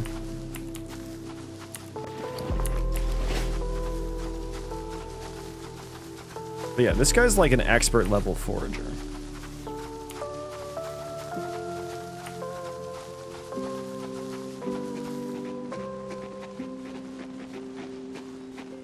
Like that distance that he could forage from is like nuts.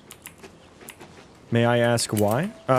Just because of everything. Like I rewrote all of Unreal Engine systems basically. Like I don't use their AI state trees at all. I have my own state tree that I built. I use ENTT for my ECS. I don't use mass. I don't use object-oriented programming really. I have procedural terrain. Like I don't really use any of the built-in systems at all. So yeah, this guy, he is kind of laggy with his forage checks here.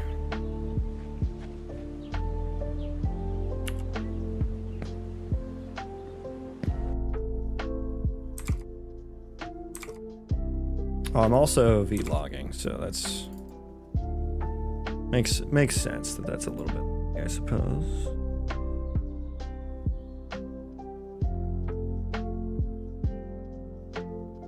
Oh, we're like generating. We're generating things. We're performing. Yeah. I'm gonna run the whole world. Basically, try to at least. Oof, yeah, getting the desired PCG points here is quite a bit here. Destroying an entity is also non-negligible. Wait, why am I destroying entity in the time-sliced ISMC processor? Oh, I need to batch do that, don't I? Hang on.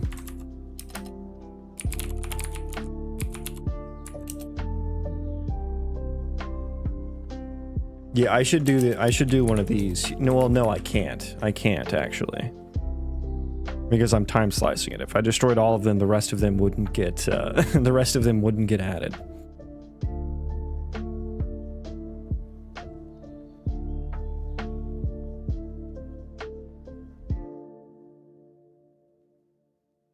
I didn't realize destroying an entity is actually... Can I defer? Oh yeah, I wanted to make a deferred destruction of entities. I have that written down. I do have that written down because of that. Add geometry. This is adding... now, like, the cache coherence is just, like, awful.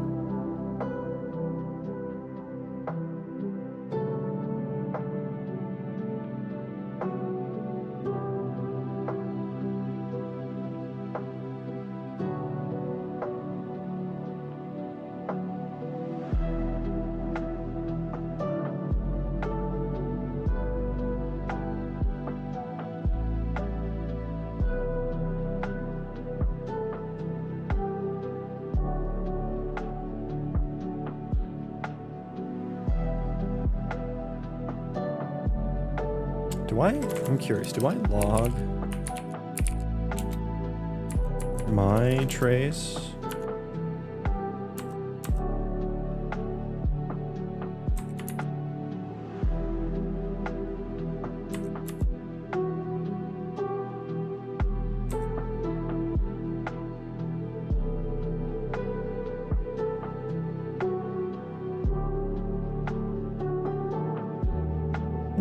Yeah. Okay.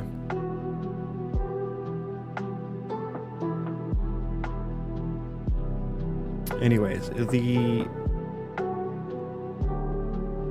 I guess if I put these into ECS, I would iterate over them faster. An iteration taking 900 nanoseconds, almost 1 microsecond for each PCG point. That's not very cache coherent. That's this log here, yeah. Yeah, that's not very cache coherent at all. So if I did put them all into ECS, this query would be lightning fast, probably. Though I do have to do like distance checks and stuff like that.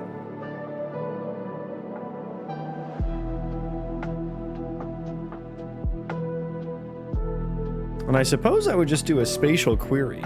No, I wouldn't even maybe... I guess they're kind of already spatially chunked based off of the terrain chunks.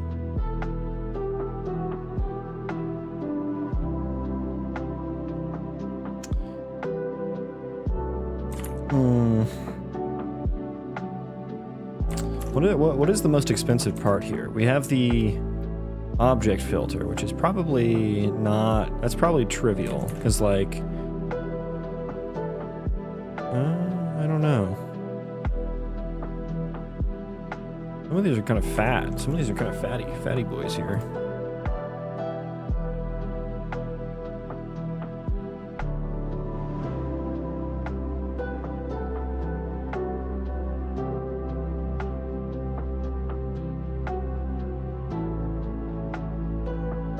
Yeah, I'm also adding...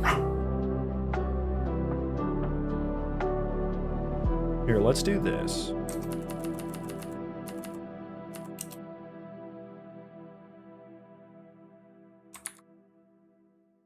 Oh, we're doing this in multiple places, right? Point transform, get location. Well, it's just we're just returning a location, get translation. We gotta like... You know what? Store that. Store that.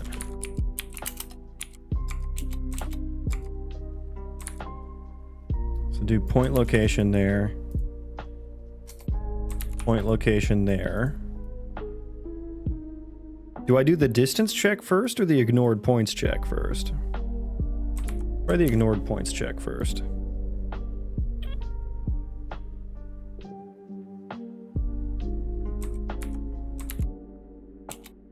And then now we can do an add get ref here. And that way we can preserve some memory allocation work. We can save a little bit of work there. So that might help a little bit. That might help a little bit.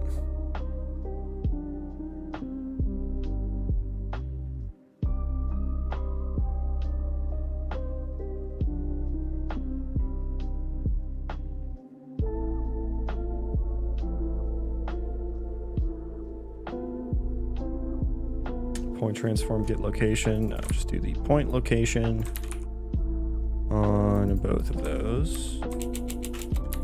That might help with some allocations as well. Stack allocations. Okay, that might help a little bit. We can run live coding there, I think, and then see if the average of this decreases at all. So what is he running, like 600 microseconds for a query here? 700. There, that one he didn't do any.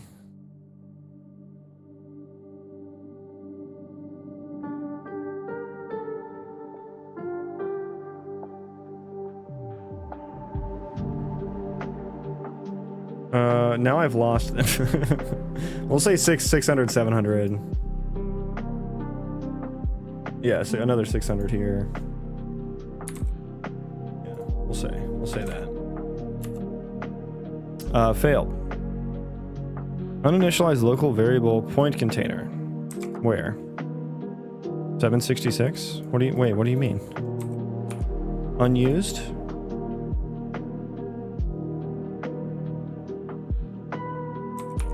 What are you talking about? Oh, yeah, it's not supposed to go in there.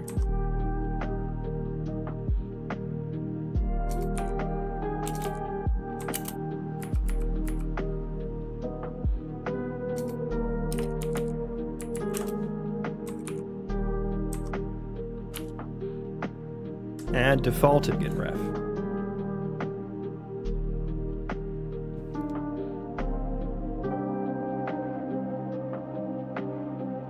Were you a little puppy dog?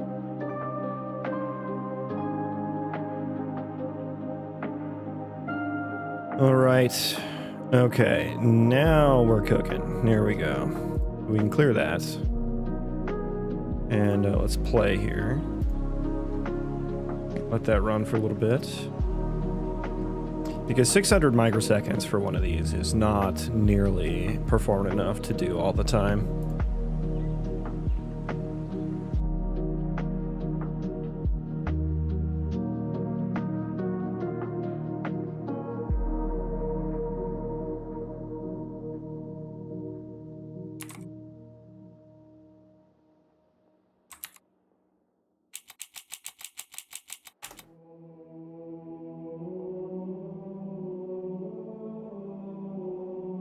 So now we're under 600. 480. 489, 414, 475, 414. So we dropped almost 200 microseconds from it, just from not doing an extra stack allocation.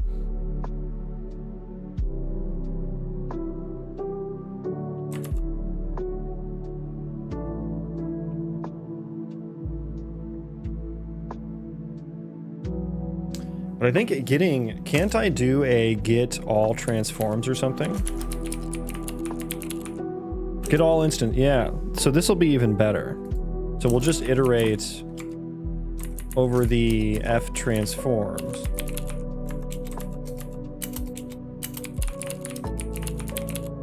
And that'll be much more cache coherent. We do want world space true, yeah. So we're gonna do instance transform. Or we can just do get num.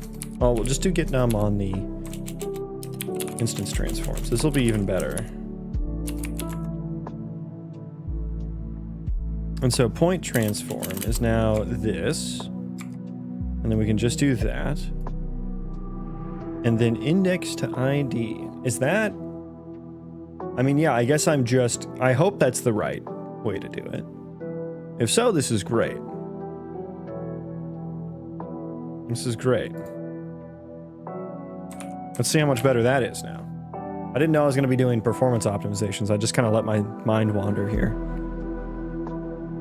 It's probably a bit of a side quest, but I'm curious to see. We're in a great testing scenario for this. So the cache coherence of this loop is going to be a lot better, I presume.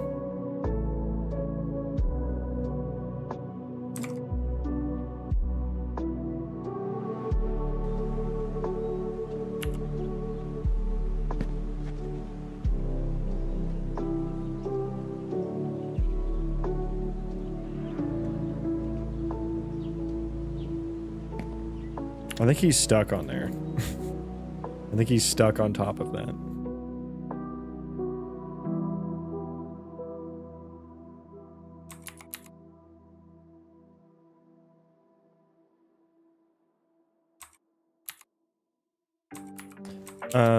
Get desired PCG points.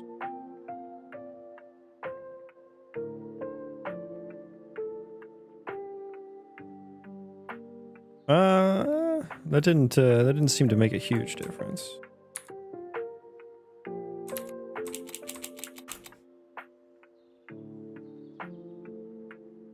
What? Now it's slower. Wait, what?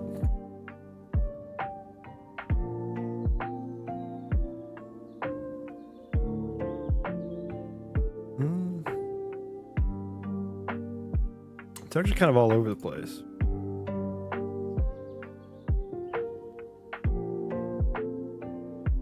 I mean, there's no way that this... So, at worst case, this doesn't seem to have made a huge difference. Oh, get all instance transforms is my function that I wrote.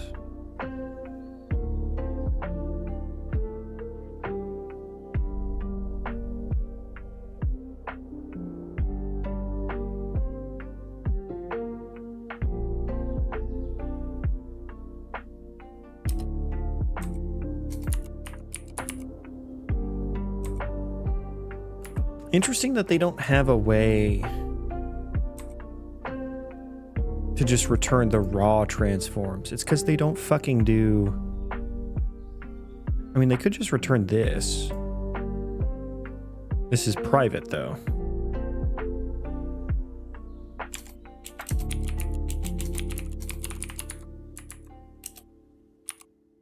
Is it? I could just return that.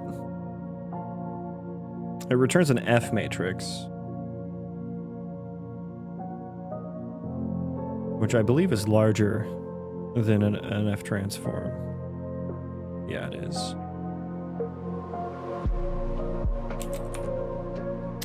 This is where ECS would be great. If I could just get a location.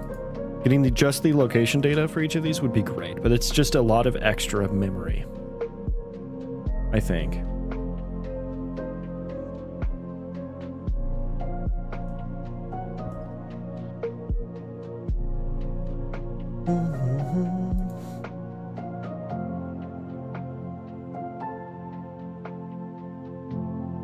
I mean, this is fine for now. This, we can worry about more optimizations later. But I think he's stuck. Yeah, the navigation. So let's build him a little step stool here. What happens if I destroy it from underneath? Is he still? Oh, he was walking on the destruction. That's cool. We'll probably want them to ignore those.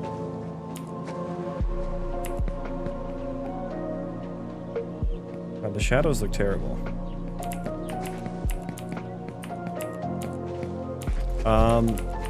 I don't. Is there anything left to test here? Like, let's see if we can get you to test a blacklist scenario. I guess that's the one we want. I'll try to test that before I hop off here. Probably will hop off soonish. He's inside me right now. Okay, so if we walk over here, there should be some.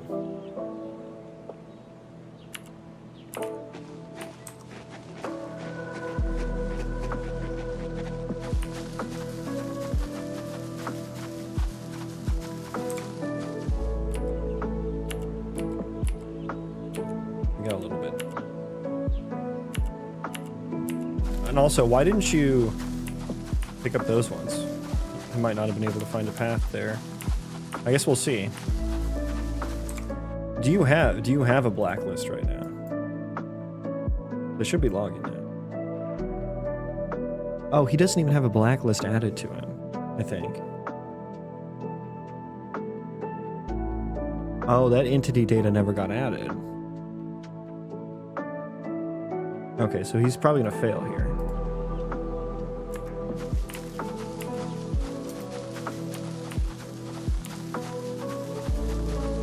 He didn't find those this time. Angie tick. What happened here? Interact data is null. Oh, he got hungry. Oops.